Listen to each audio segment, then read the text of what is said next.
te whaatala whātu i le tunu ule nei tai au whau wha mālo whora manuia whaatai le tua u tai mai lo so i fua mlo wola o tātua u le tai au le aso whareile o le aso lima o le masina o te sema lua whilus fulumale lima o le waunanga ma le tautua le nei e le siufongo le laumua.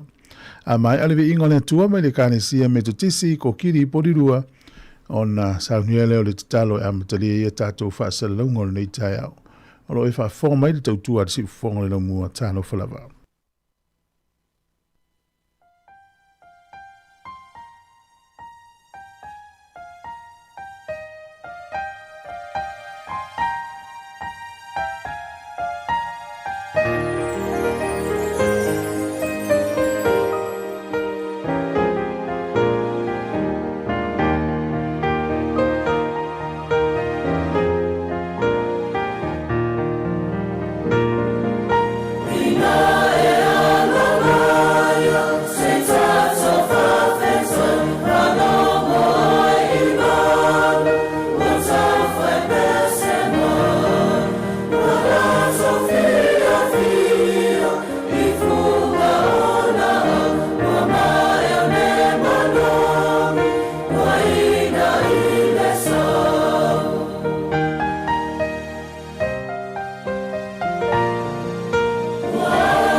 Se io tātou wifo matatalo. O lea tua, o lo tātou maluia, ma lo tātou malosi. Ua whai oia mawhesoa swane sili sili poponga.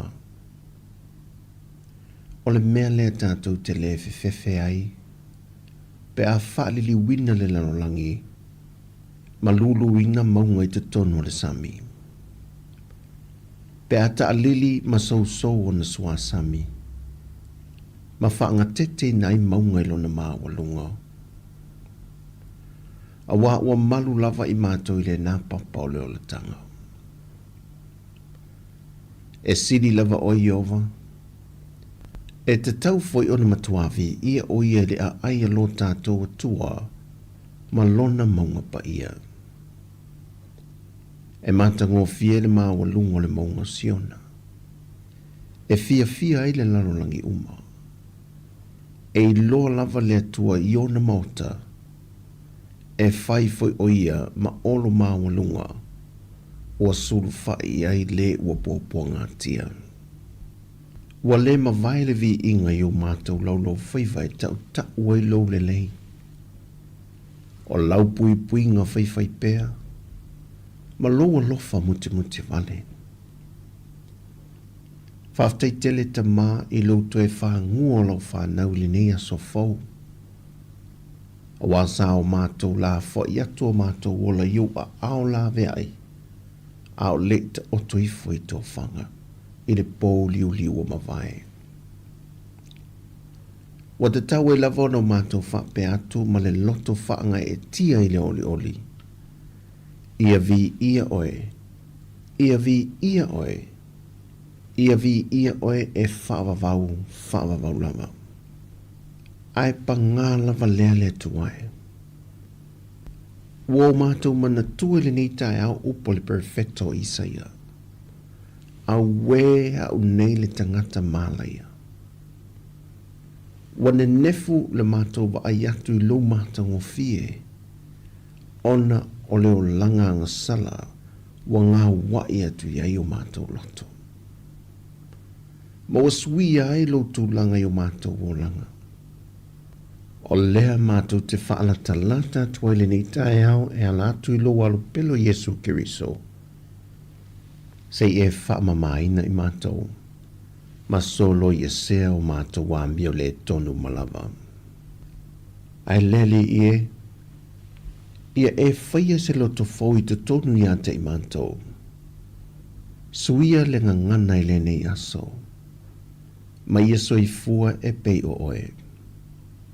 Ma ia fesoa swani mai ate I mātou, ina ia le motu sia le fesoa ta inga ma le anganga pa ia.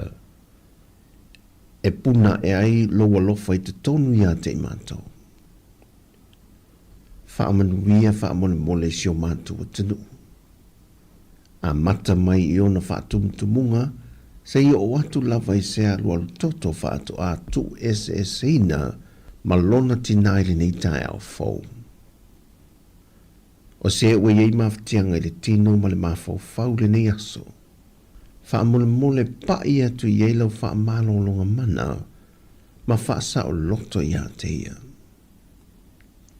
E pele lava na I o mātou tausi I o mātou loto. Whaamole mole, tulu I atu le ola fau ma le malosi whaafawina. Whaatu mawina le ola whaatu atua ma le tali tonu pea I lau whaamalo longa. Whaamanuia atu iau o auna whaife au mō lātou whale tua I so se whata whaitaulanga. Whaamanuia I o mātou ainga uma. Mai whaamanuia mai whaamone mole lau whanau ngā lulue so se whaiva wa anga atu iai po whea lava. Ai meise lava nei a mātou whanau pele. Ia e lawea inau lātou wola iua awalofa. To le muli awina I mātou umai manuia mai a te oero mātou te mā. Le lofa lo mātou whaola Yesu Kiriso. Ma le māwhtanga whaiwhai pēr ma oianganga pa ia. Nei se I o oi le whaavavau lava. Amen.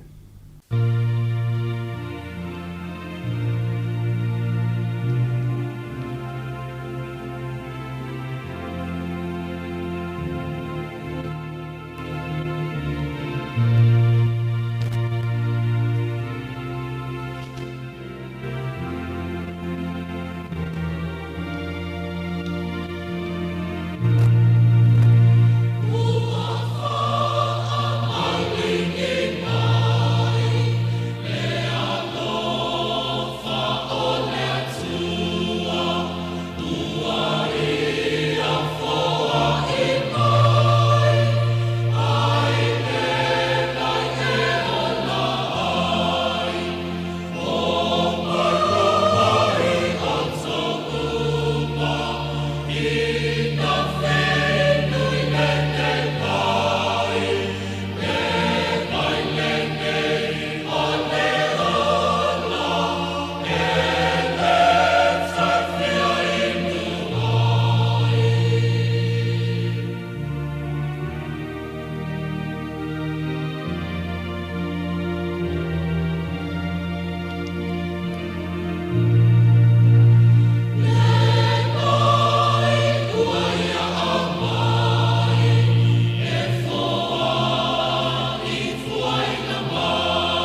le tautua le si ufafonga o le laumua o lo iai fo i le langolango a le New Zealand On Air.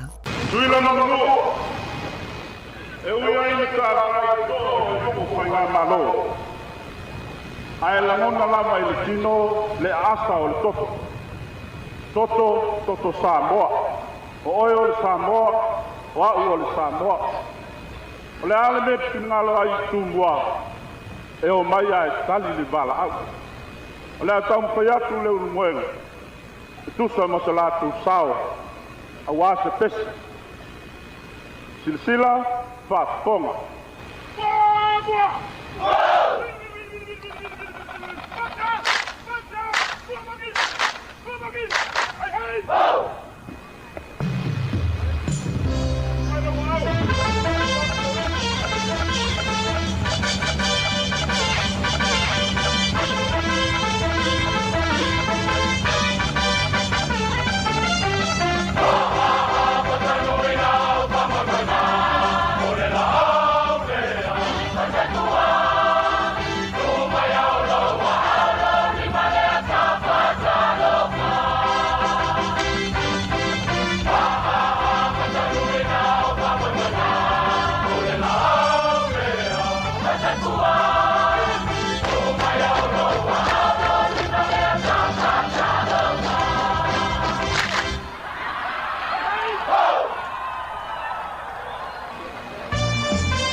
le taia, siu fofonga o le laumua, aso ngafua, i le aso foaile. Ata o le taia.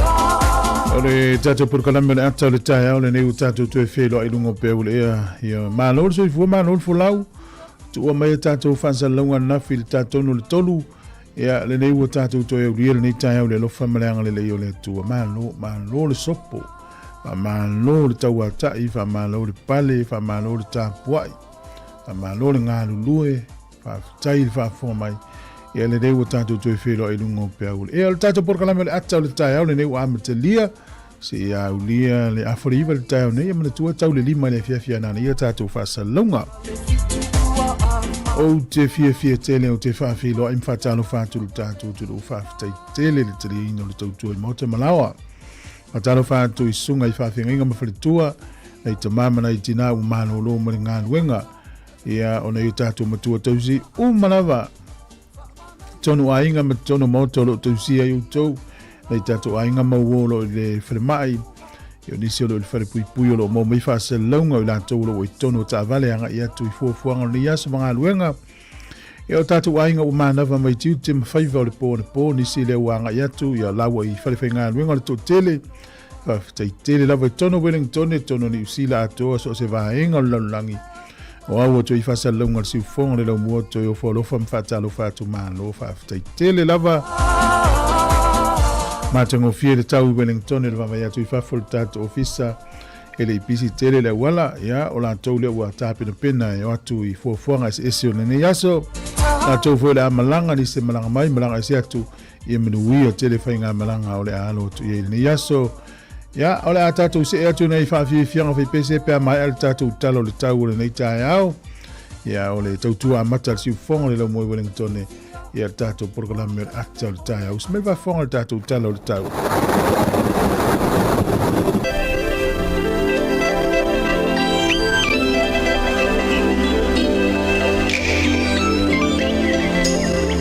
ole talo le tau pena fa le official vai tau le so langi le tau fa solo atu tau le so lua le van so fo langi le tau le sia o fa le lave em tu to ye swing o tau le isi luas fo fa tu la o iluma o le asolo nei ka piti mana watu whanui matau naki langi le tau fa pena wa Europa Hawks pei tau po ma Marlborough matu a langi le lava le tau le so le maluru le e tu mano po no nei sfuru toru anga e turunga sfuru mo le valu e ma fana lo iai I le luas sfuru tasi anga I lunga le tolu se fulu oi tau tia la le ma fana le tau le wo iai an tele o vaenga o le tatu tunu au kilani le so le foringa mai langi le tau le aso nei fa solo tu le motu I saute langi le pito I lunga le motu I saute fa solo tu I lo kala estete o le vavai taniden en vekago ia ma Queenstown so ia I wingo le tau a ia le matu le laini si o taimi langi le ni si o taimi ia e ina I munga ni si o taimi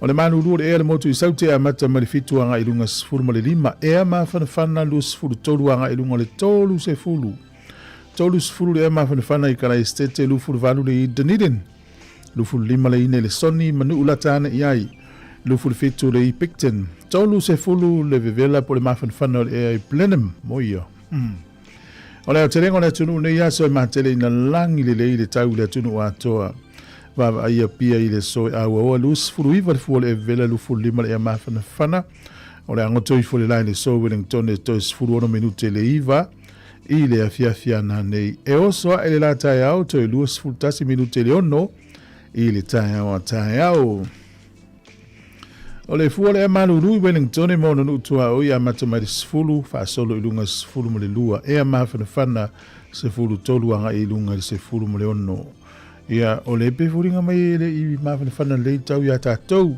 fa tai wa uria le so fo langi le yo le tau ia malo talo le tai mo la toi fa ngota le ia so Wellington ne pe le tai le toi 2 minute le sefulu mo le lua i le awa uri nei sua le tai Wellington e toi 1 minute le ono le fiafi toi pe le tai le tele ti ala sefulu lua na nei le po o polilua sua le tai le te ala sefulu le tai o nei pe le tai e le lua sefulu 50 minute te ele fai ne fiafi ona toi sua le tai toi sefulu 1 minute se fulu tasi e le po na nei o le tala na le tau mo le tala le tai mo le silifia le tatu tunu ia o le swing o le tupe mo la tu la fola tu se le ni yaso ma lo la vleanga le leina ia inga i Sāmoa ia tasi tala ni usila mo la tupe Australia le valus full mo le 5 sene o le tupe Amerika e 5 sene o le tupe Fiji tala 5 sene tasi tala ni usila mo la tupe Sāmoa tala 5 full mo le 2 sene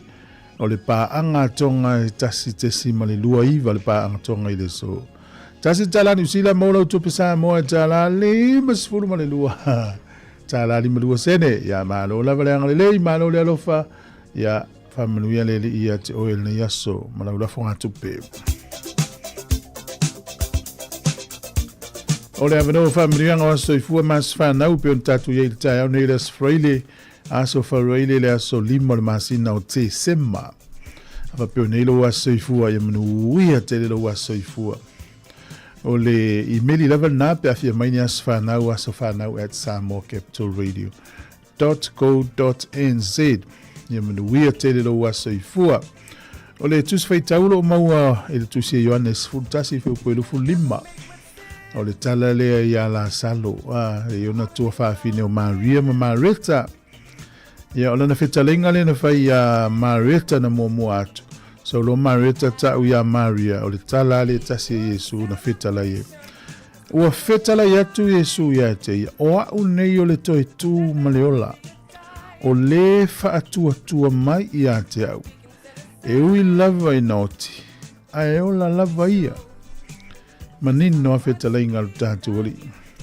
tangata whaatua e ui na moe atu tunga mau a e ola lava ia ia o le fetalenga na faalai au fa ma fanfana ya Maria ma Marita ya mo en so ifua ile so ia e fatutua mo fatutua ya Yesu o ia o le toitu mareola manuia lo waso ifua o pese nei mai de teusa ainga fa manuia lo wasfana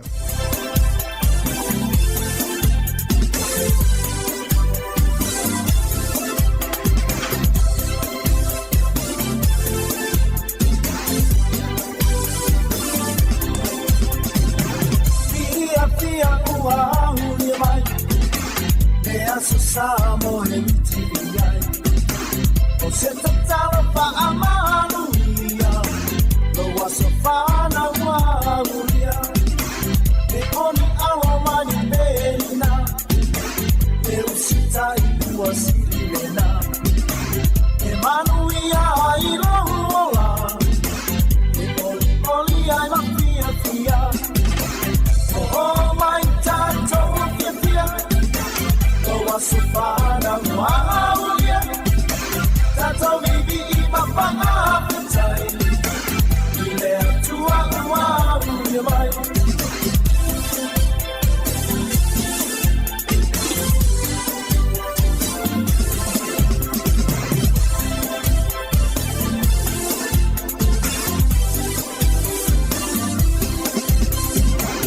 Atua le mapaina pa amaru Sina ile tele o aso wa o safia ni male pia ele ya so wa uria uso e ia tautula ya mua pe ale atua fa awa taulo malosi tautua male pa amao oh my tato pia Wasofana Maulia Tato bibi mapanga petai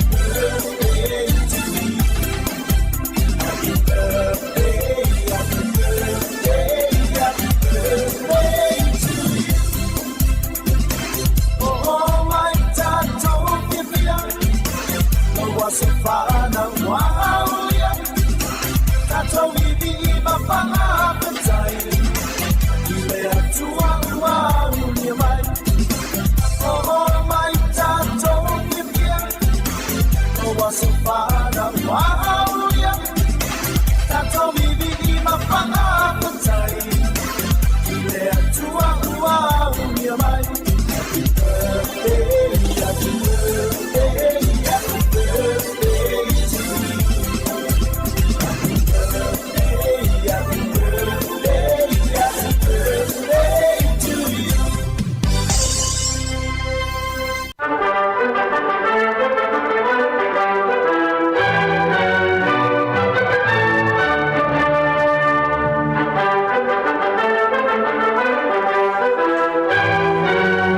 Talafatu le tunu si mai alfa fonga le vai foi le talafa pito o le lalolangi mena tupu le so le solima le o le masina le nei o te sema o le sol tu sanga tasi valu tasi lua o le tangata le o Napoleone o le toa o falani fa pena ia tu ua lusia i le so atu i fo ia tu i tu tonu o Paris i falani ia o sa ili ngā malosi al tangata nei o Napoleone le na voi vai tau o le malosi o le sol tau sanga e te siva lua wha o le tangata suafa ia Percy Christmas na ia te talaina le ulua i whaleoloa a le Woolworth i te tonu o Sini ia na matua tupu tele ia le nei fo i supermarketi i te tonu o le atunu o Australia o le sol tau sanga e te siva fast food lima e whapea e lima ni vaale le tau o le malo Amerika na leilo loa i le so i te tonu ia mata ua i lea sa ilinga o leiva le tau na tau o le Bermuda Triangle tonu o le vai melna e le ito e maua ni wha maunga pena maua nei va na leilo loa i le sol tau sanga te siva fast food lima le sol tau sanga te siva limono pe le tania mwhalani o ana vai ngā au nau ese mai ai kupito i le so i le taua na taua o le susua. O le sofo le tausanga e te siiva limas fulma le lua. O le pua o a tele na whaina ilo na tona i lima aso. Ma e whai mai wha maunga e pea ma le se fulu lua awhi la tau na a fia i o la tau uso i fua. I ngase na mafua mai o le pua o a tele le nei. Te le a whaina o whiwa inga. Ia ma whaina ai ia le soifua maloloina o tangata i tono o le tona. Le tupu i le sol te usanga te siiva lima sifuruma le lua. Le sol te usanga i te siiva valu sifuruiva. Na sao mai ili whainga malo al tamaitai o Margaret Thatcher. Le pale mia leo pere tani le nava i tau. I lana te ita inga mua i le oto e manu malo lana vaianga wha upu whai. O le sol te usanga i te siiva i vono na filifilia i le presidente o Amerika o Bill Clinton. Le tamaitai mua e suafa ia Madeleine Albright o e whai ma ulua i tamaitai o filifilia i le Secretary of State. Ia o le sona tupu e tausanga e te siiva i vono. O le asol ne tausanga i luafe o le li i ti e wa whailani usida o Peter Blake na fasi o tia o ia i Brazil i le so tangata whao mea i te tonu o le vaitafe o Amazon River. O le asol nei le tausanga e lua afe malvalu e toa se fulu tasi tangata Australia na whaasawina mai i le se laulua lua o tangata i te tonu o se meli na whelua i le Antarctica ia o le nuu lea o Argentina e ana le meli. O le sola aso malo lo le nuu le nei o Thailand e whamanatu ele as whanau o lo lato tupu na whanau i te tonu o Massachusetts i Cambridge i le tausanga e te si iwa luas furu ma le fitu ia na veo ia matupu o le malo ia o le lai o le ilo nas whanau e whamanatu la Thailand e malo lo maile atu no. Tātou talana, toi maua le whapoponga tei masani whaftai lava. Le whawhoma te tua si whonga le mua nei tūna tai au le ua toi luas furufiti menu te antane o le tūna valu. Le uta pena mai tātou telefonu tātou no le valu. Ea toi o wholofa atu mwhamanui atu le amatanga o le ias fau. Ewi kama oe whaftai tele le sunga le wanai sa mui mai ti ulilo te rini malola ve te olfa le tua tangwai. Ia o whawhawina tāni elu, ia o le sunga pāli i musio na tua ai alosalia. Talofa tina ia tau walo whanau no mali nei tai au, whatalofa atu, ia Malo whaafitai, whatalo whatutina ia Rosalia ia whapea foi. Nei tamam tina matua umalawa o whafonga mai tātou tautua. Malo lava e sele matanga o fia o le tau le nei aso le vavai atu I whafo le tātou ofisa. Ia lo whatele atu alporo kalame mo oio lo ki mai lauri tio. Mana tua le tātou Facebook, YouTube, Frequency ma le tātou website e mo I tātou whasalanunga. E o lunga fo le tātou YouTube ma le Facebook na ui tātou news o le neva yaso ma poro kalame ese e le ngatailia. Ia mo I lātou e le mawhaiona whafonga tu lo le ngangana ia mpaina e whaitau na ia I nā tātou news e lunga le website e whaina e whaitau ai tala o mea lo tutupu le nei vai tau le soifuanga lo tātou I New Zealand mai si atunu o langi. Ia, alo whasutina ia Sofia, manuia tele le tae au whaafitai le whaafonga mai la tātou o atu I le pesa kirisimasi.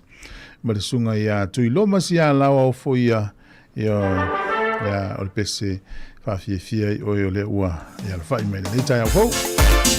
Manuia tele Christmas I tāpiratu le tunu whainga maranga ese o le alo tu iai 2:05 minuto lo toyo le tane o le valu tautua le sifongo le lomua. Le o mai le Christmas I solo fulu lima o le masino te sema o le stolena o le afana tuinai fana umai o Yesu o ia le Mesia o ia le Mesia kile o tele le musika vali o fifia tanto che pese ma fama nu o fana umai Yesu tanto vi I fia fia o ia le Mesia bene Yesu sa tampo ina wa mia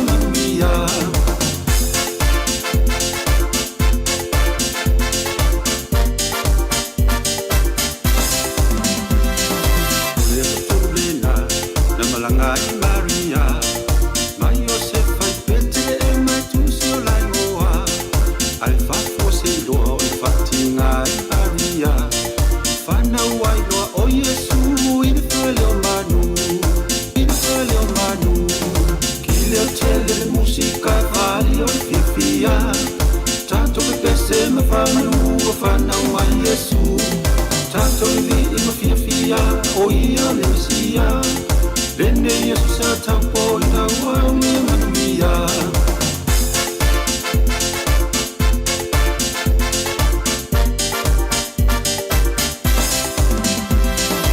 foi au makoi sasa ili mafia una olfia o watu nela tome alofa una olfuri pano mal kumuro usaunia ato ai mal aulo le wa ma tapena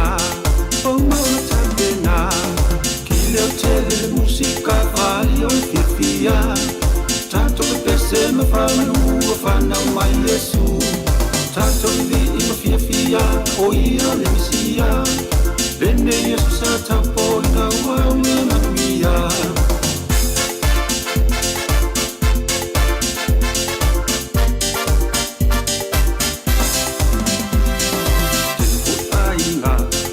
te ama bala ai wa ngale aso toma wai ama tanga wa ole ala nena na fiuma ia le Mesia ia mo o e tato o male na o fia kile o tele le musika vali o fia tato che pese ma fa manu o fana mai Yesu tato vi ma fia o ia le Mesia bene Yesu sa tampo ina wa mia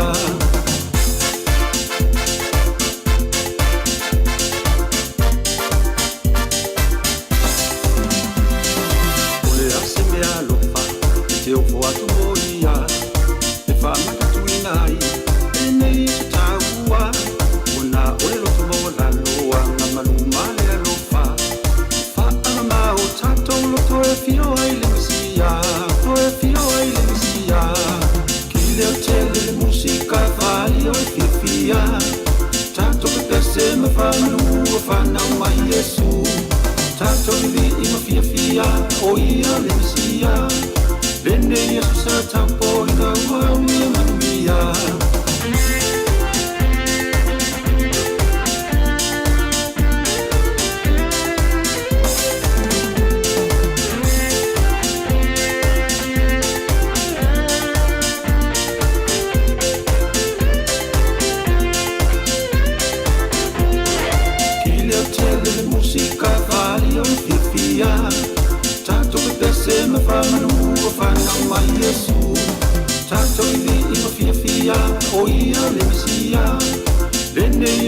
taupo ina waunga manuia.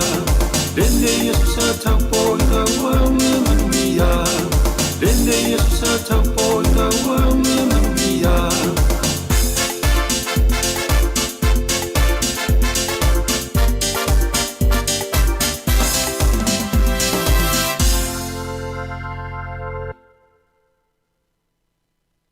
Ua whaeloa mai la official tine mu ma whalawalawe tutupu whafuasei Fire and Emergency New Zealand o le ale ngā lulue mo le tasi le tu la sui tine mu mai le se fulurua ngā i le tasi le awoli o le aso whawaile aso lima o te sema o na o le atu langa o le awa i ai le whaatuai o na tali atu o sui o le ofisa ini vala aue o mai o le whautuanga mo le totele ia whaai tete o na whaatino ni vaenga e onu tula i mai ai ni mu tautua nā ngā sesenga o mea taumafa ia aua le tu la fua ia Mautinoolo ola lei uma smoke alarm solo mota potu moe potu manolo fa pele ho wei manatua a fai ai tula i mai se mu ia vave alu ese mai le fale ma vili le tasi asi ane le tula o le Fire and Emergency.nz moni fa matalanga i tu sai mani fuafuanga Sifofona ole Samoa Capital Radio.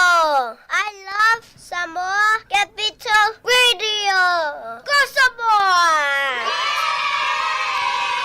Ia manuia o ngā li o le nei aso wa ngā i tameti na le tawhau ai lea o ngā ia o nā tu ua i lo lea la tele valu vai aso la tu uanga ia ma lo la whaftai nei matu o lo whaia ngā luenga o le momoli ia peta pena le whanau ia momoli atu ia onga mtoi piki mai tau whaso so la for the time ia le nā la volo whaia o lo tiute ma lau ngā luenga o le time piki i tamaiti ia le tu o la onga o 11 tu lau ta vale whatali tu o tamaiti ia ma lo lava pia na whaia tu ia o le vai tau le tātou te ia i o le vai tau la vole fia o le mau o le fia o le me tau lia na nisi taimi e tele tala whanau noa tātou te whanau ia whapasi tua tala whanau noa na wā te whanau noa i tātou o talia na o tala fia o le fianga marisunga tau langa tanga loa ina utou sifuruiva minuto na tāle leo le valu ia lai pes pisenga lava Christmas ia tāpina pena ilo fina ngalo mo loto i le nei vai tau o tātou wanga ia tu iai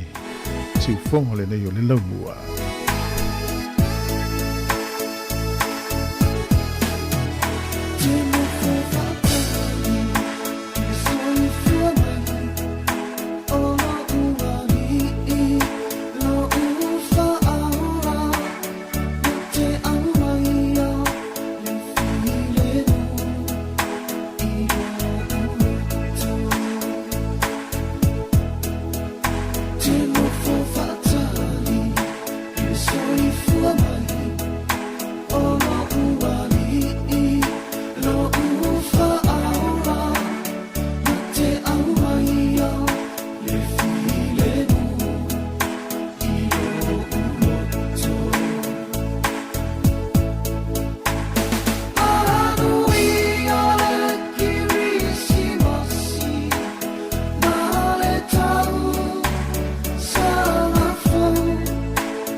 You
Fianga malisunga taunanga tanga loa ia maripese na Krismasi to sfurtolo minuti na tale o le tula valu. Tale valu fa fonga tanto telefone fa talo fatu ile uso ya petelo alo si o le mafuta mai nai New South Wales. Ta penane le tato au le blues a wale stage of origin to son fo le sunga petelo. Fa te tele le mafuta mai. Lo fatu ya te msio wa inga ya sunga ya tape mafua. Fa no no mal tato tu pe lo hat o fa fonga mai msio na tua lo tele tu. Elena tupse fa tai te wisa ene ma lo lava ya na tato pa anga lo so se vai panone nei lo langi e mo me tato tua e manatu ese tato Jamie ese tato tau Wellington lava ia me usile langi le tau le tele vai ngon le tunu le fain fa ma wina o atu le maulunga le tolus fulutikeri le malulu a le vevela le e ne ya so por ma fan yo fi tau le ya ya ele o to me mau fo tato fa longoina le o bisa mai le lawa manu ya o ho fo time le ia fo le ka wai se fiera o tai o to le ngata ifale ya o tale o fem tale no mai vai e mo le e fa to maftanga le ainga ia ma fa so ai I nei ainga ma nei matua ma nei fa finga ya wa ia le to maftanga ya ma lo lava ta pena sa ko ko laisa po sa su fa yo ni ta ya pos ko pai ya to mana ya mano tu sunga Cornelio normalo fa tai ma futu mai o ta to ye nei fa fi fianga o ta ya ma nei fa manatu ile tau tu na official tine mulen na fa ya lo atu na fi ma le so e malo lo la tu tu nei ile ta o sfulu ruanga ile tasi ni te u fa tu wa ye ile o nanga o atu pe e mana mia yo no winga ele fa pela na te mina o so uma la fa itetea fa tau tu ile stala na fi I fiti ele mul fale risi a inga ya fia yola na matua to lua ya saula tali imale to lua ia o tu wai vole o local fa to a so se mela vola langi fa sanga le me poeta e maua o mal tele o fala la vs e tu so la unga mai fala la via tato malapata I mai tato mata ala mata pena au ala vale fata mala ya olunga ole awala ya mtu atele o fala vela vele tupu ai fa manatu o toi pele ni vai tau tato uma avita vale fa auto lele ava pe te ua e tango le ava au te tango le ta vale au ala vane alo ese mai le fa ngai no le ta vale pe no fa tu le so nafi ile auli ya no lo e pe fa le velo tupu ina ya lo le tunu malanga menga lu fa vai temi o le lolo motu I saute inu uye pita ulunga le na ele auso na ole asfa nau si o la to ainga ia tango le isi ta vale le se la isene le lana tau faola le si fale mai Wellington e manu o miti le ta vale Sāmoa umana I tama ia mai nganu fa vai temi ia wana na ta watu ia e lapita ia I tato umana malanga menga lu fa vai temi ia mata ala mto mata ala lunga la wana au le tango se si le fa malos lava le malo longa ya ua tele so ifua ua afia I tausanga I te atu ya veir na vaenga e fai o se lapta inga mo tato umale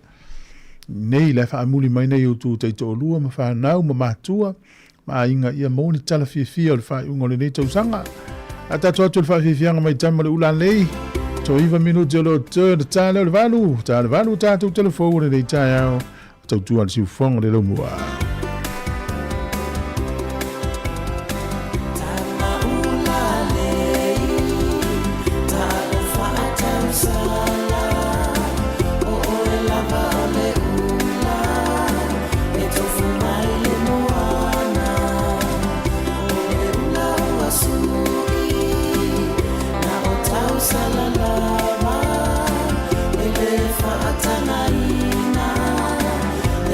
Tele otana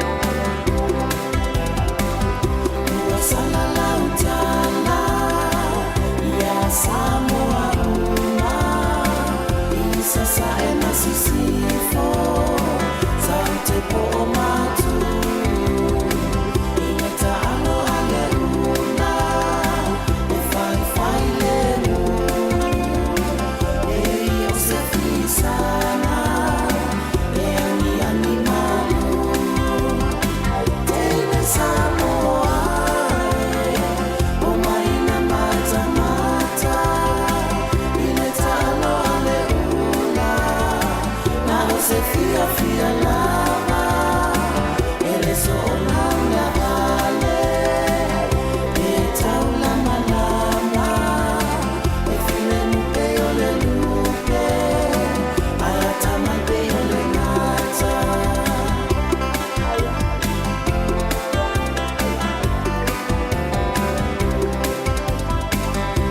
E masalo salo Malanga mai vai ala Tama ula lei Sairi ai so mama Lola miloa oe Ni whaanga tama Kiri kiti laka pi Malo mai alova Teine Sāmoa O mai na mata mata I le ta'ano ale una Na o se fia lava E le so ona ula vale E tau lama lama E file lupe o le lupe Ai o tamai pe o le ngata Teine Sāmoa O mai na mata mata I le ta'ano ale una Na o se fia lava E le so ona ula vale E tau lama lama E file lupe o le lupe Ai o tamai pe o le ngata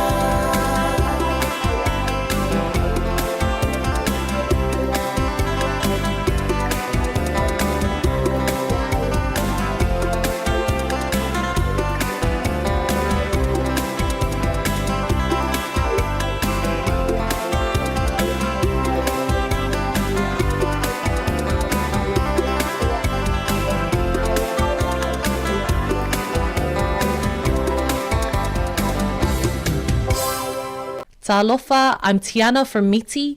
Keep listening to Sāmoa Capital Radio Wellington. Sally, check. Ape o timangio.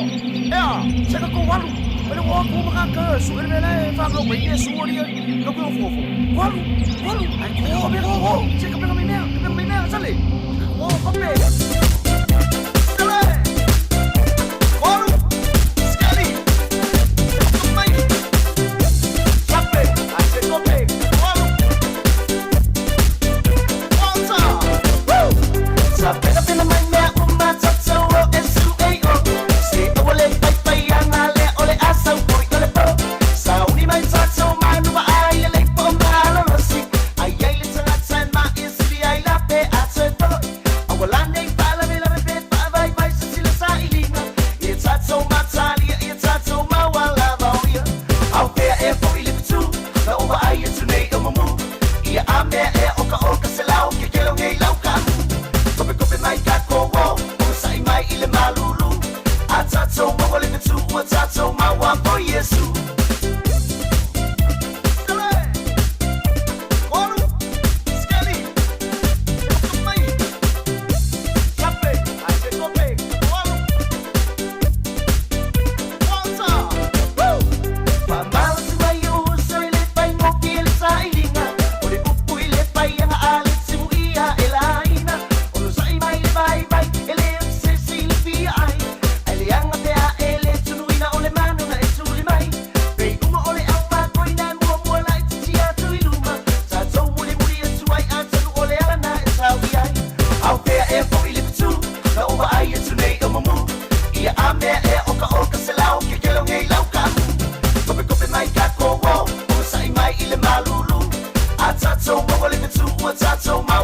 Yesu.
a mea e oka se lau ke kelo ngei lau kamu.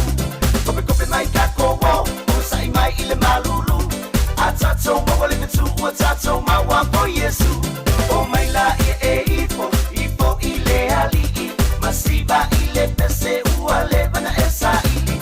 Sisi i o lima, ma ave lau pi'inga. Le au na le le'ina e ulu pale maia.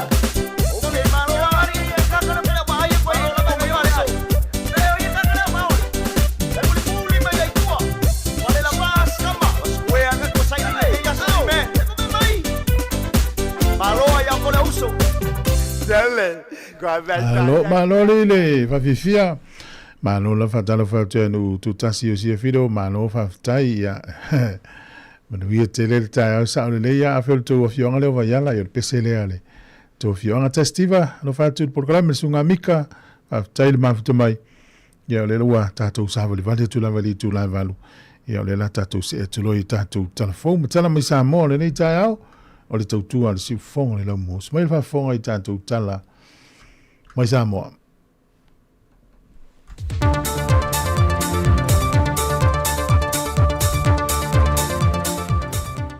E wha malo atu telefone fo launga le tātua tudu ina wau mai fo ili nei whai ungo le vaiaso e ngā luenga te tofi sa whenga iai.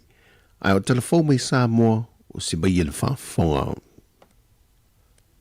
Wa watu le polo inga malo si le wha masina sili le fionga sa tiusi mativa perese. Ia I lato uma iwa momuso e moli mau le wha masinongo le whainga palota le tu malo whalea lili numero mua. Ai ua mai ona whaia lato moli mau tusia. E na ia tu lai uma le wha masinonga. Pe a ole te me wala a waile su e suenga.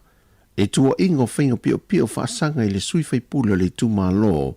Le fionga toi lupe po nuku on semo o I foi o le sui pāne mia.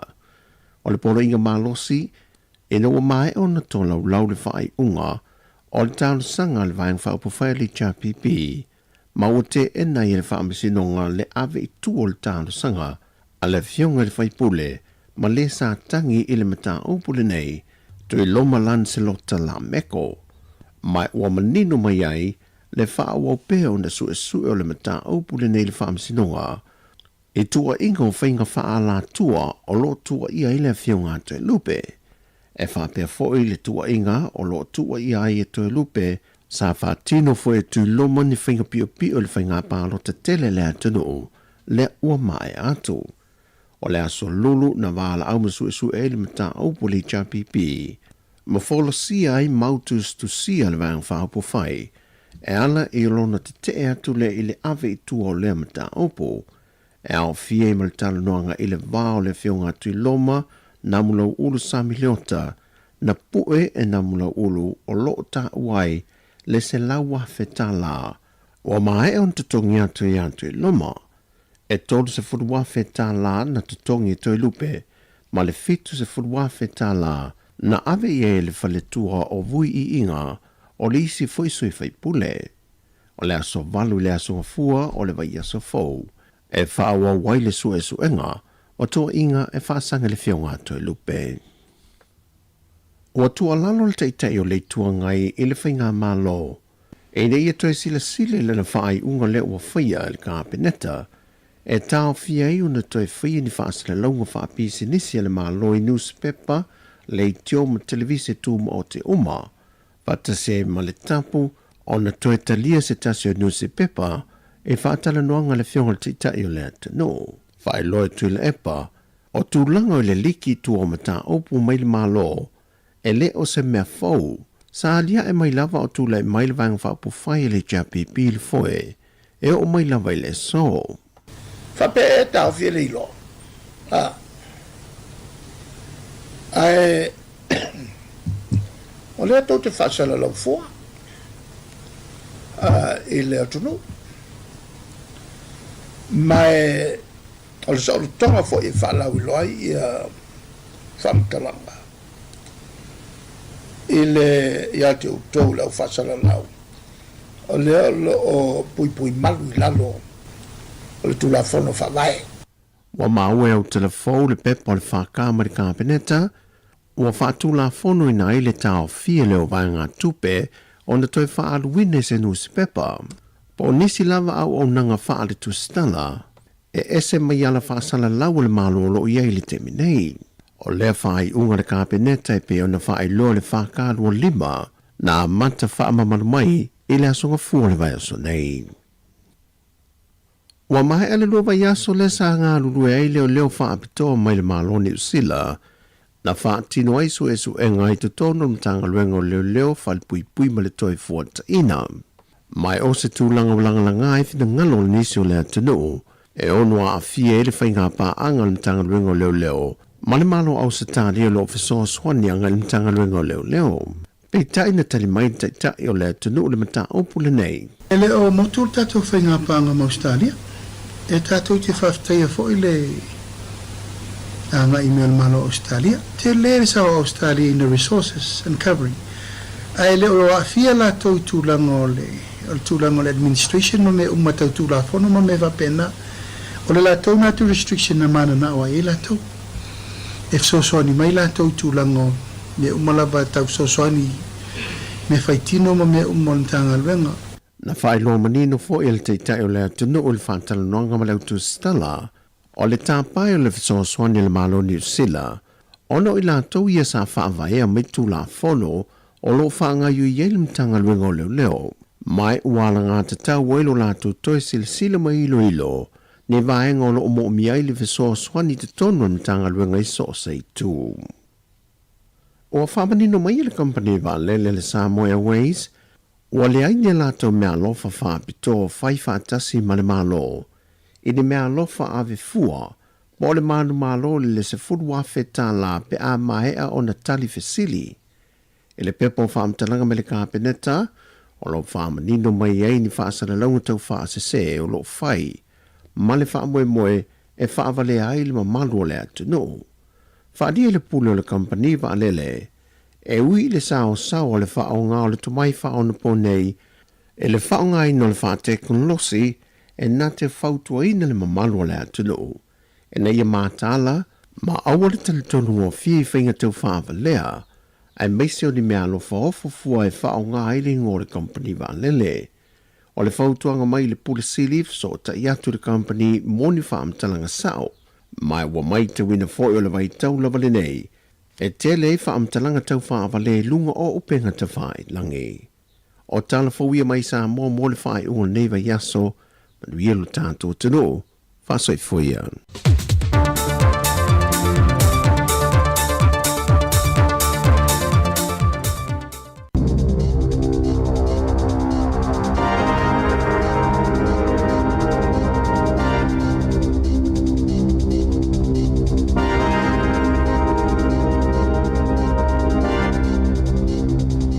Talo falava o talafou mai le siufofongo le lau moi Wellington e mo le nei tae ao, aso limo te se malua a felua 5.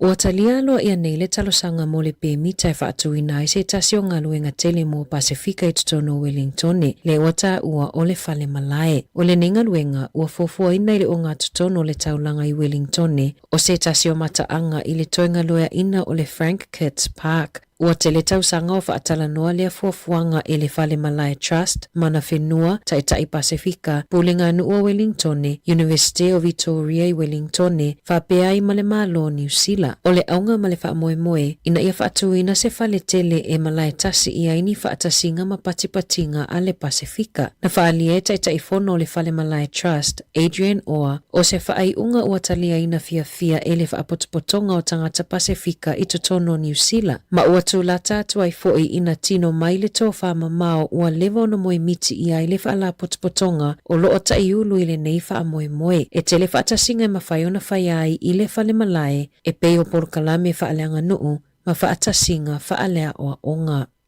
O loo whaale tonu atu tupe le malo na i lole tūlanga sa fuafuaina, ona o le paua o tupe maua mai la fonga, i whaamaumaunga le matangaluenga o tupe, e le o awhia i tupe ale ACC, ua whaali ai, e whaatesi maleiva piliona tāla e maualunga atu ai tupe whaalu, na i lo tupe whaalu mo le whaamasina e o mai le whaiunga o ke topa, petu sa male fitu se lau miliona tāla ua maualunga atu ai na i lo leo whainga, sa fuafuaina i le paketi po le tala whaatatau au tu atu o le tupe ia me. O loo au fiai I tupe whaalu ia ua mawalunga atu nei lo tupe maua ni tau po o tupe whaalu ale ACC e 5.2 biliona tāla. E tusama le 2 miliona ua mawalalo I fwai tupe whaalu e maafua ona o le poloketi leana toe whaataatia e se mova a o whewa inga I le wao motu. E ono 2 miliona tāla ua mawalalo I fwai tupe maua mai la fonga ona ua mawalalo fo I tupe mai kamupani.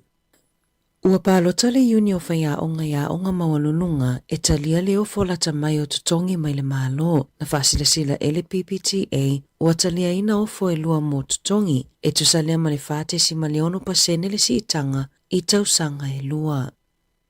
E o mai leo au liana nafi ua whaatumulia ne no fuanga e pakaitawa le ile aikea I le tatalanga o le kamupani I Aukilani o nisi na usupo atu ele itaina le 5 le vaveao. Ona ole fia muli mawina ole tatalanga o le kamupani. Na fautua ina ele ofiso fela wa inga tangata ile ono poloka o awala. Ona savalo ia e o atu ile tailua sfulu wafe tangata e asia le aikea I aso taitasi. Ole se fulu tasi ile taia o na tatalalo ia ai. Ai ole afole valu na tatala ile kaapaka mo tangata faatau. Ole palemia Christopher Luxon na o otina lipine e tatalalo ia ile kamupani ele aikea mua I tutono New Zealand. O loo fautua ina tangata I le ono poloko awala I le aso ataiao I Mount Wellington. Ua fautua ina I leo le atunuu ina ia mataala I whainga tau whaavalea inunga upenga tawhailangi a olumana ia aso fia. Ua lipotia I leo I Dunedin le si itio le numero tangata I ngau tupe I whainga tau whaavalea I fe whaatawa inga I lunga upenga tawhailangi ai maisele maketi lunga le Facebook. Whaalia le Sātini Blair Dalton. E te le vaenga e mawhaiona siaki le tangata whaatau e whaamaoni ai le whaamaoni o se tangata o lo whaatau ina atu se oloa. Mua e te taona so e le leipe o ana whiana a matai le Facebook page a le e ana le oloa. A whapeo se I tu lau fau whaato atatala o lona winga e mawalunga le awanoa e masalomi ai o se whainga tau whaavalea. Ona a tonu whaato atatala le I tu lau e whaonga e maunu mai ai tu pea tangata. Mo I lato e whaatau atu oloa, awane e whaato atua ina se screenshot o se peimeni po se ata e pu e mai e whaamaoni ai. Ua mai o na tutongi atu le oloa. E whaamalo sia le whailoa I le leima tutongi atu e whaonga ai le tino I tupe. Ua lapata ia fo I tangata fia whaatauina se taawale lunga o ia maketi ina ia si lunga upenga tawhailangi o le carjam.co.nz e siaki ai po o se taawale ngaoi po o se taawale fo I ele I uma o na tongi.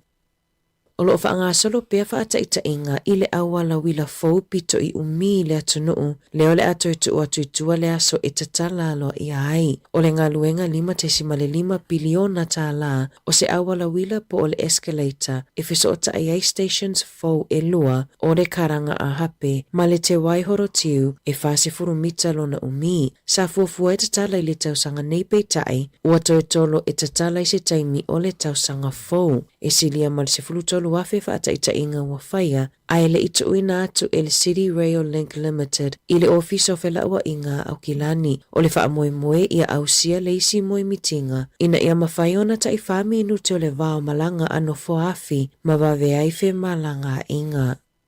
Na taunu ui Aukilani se whainga malanga tu usao mai saina e anga ia tu I Argentina I le ono I le fiafiana nafi o se whainga malanga tu usao pito I umi lea I le lalulangi e pea ma le 25 I tu la e sawailewa a mai saina e anga ia tu I Argentina e 25 I tu la e aloilewa a pe ato e foi. Mai au fiai malolonga mo le tailua I tu la I Aukilani. Na whaia se sauninga whapitoa I le malawa alele Aukilani e whaailonga ai se whainga malanga umi ua a whea New Zealand mo malolonga ma sa awa I atu I aile Minister o Turisi Louise Upston, Minister o Office of Whaipepa Malanga ma onga Erica Stanford, Pulen o Aukilani Wayne Brown, a me pasau saina I New Zealand Wang Xiaolong, pule silio malawa alele Aukilani Carrie Hori Hanganui, whaapele pule o kamupani wa alele ale China Eastern Airlines I a gao fei.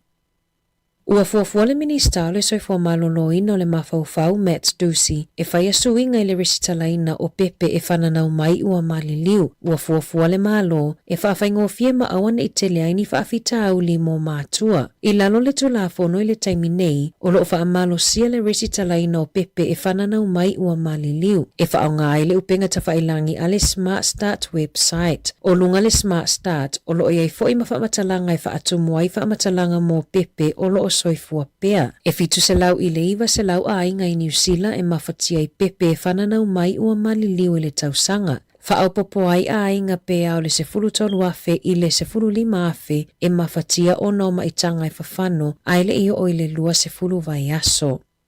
E sefulu 5 miliona ta lao le atu inatu ele malo i le United States o Amerika whaapea ma le NATO awa upenga ma mea whaingaluenga mo Ukraine. Na whaailoa ele minista o le waifafo wawasa manaia Winston Peters whaapea le minista o le puipuinga Judith Collins lea whaaiunga i le tae au ananafi. Sao la whaailoa ai o se sao te leo le atunuu e langolango ina i le puipuinga a Ukraine. Ua whaamauina i se pepa o whaamatalanga i whaapea o lea vainga atupe e na awa upenga ma mea whaingaluenga e whaaluai ina ia mulimuli ta ia tuutuunga whaavao maaloa New Zealand whaapea ai mana polisi i totonu lava o le atunuu. Na whaaliele ame pasa o Ukraine i New Zealand i lungo le teo New Zealand le anganga whaafetai o lo latou perestene whaapea ai tangata uma o Ukraine ona o lea vainga atupe. Ua atoa nei ia i le silia ma le 5 miliona o le sao tau tupe o New Zealand mo Ukraine. Ua tawhia le ofisa o whela ua inga New Zealand le 1 miliona ta lao le fesosoani tupe na fuafua ina mo leo. Se iau o ina whaamalia ina ua au sia e leo la latou sini mo so esu enga o manava a ave ta avale po o breath tests. Oni nai vai aso talua ina whaalawi loa i le Radio New Zealand le se seo whaamaumau leo. I tests e tolu se fulu afe le ana se seo na whaamauina. Ua ioina i le Woolworths i Dunedin ua inga i le maua i sumu i le supermarketi. Na tapunia i le supermarketi i le lata i le tolu vai aso pei ona lipotia. Na molia i le food safety i le Woolworth i ase tema ma i lua se lau afe ta lana whaasala ai. Na walauina le mata upu i le asona nafi ma ua fuafua e maua le unga ia mati o le tausanga fou. I taalonga, ua mai ona whaalawilo mai le unga o se imo pulu o le taamilusanga mo le ipo lalulangi le lakapi uni lua afe lua fitu. O le afe tawili o peleki mo le Wallabies au se talia i la lato pulu a o lo iai whaatasi ma Chile ma Hong Kong. O le pulu pi o iai Afrika, Italia, Georgia ma Romania. O le pulu si o lo iai Argentina, Fiji, Spain ma Kanata. O Ayalani, Sikotilani, Uruguay ma Portugal. O le afe tawi i le pulu di. O Sāmoa lo o i le pulu e. O lo iai whaatasi ma Farani, Japani ma Amerika. O Engelani welese tonga ma Zimbabwe e i le pulu F. O Ausitalia o le atali malo i le ipon lalulangi i ta alonga e whai ai Sydney, Perth, Melipone, Brisbane, Adelaide, Townsville ma Newcastle. O le ta alonga mua e whai ai le aso mua o ke topa lua afe lua fitu e whai ai le ai Perth. Tala fōia mai le si ufofonga o le lau mua mo le nei vaenga o le tae ao.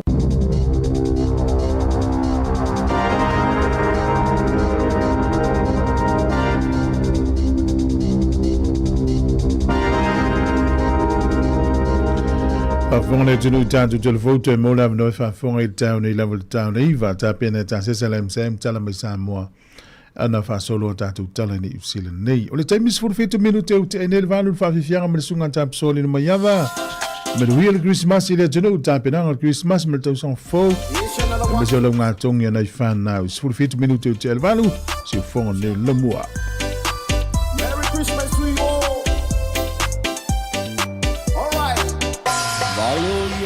Saya ole afana ole tama na te tui momo ina re ulo le ngata oia ole mesia ole tama ole fola folanga ole ola tanga botanga ta umalava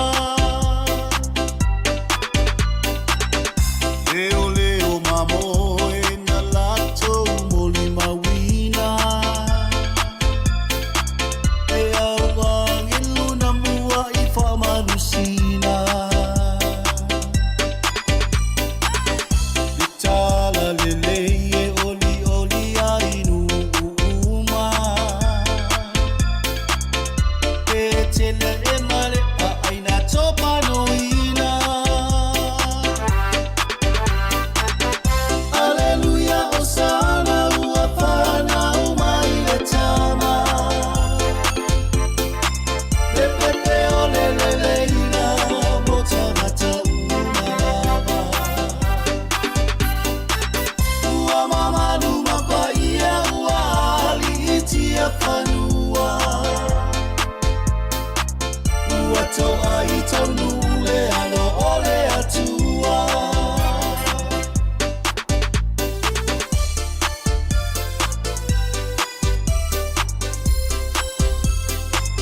ina malanga ile ala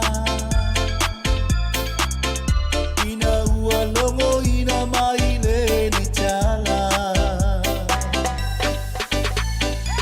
le tupu o le langi le aua whanau mai te isa ili mato te fia ito iai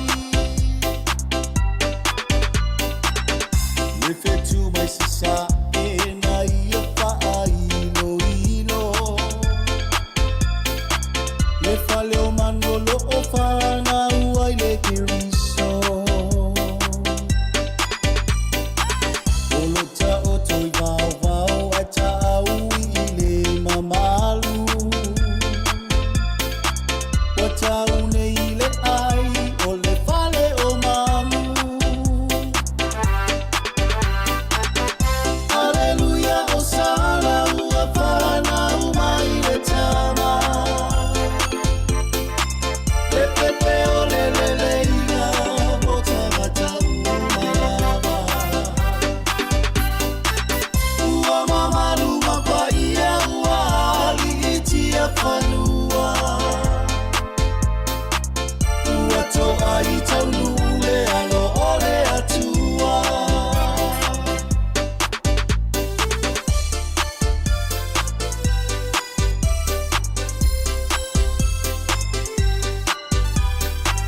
e aso ua whaata ua ina ele lalo langi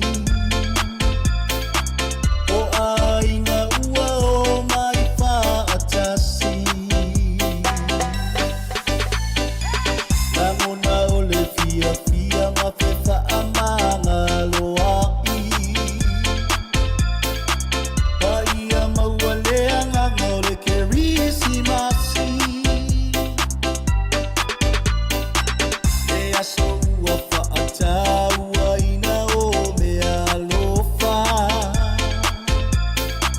E feo fofo tai umai o langona Ai ole mea silia maua ole fia fia Ile kerisi masile a ua aulia Aleluia o sala ua whana umai le tama Le pepe o le leina mo tangata umalama Ua mamalu mapaia ua ali itia whanua Ua toa i taunule alo ole atua Oh, ho, ho.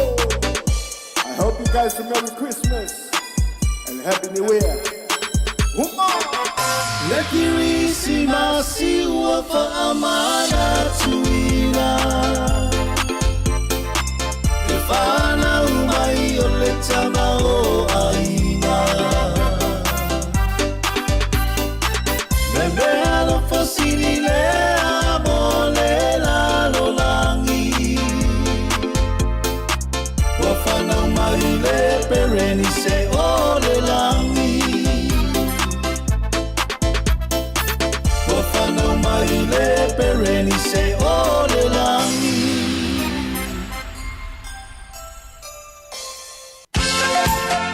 A whai uma le leile nei tau sanga e tere i malanga i Sāmoa a ua lale pole o sau nia nei e le titu sau se awanoa e te ono manu ai se pepe malanga i Sāmoa ma le lima se lautala Amerika le tupe te tawhawai na ona whao ngā lava le ClickX e lafo ai lau lima se lautala New Zealand po le lima se lautala Australia pe silia tufoi i le mai casual titu sau tau ai ngai Sāmoa ona maua leo le awanoa i le se i le aso limo Januari e ma whai foi ona e anga waa i le se i pe awhai e lafo se taupa ap tolus furutala New Zealand pe tolus furutala Australia pe silia tufo i lo ai ngai Sāmoa e iai nga ole nei whaapitoa. Sekia, did you say?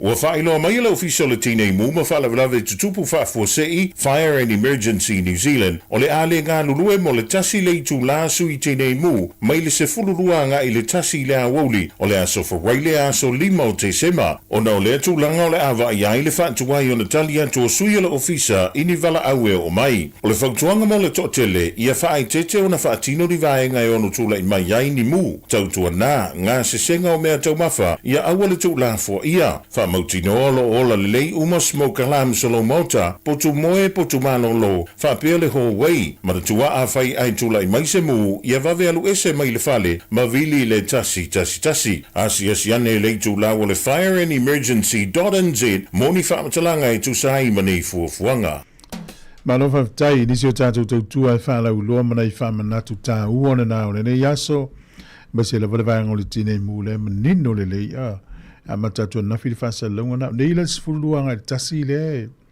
ele ininga luenga lwanga le ia ta hua la fa fo mai ma amana ia le ta to patan fatu ia le sunga se nga li kapeli malo se nga lue ia malo la fa malo se sunga saulo mo luenga luenga ofenga yai ia pel sunga elia from sanga malo elia ia lu tele le yaso aftai u lus fulima minute u te nei valu ia no vai atu inisi o tala pio la son na file na vatu e tanto por kala meia le dule o lo hat se loli swa ulen feto ai masefali ya le na lipotia na fai ne soifu startan na fitalo fai mene o fana velave mena tata tu al longo nei ma fa manatu atu pe tanto tu tau na la versa ngale mu me u mala vatu te awoni manatu ma seisi ngaluenga tono fale e o al melio le mas e o tono fale pe susu le kapet le fola le fale mas e folia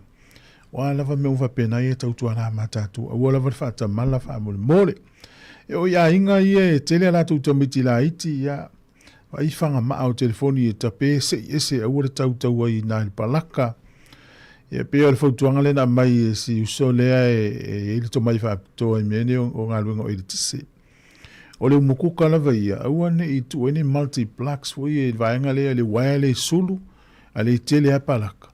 Mai aua, alo ese mai na, a pefa ngā le toaster, le microwave, i wala o ngā umu i alai loka alo na i palaka.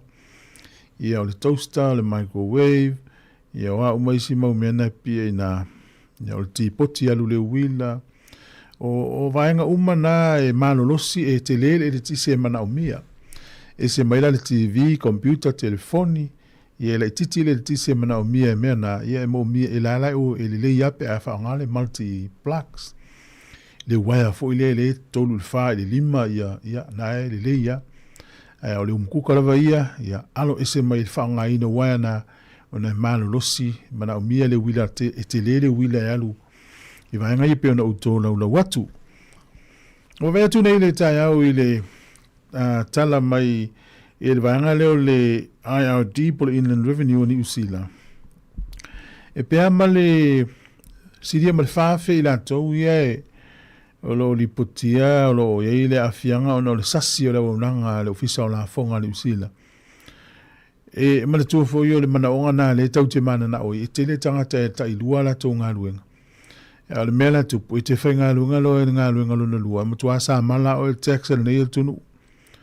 O le ala fōringa mai e ni tangata i e sasi e a whaina i le o le sasi e le IRD a le e a whaina i se CA tax le to tongi e tangata mo codes ia a te inga a whapea o la unga luenga mua ia a whapea la le wase se le ofisa o la fonga la wala to whaanga ina le code o le ngā luenga lona lua au te le e sa unga luenga lona lua no inga la mto i te le ala tax le tongi o le sasi la na ilo nei tu le lei e fa te inga nei tu le lei la utana a fa pele uta utino mai le ai ti wa sasi la to a le la wono fu ai ta la fu lo fiso la fonga ya o e se tu pepe fa fe pe to wa fe ona o se o la to tamala na to sa ulo account ai le o ki mas o lo nei tu ma nei la na a lo nei tu le o le na uti fa so a to tongia ni tax la popoa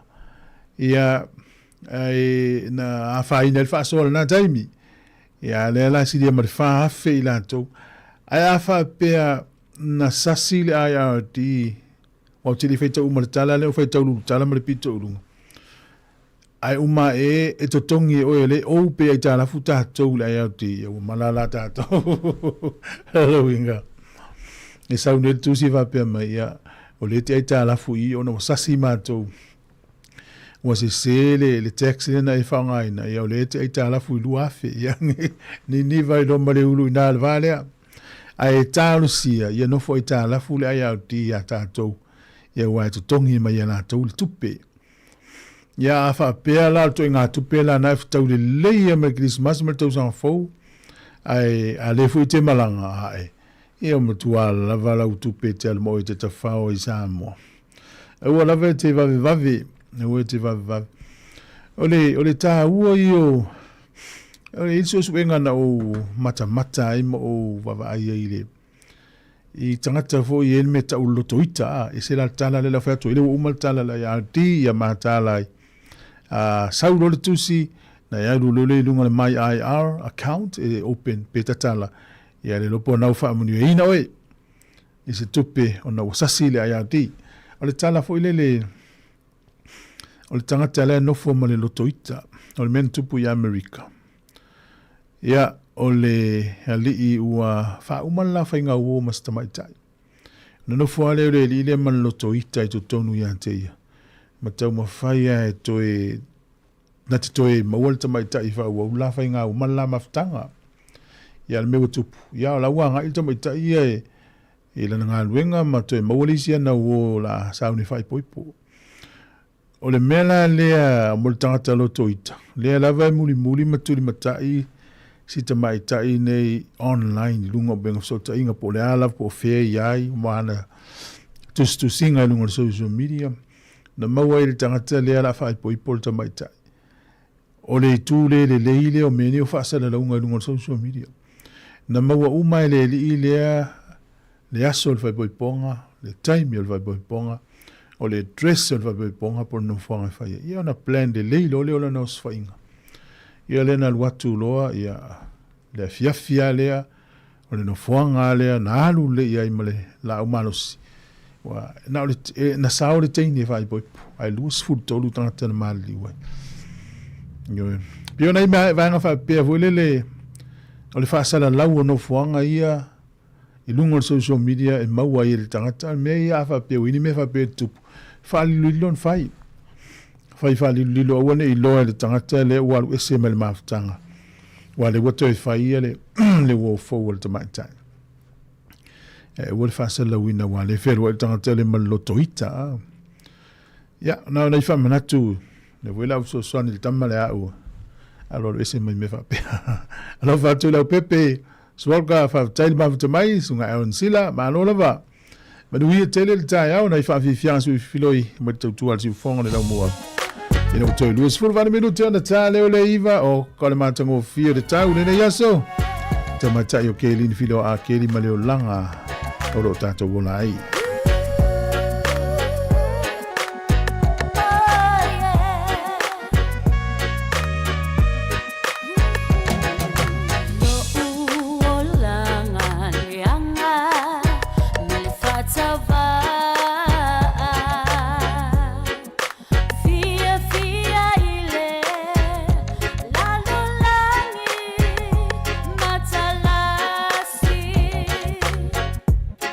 Le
Talofa, Sunny from Miti.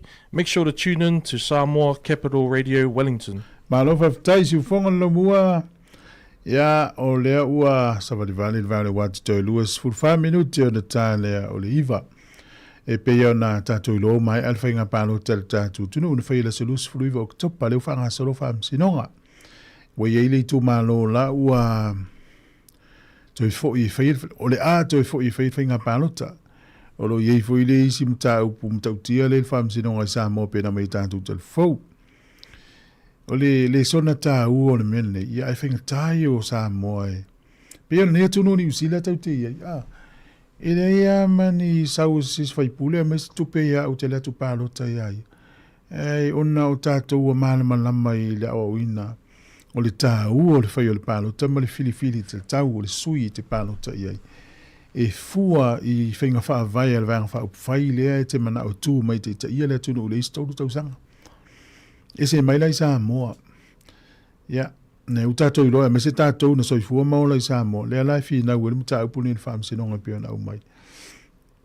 Ya, u tātou I loa, le mele pepe se I Sāmoa, sa ili la miotonu, sa ili la miotonu. Ya, o le whaam sinonga ae su ea, ya u tātou I loa. Ya, e le wha pe se laupa sene umani mea umani o langa o tātou ya. E mawhaina sa alu tangata, ya sasi mori mau e wha mauni e ilana mau, mea umawa pe na.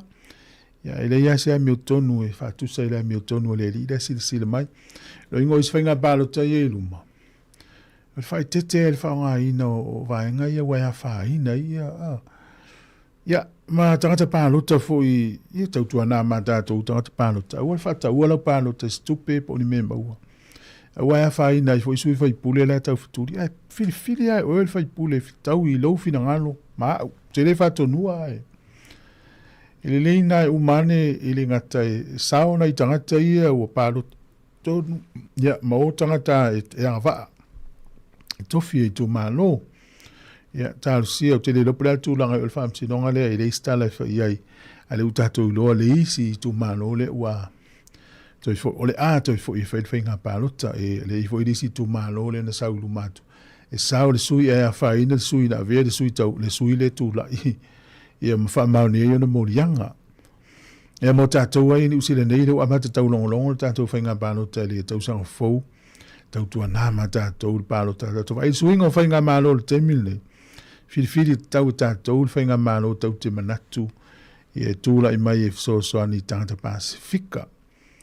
Fatalo fatu mafo Eric malo lava le fa malo se e sawa na tangata mo lo toita to anga tau mafale apu Eddie Wopek malo le spo mo wi anga wingo le yaso ya sunga fo ya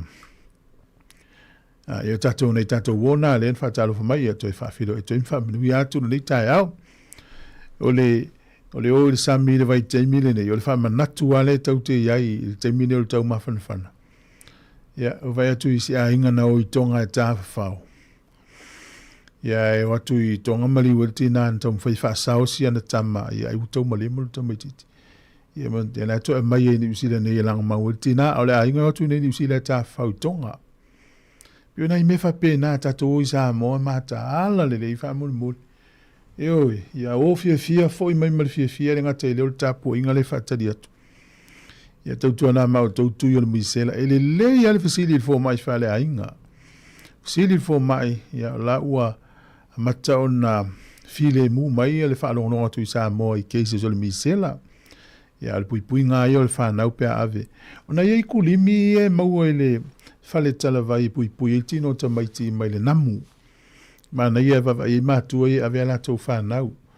Ya ma ave ia vai nga foi pa fai ta silona la fol pusa te mini foto a molto son fo tu ai ya la val se leni wa ya wo fanga I Sāmoa no fatu ya heni taito malo so fua wile matoa malo tai fa fo mai ta tato por grame li afriva tala la urungo ni va yaso ya e au tala ma fa la tele ia tato tala o tala fo ni va yaso Fatou te le fione di pule ya from sanga te almures ya fa pe ya Savilina Cassiano wa istala yela ununga te mil nei tatu tu pe fa ilo to nafi ya na ua fa ilo mai pulu ia ole tamisanga lipo lo langi luafe luas fulfitu i Australia.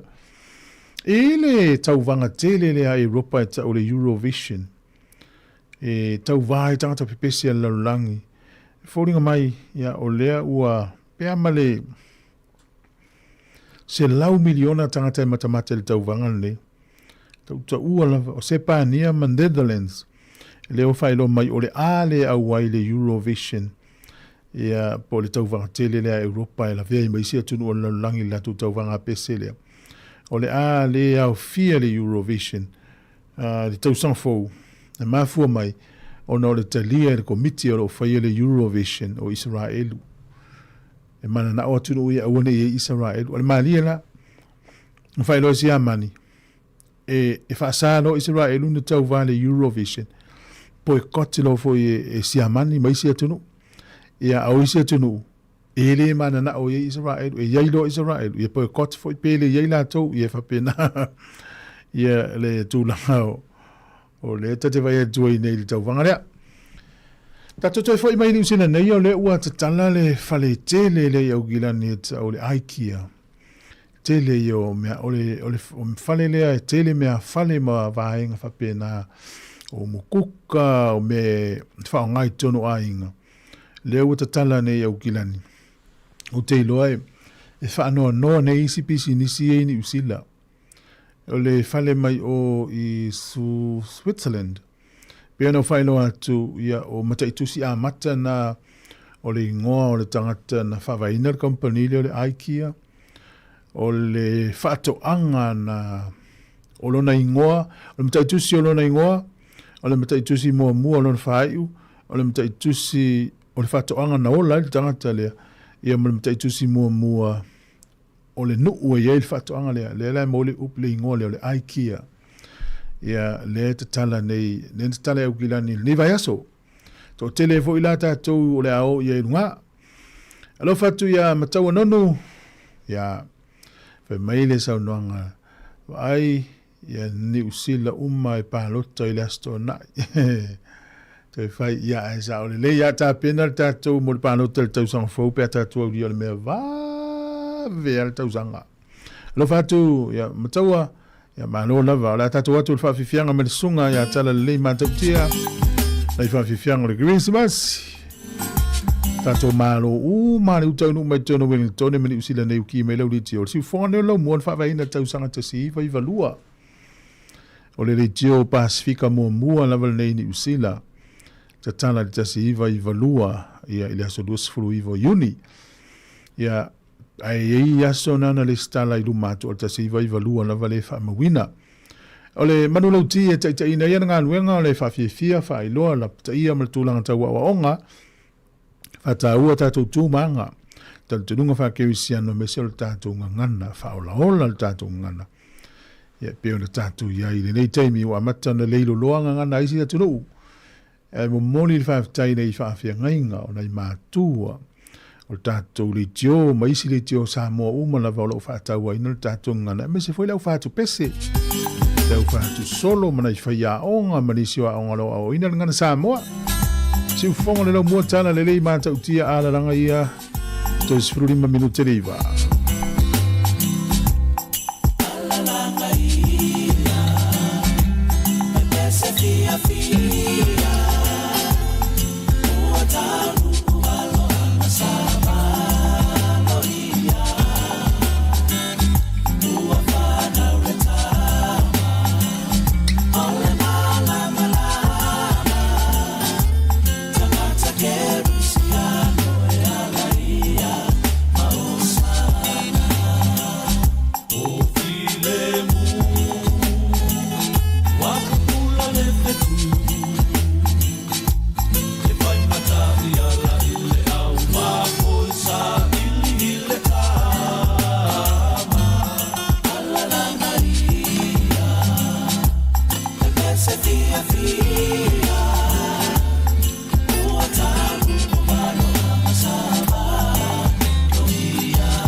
Fianga mai sunga ia tala le lei man tau tia ma le pese na alalanga ia pepese fia ua tau no uvalo anga sa valo ia wai atu leo atona i tamaiti o ilea onga o ka mana tuase o tato la iti te mwhapene na leo o ilea onga ta whawhau le insu inga ta whau tatou ta whau mwhaya onga pauale se senga te mine sami e sili ia fia nei whea onga telena i lato whaspua amana i lato taunga e fale ia o tawai whaftai ngā luenga nei whea onga malo whea onga malo la whaftai mo le awa wina le whanau ia e manatu e leo se ngā luenga whaingo fia mesele nei vai tau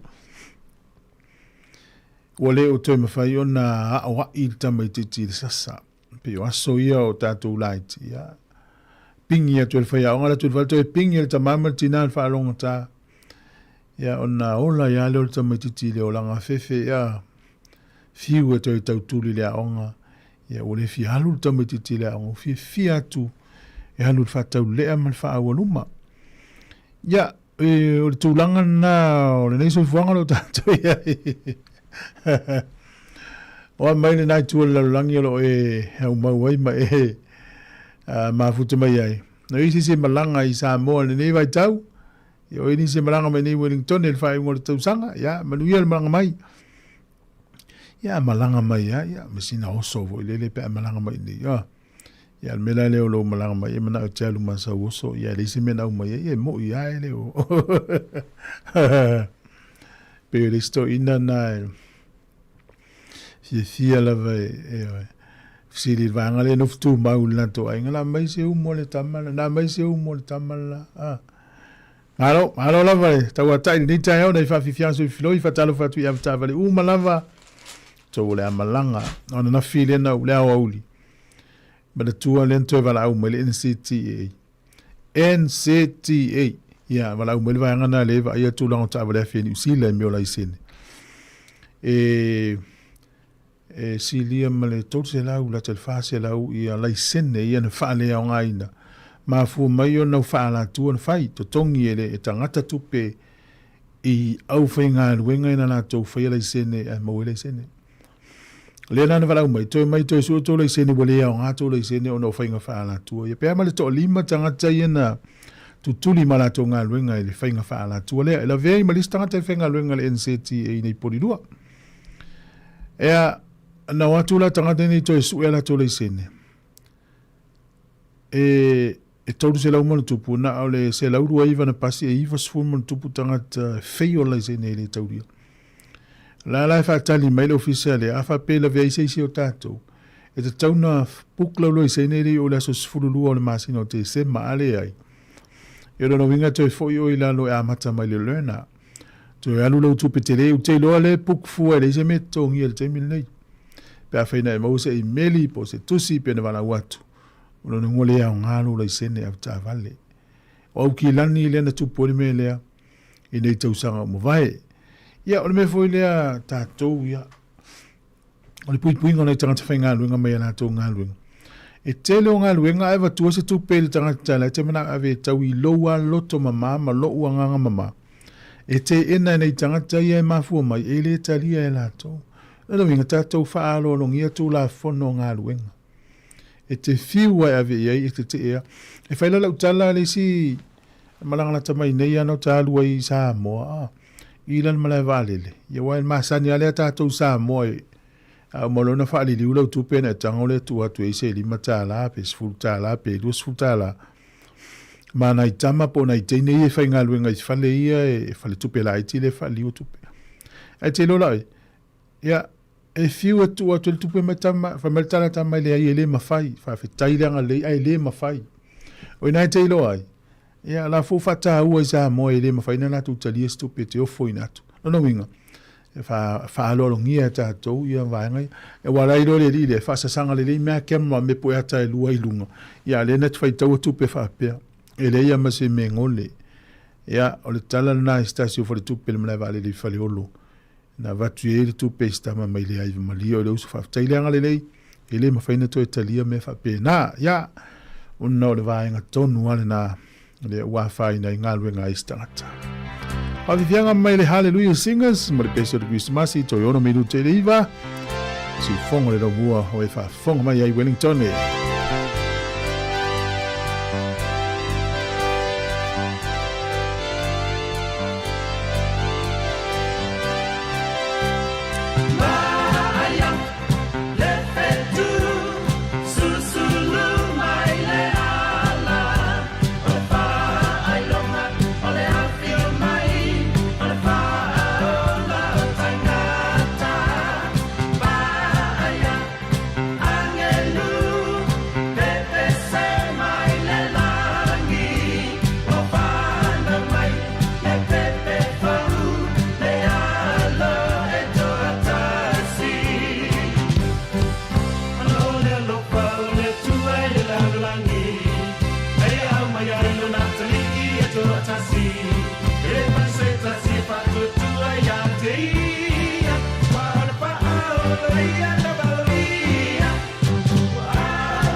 Talofa wa o le ationgi e fafo au lalo o le tia maa pa fonga mai pea i le si fonga o le lau mua i Wellington.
Fianga Malsunga se te whāna moere utala iwa, ius mai lor whaafonga I tātou utala mai Sāmoa, toi whaauau lor tātou pesi.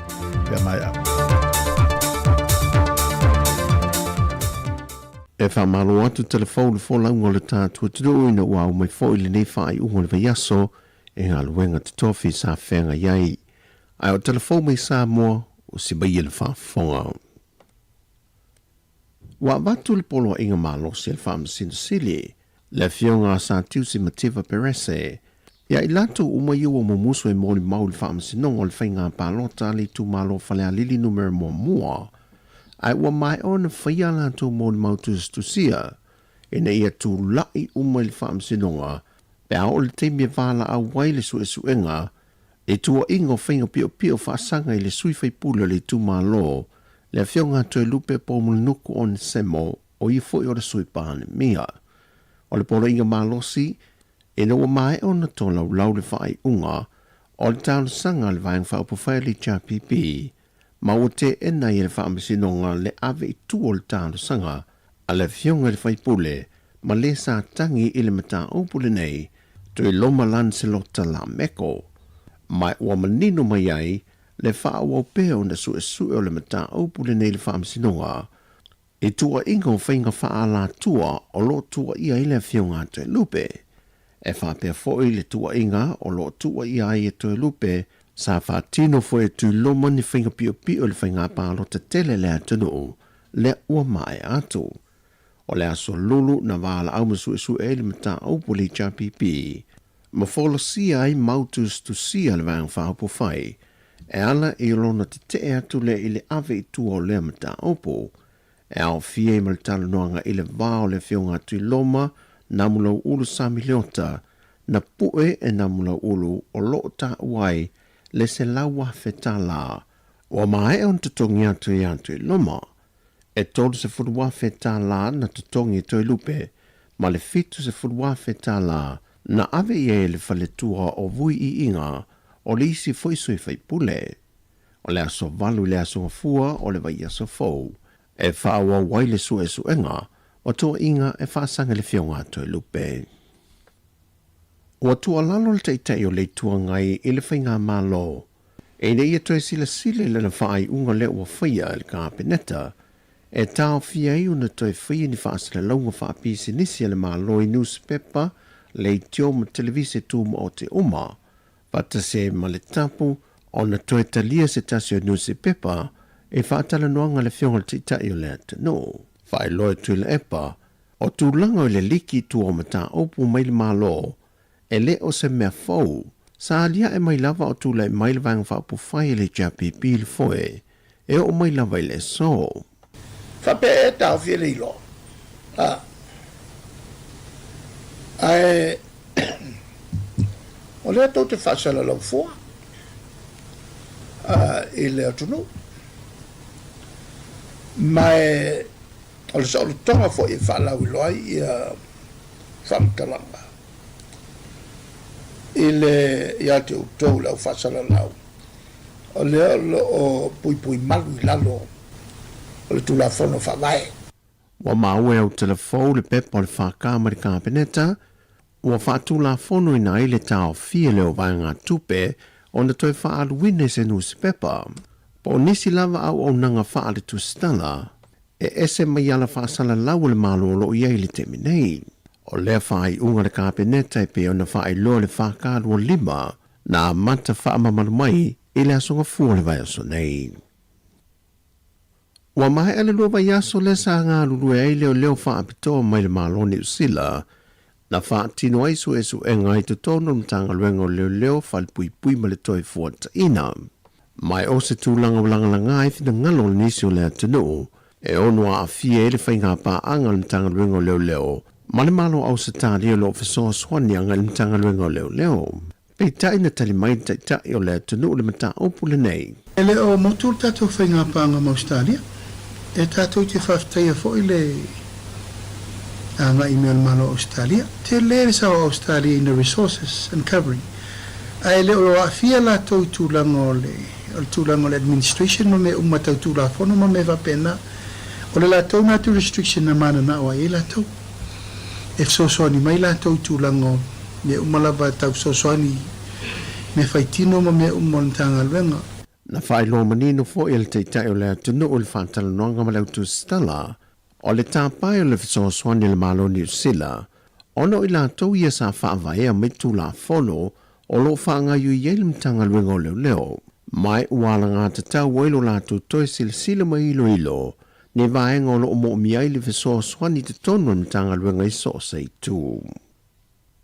O whamanino mai le company va lele le Sāmoa Airways ua le aine lātou mea alofa whaapito whai whaatasi ma le malo.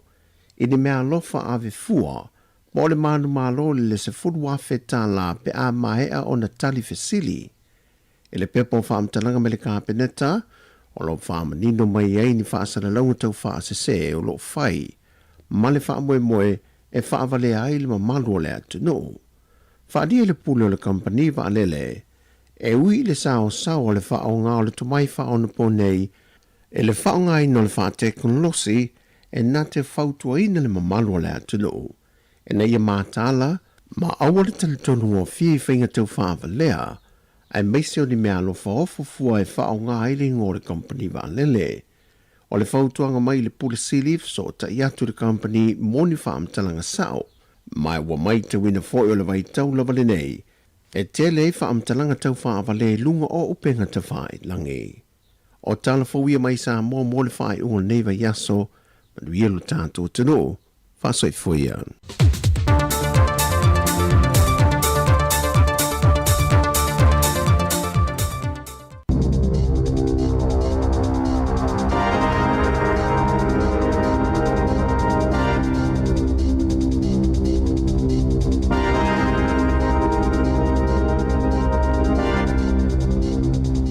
Tala falava o le whapoponga luna lua telefon mai le si ufofonga o le laumua.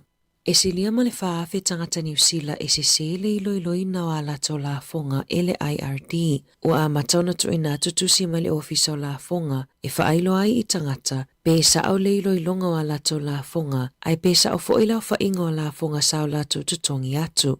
Whaailoa e se tamai maasani o na whaatumuina le IR3 i tausangata itasi o lo o iaini suinga u otometi lava na whaatumu tani mo isi fesili le ana iloa i se sasi ale ofiso la fonga na se manuelu si aile la luas fulua feta la maluna to alua. Na ilo ele ofiso la fonga le whaafita auli ma iloa ai e moni e iei whaafita auli whaapea i lungo le mai IR ma ua mai au na fofo le whaafita auli. O le afiso tai atu le ofisa i tangata taito atasi i aile sa o le whainga o la fonga pe ona lipotia ele le tio New Zealand.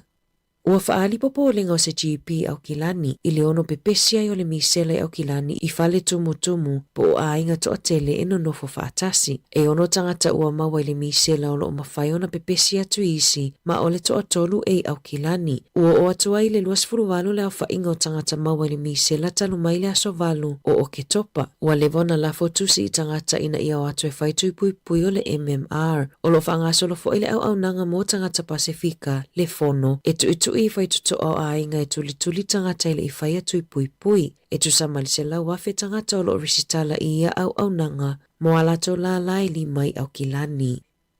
Ua talia aloa ia nei le talosanga mo le pēmita e whaatu ina i se tasi o ngaluenga tele mo Pasifika i tutono Wellingtone le wata ua o le whale malae. O le nengaluenga ua fofua ina i le o ngā tutono le taulanga i Wellingtone o se tasi o mataanga i le toinga loea ina o le Frank Kitts Park. Ua tele tausanga o whaatala noa lea fuafuanga e le Whale Malae Trust, mana whenua, Taitai Pasifika, Pulinga Nua Wellingtone, University of Victoria i Wellingtone, whapea i male malo New Zealand. O le aunga male whaamoe ina ia whaatuina se whale tele e malae tasi i aini whaatasinga mapatipatinga a le Pasifika. Na whaalie Taitai Fono o le Whale Malae Trust, Adrian Oa, o se whaaiunga ua talia ina fia e le whaapotopotonga o tangata Pasifika i totono New Zealand. Ma ua la tatu ai foi ina tino mai le tō whamamao ua lewa no moe miti i ai le whaala potopotonga o loo ta iulu i le nei wha moe. E te le whaatasinga ma whai ona whai ai i le whale malae e pei o porokalame whaaleanga nuu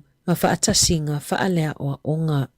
O loo whaale tonu atu tupe le malo na ilo le tūlanga sa fuafuaina. Ona o le pa ua tupe maua mai la fonga. I wha maunga le matanga luenga o tupe, e le o au fia i tupe ale ACC, ua whaali ai, e whaatesi maleiva piliona tā lae maualunga atuai tupe whaalu, na ilo tupe whaalu mo le whama sina e o mai le whai unga o ke topa. Petu sama le fitu se lau miliona tā la ua maualunga atuai na ilo le au whainga, sa fuafuaina le paketi po le tala whaatatau au tu o le tupe ya me. O loo au fiai i tupe whaalu ia ua mawalunga atu na ilo tupe maua ni tau po o tupe whaalu ale ACC e 52 biliona tā la. E tusama le 2 miliona ua mawalalo i fuai tupe whaalu e maafua ona o le poloketi leana toe whaataatia e se mova a o whewa inga i le wao motu. E ono se lau miliona tā la ua mawalalo i fuai tupe maua mai la fonga ona ua mawalalo fo i tupe mai kamupani.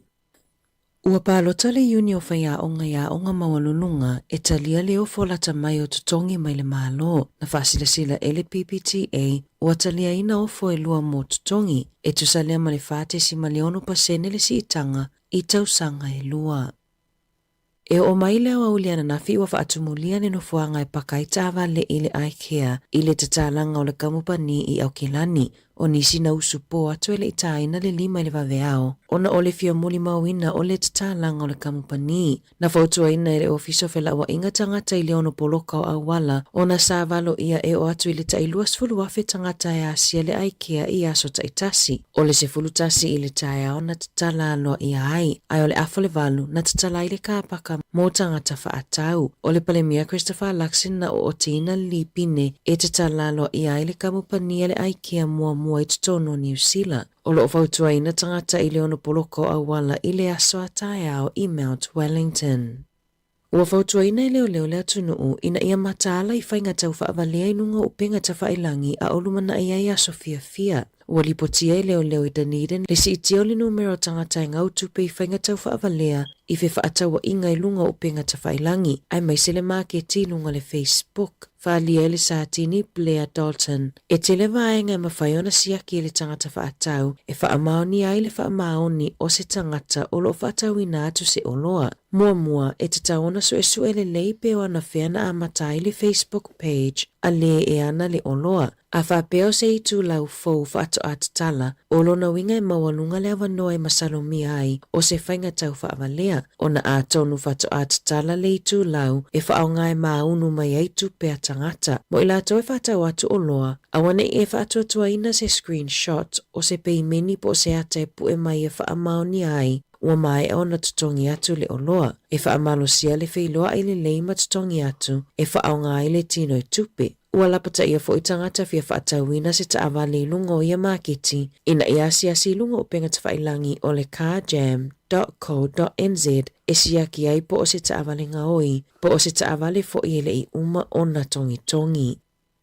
O loo whaangasolo pia whaataita inga i le awala wila fau pito i umi le atunuu, leo le ato i tua le aso e tatala aloa i ai. O le ngā luenga 5.5 biliona tā la o se awala wila po o le escalator e fiso o ta ai stations fau e lua o le karanga a hape ma le te waihoro tiu e whasifuru mita lona umi. Sa fuafua e tatala i le tausanga nei peitai, ua toi tolo e tatala i se taimi o le tausanga fau. E silia ma le sifuru tolo wafe whaataita inga ua whaia, ai le ito uina atu e le City Rail Link Limited i le ofiso whela ua inga Aukilani. O le wha moe ia ausia le isi moe mitinga, ina ia mawhaiona ta i whami inu te o le vao malanga ano foafi, ma wawe aife malanga inga.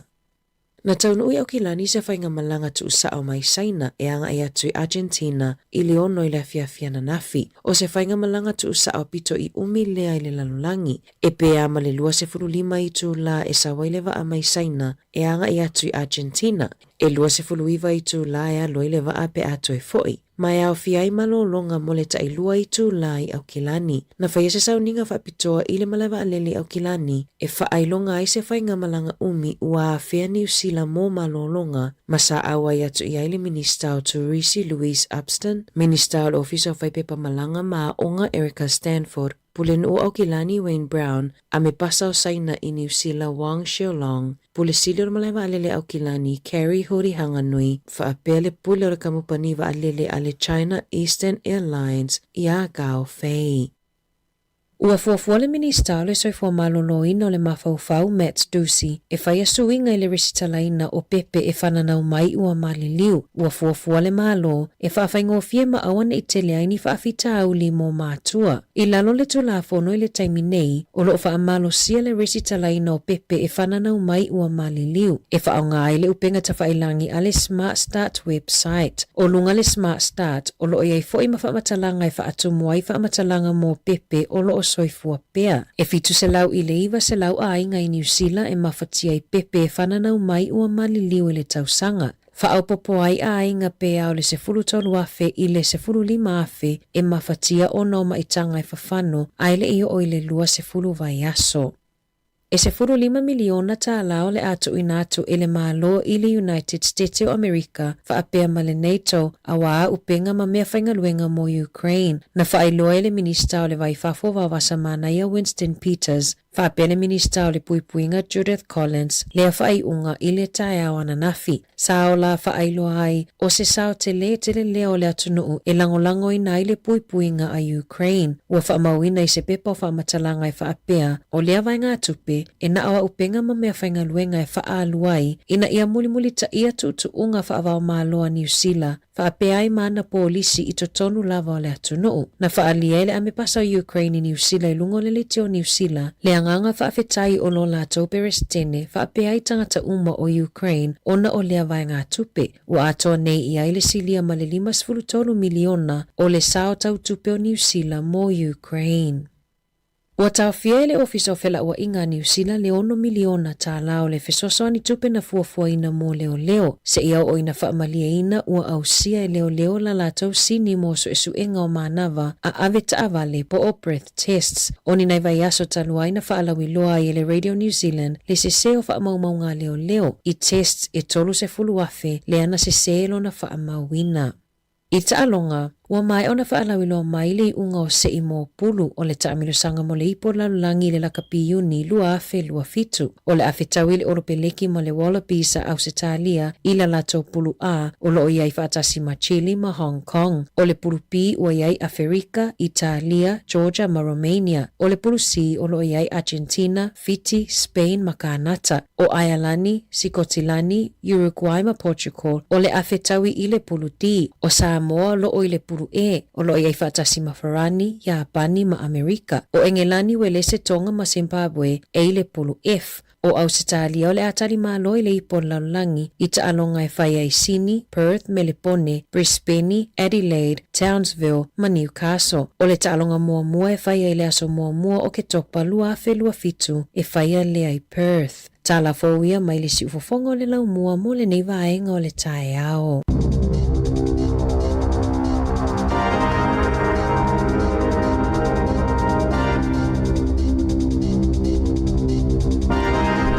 Te mora vlo fa fon le tino ita telfo I le tulas fulu mo le lua ta tu tala mai Sāmoa ta pena ta se salem sem ta tu tala ne usele nei ta pena ina ana fa solo fa fta tu le tino ia le fa fonga mo le talia ina le tautua I tonu mo ta malawa tonu felfenga luenga mo ta vale po felava o e mo mai ta tu tautua le minuto el fa fon le por kalame o tala le urungo ni va yaso a forse fulu por kalame le singa Sfuma tasial por kalambel ina I lau tina mta mai tai. Sfuma le rua tātou telefou wha fianga o le awauli. Ia o le tele digital tasil por kalambel le lanulangi o so nei fatu tei le fionga la wana ati ilawa. Ia malai wha fianga le fiafi por kalambel le fwe fatini. Ia mai le vāle whaanga I le lima. Ia o le umile o le tātou maftanga I le nei aso. Ia la tātou pesi. Moita watu I le tono nule o kāsa ma le tua. Le na pu lea Sāmoa le Hamas le vaenga o Palestina. Vea tulu ni vai aso I le I fai poiponga limas furu fai poiponga na fai le fia o tangata. O le soifuanga la mana o mia leo lai o tangata nei. Ia fai lavi. O na pulenga Sāmoa kengi eva ia nuu nei. Ma fuaina la tō le maua le nganga le maua tātou. Limas furu fai poiponga. E vea tu le lo pala so lo fale ma tūlanga mafatia o iei. O le fia o tangata. La ola tu langona le man nei e mole ola sa loto. Ah, o tatou nei le. Sa loto tatou. Sfuru mariva minute o te nei reiva. Fa vivianga mai Pacific Love Band. Ole, ua whanau mai le tama. It's sing on Christmas.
Ua whaeloa mai la official le tine mu ma whalavelave tutupu whaafosei Fire and Emergency New Zealand o le ale ngā lulue mo le tasi le tu la sui tine mu mai le se fulurua ngā i le tasi le awauli o le aso whawaile aso lima o te sema o na o le atu langa o le awa i ai le whaatuai o na tali atu o sui o le ofisa ini vala aue o mai. O le whautuanga mo le totele ia whaai tete o na whaatino ni vaenga e onu tula i mai ai ni mu tautua nā ngā se senga o mea taumafa ia awa le tu la fo ia Mautino lo ola lei uma smoke alarm solo mota potu moe potu malolo fa pele ho wei maratua a fai ai tula i mai se mu ia vave alu ese mai le fale ma vili le tasi asiane le tula o le Fire and Emergency.nz moni fa matalanga e tu sai mani fuafuanga a fai uma le leile nei tau sanga e tere i malanga i Sāmoa au ala le pole o saunia nei le titu sau se avanoa e te ono manu ai se pepa malanga i Sāmoa ma le lima se lautala Amerika le tupe te tawhawai na ona whao ngā lava le ClickX e lafo ai lau lima se lautala New Zealand po le lima se lautala Australia pe silia tufoi i le mai casual titu sau tau ai ngai Sāmoa ona maua leo le avanoa i le se i le aso limo Januari e mawhai foi ona e anga waa i le se i pe awhai e lafo se taupa ap tolus furutala New Zealand pe tolus furutala Australia pe silia tufo i lo ai ngai Sāmoa e iai nga ole nei whaapitoa. Sekia Tijisa.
Aleluia ma osana awa ole tola male ole tina tangata ya sa olo to tato uma ole anga sala fa ilunga na e tuma ole alofa fa ilunga na e tuma pe aleola sala mo ma alo e se ma ilele anga a italia yesu o yele mala tu fa ne me alofa o se ta ma fatanga sunu ma se oka se o mutalo ma se sai stu o ya wala doctor salala ulele musika e fa afia i ma fa amania o fa angana o Sāmoa uma Merry Christmas and a Happy New Year. Say olia ilota manuia oh olia tato fia oh olia ilota mesia o soi fu mai oia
tino mai no taofi Mausalino fa amaoni tu ma pe se io o ile oti ta la la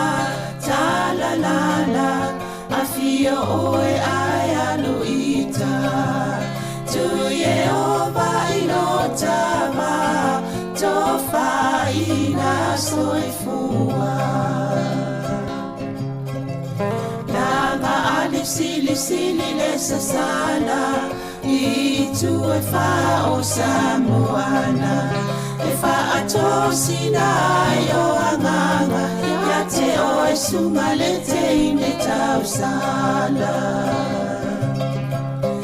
La ula fala wa avea Talua yo e sunga le mana mea Bea fai ua elekea Tu uai bea sia mea eta fea La upua tau no fonene i tau ai so Se sili ne la lelei Ma le fuaro sa mumu E te faata patima e tuli usisu Ta la la afio oe ai aluita tu Yehova ilotava tofa ina soifua ta la la afio oe ai aluita tu Yehova ilotava tofa ina soifua Tue whaatalo whātulu nei tai au fōu, ia malo lava soifua, ia te uta umalawa lo mwhena maawa mai li tautua maasanga si ufonga la mua. O le taimi fo ile nei o le pol kalami o tala lawa lunga o le mai aso, pe ona masania i aso wharai le taitasi. Tal noa toi mele fionga le li pule afu masanga te alu moresi, whaalau tele ni sumta upo sa whaafonga i tala fōu. Ia le ngata ilea o le whaalau lofo i unisio vaenga wa iei ngā luenga a le si ufonga lau mua. Ia malona sai whalau fionga masanga talo whalava. Talo whafo i Savalina whatalo whatule pa i maulungo le tato o whaafonga masani si ufonga lau mua. Ia malo lava le soifu maumalangi maa ni aso.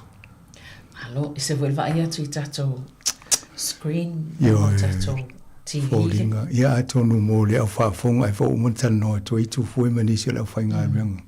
O le sa whainga ruenga e tonu tato pol whaasa lau e to o e mō iene e tau o le green screen. E tau sui e fo la ia mata o background po a te to te vai me lunga e whaintu a te lunga o computer. E nau tō vai mai le lale leo lau mua i Wellingtoni. Ia mo o tō lo vava ai mai mō mai whafu. Ia alangi leia nei ia nai vai ia toale tau. Ma nei se isi teimi na vai le se mato camera se meitai e sau ale live. Ma nei pe lo mai fōringa lai ngai hoi solo mai va ama. E se teimi o mumua. Ia na. Whaiwhaia, nice. Ia, e vaenga masana nei te whia whalau lo momol tātou ngā ruenga.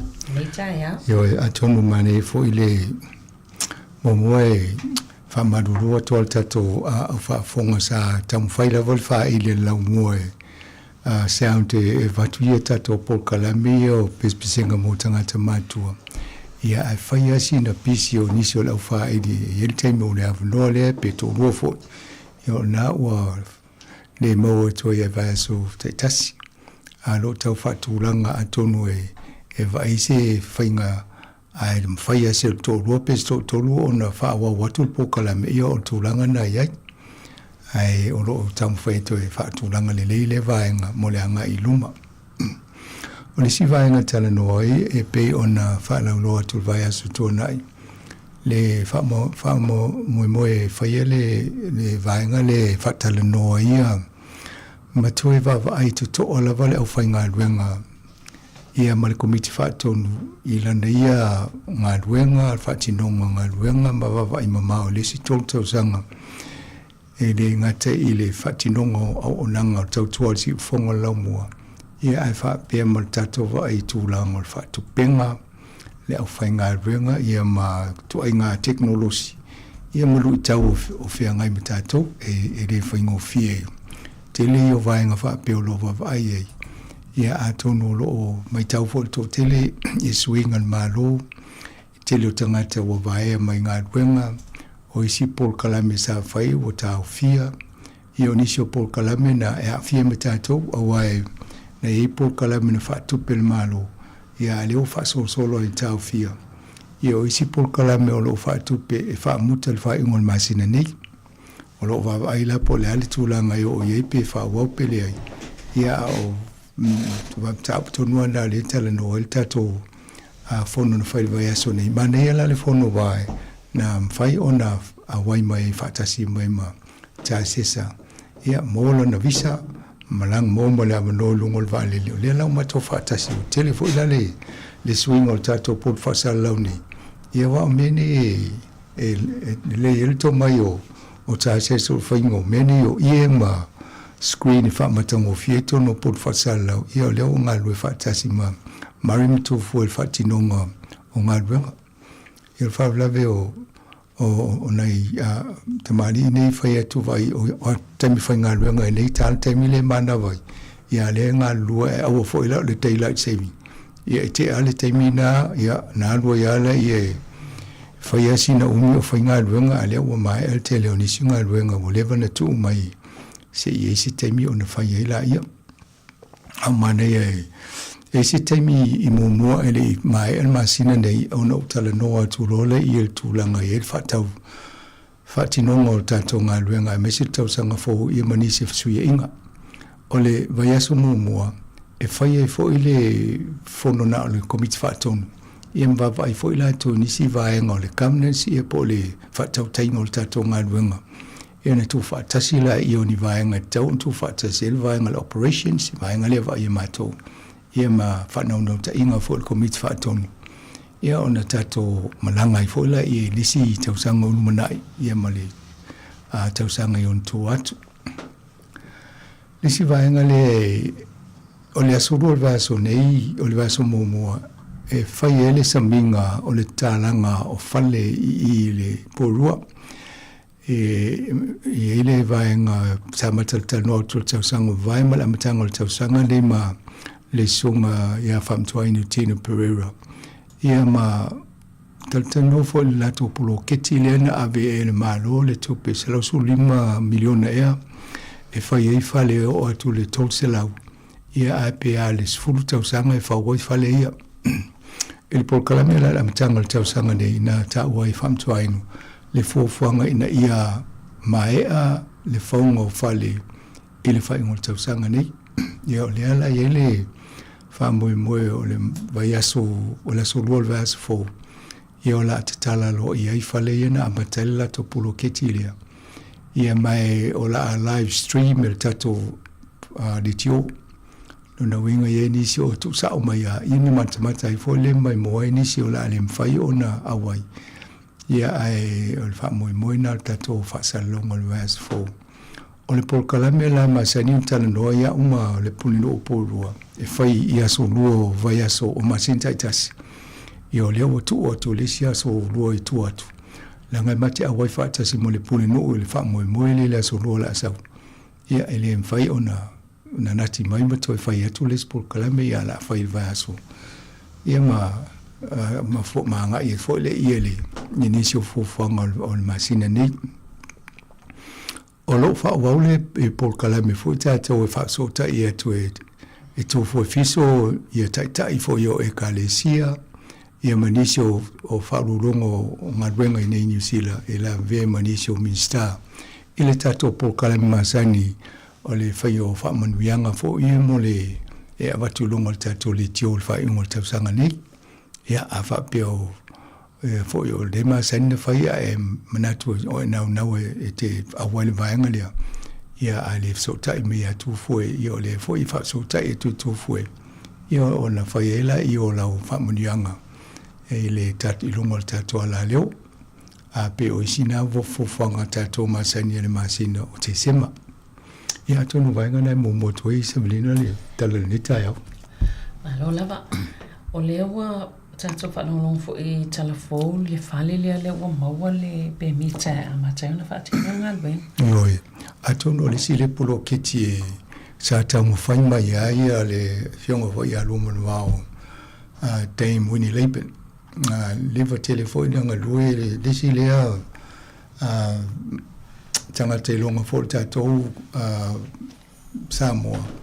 Ilona I nau una ia nisio atina e mo tatou talo mele te mina fai pule fo ili tu malo ne o mana ia te tono pane mini o le urua I mafine fo ile Sāmoa sa ia te tono o le pane mini ma o mia ni to finga o le fai pule ia Paul Minster ia na vai na all te mina wa a fate e sei ma le vaenga le na se ia na lolole le Victoria University ia we am associate professor ia ma una ia le vatato tangata Pacifica ia ia la maisi atina ia pela o tamu fainga o le fale malai o le vaenga le ben fata no Tunisia por kala mutonai o le fawale o se fale e fai mumba ia fono a moto le o le Pacifica e mataulia termine ele vaenga le ta o le PIF o le Pacific Island Forum ia luna winga asa se fono e fai mai nei New Zealand o le fale malai o le ngoa le nen fai noai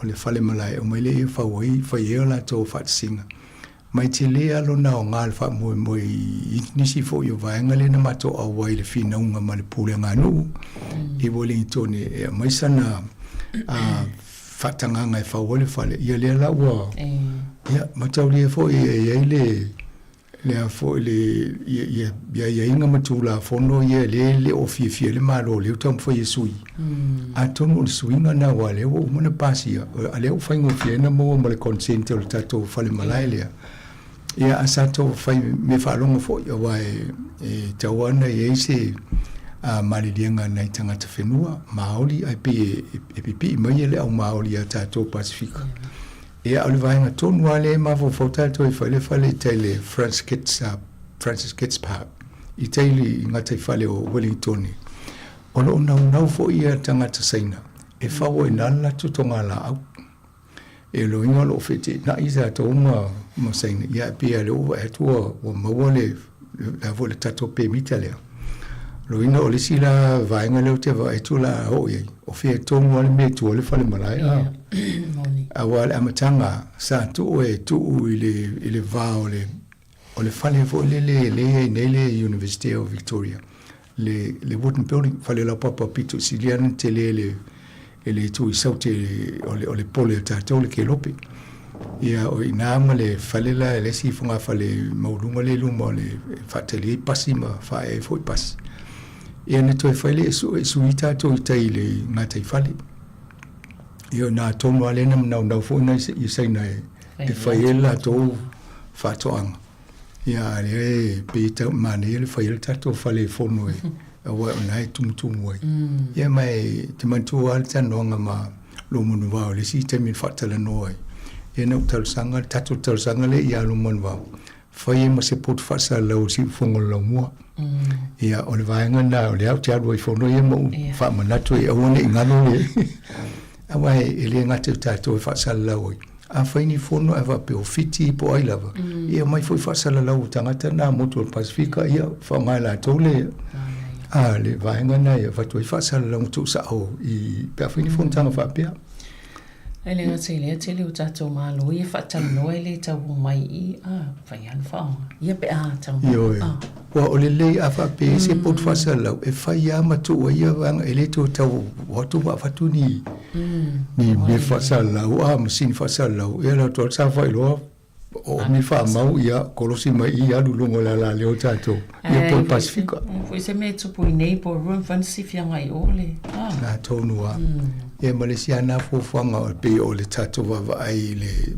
vaenga le fa Britania o le business continuity ia po le va ai le disaster recovery a esif mafu e tupu nei po rua o le mfaito e fa sala ia sifita to tai po o le access Wellington access radio ia ai la mo se po fa sala na ia me vai foi no ina ia wai tai mi e umai tato itula ia ona so ele se me fa sala o tato ia o termine o le tato fale ni o lo manil te lo potulo faingo fi fo ni fa salo ia pe o le si vaenga na mane fo se toi tala no ia lo mon vao sa we fa si fam talanga te update mo le tato afa fonga ia me se tato Pacifica ia Sāmoa mo Pacifica ia pole ale fa mo lo monai o te manatu e ta one time for your tau fi mai Winston Peters I fainga malo wa o ia na tu malo si so ni fa mo le ia ma se vaenga tu pe so ni fa tu pe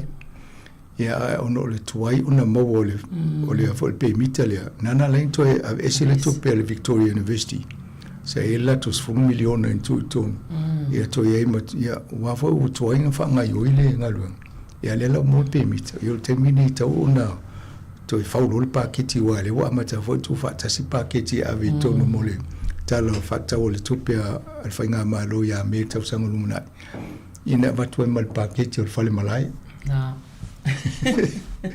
mana ia wa o New Zealand e ele na vai nga tupe ave ya tumutu umal Pacifica a tipi mai peta milion dal mutu Pacifica o le sina o te lo e de pole telefone wala lo le fa nga fa wala to fa le fono ni pe tsauna tsala no e vai nga ai te o la kile le pa tu la me yo wa le ta no mo fo ma pale la to so io italo tu pe na foi io le sia wala na fa tu pe le fa ngol fa le malaile io wa te tonu e si le tu na lo to fa motor Pacific ia mai mas to sa fa ngai e si le lo ti pisa ma ia fa ngol fie wa e le luciele wa malis fu miliona mal Pacific ia materia o mai le currency exchange rate al fisu ingo tu tamu mo la to ai ti pisa ma tu pe New Zealand le va tu fa ia na faingo fiela ia mana ia e le ala tsan no fa mana tsoi vai nga le a fa no longo mai pale bio o motu ape au te tala no fo I tupe ma to ndai fa nga mai nei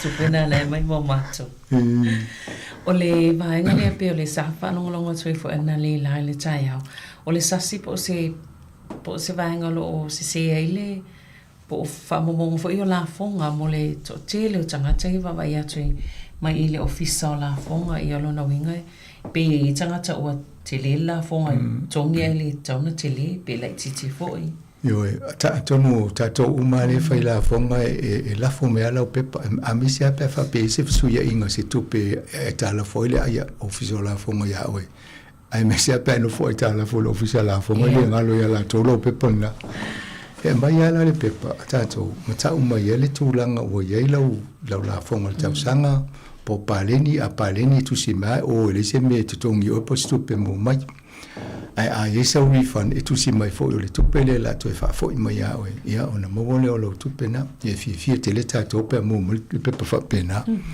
ai mai lo le pe vo le ta mai o le tu pele ta o na tung la e shoti e le a to na tung io le nala te fa no ia le masina ne a mesele la o kisi masia e leo se me alo fole leina mai pe ma se tu se pena ai ela nei tangata e faingo fia ia tatou le na le tasi ala o alanga tupe maua po lo tutongi na le peiwa ia ai isi tangata ava pe tele ni au konkala te fai e se le tupe mau mai I e se le tupe mau mai I e se le tupe e tele la ia o sources po alanga tupe le mo e se foi la le faingo na ia la fonga ia e la ma tangata ia tele tupe le mo investments afa pe tele na investment tu po ia le ave e te o mo mai polo ia pasene tulu ia o to inga investment la o mo la e tau so le account le ave fa tu langa la to po la to no ale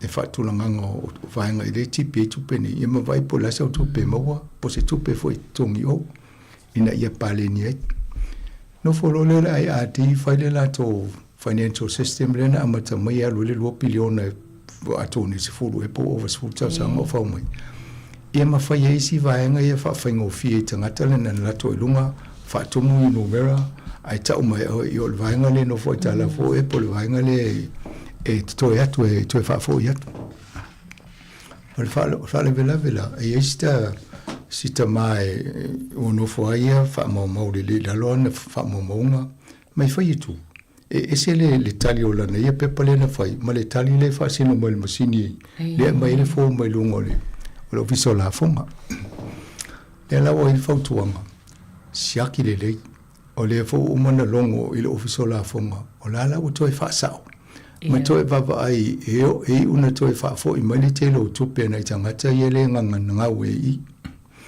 a fa pe o e lave pe tele tu inga ala nga tupe e mo o le tau sanga mai tau fa tu moi pe po ia e silia lo to e silia lo ofiso la fonga fa mole to siaki wa le o to e tilo la to i e ile fa yo ila to na tele tupe o no to fa fo i mai i ti ula vea to i mo ai man ele le siaki ina ia fa manino ma to fa yela to nga luenga wa le o fa to ina fo e se tasile e office so fo le meta to pe o le tiro e se ale fa o me sa ta o na sa o siaki le ia apitai e ia le sasioni so fa o technology fa pene awa te lo toa tu numero tu numero e mai ava nga na fa tu mai o numero i sa lo tat ai e de i sa o la fa le formula po le fa le po kamen ale ai o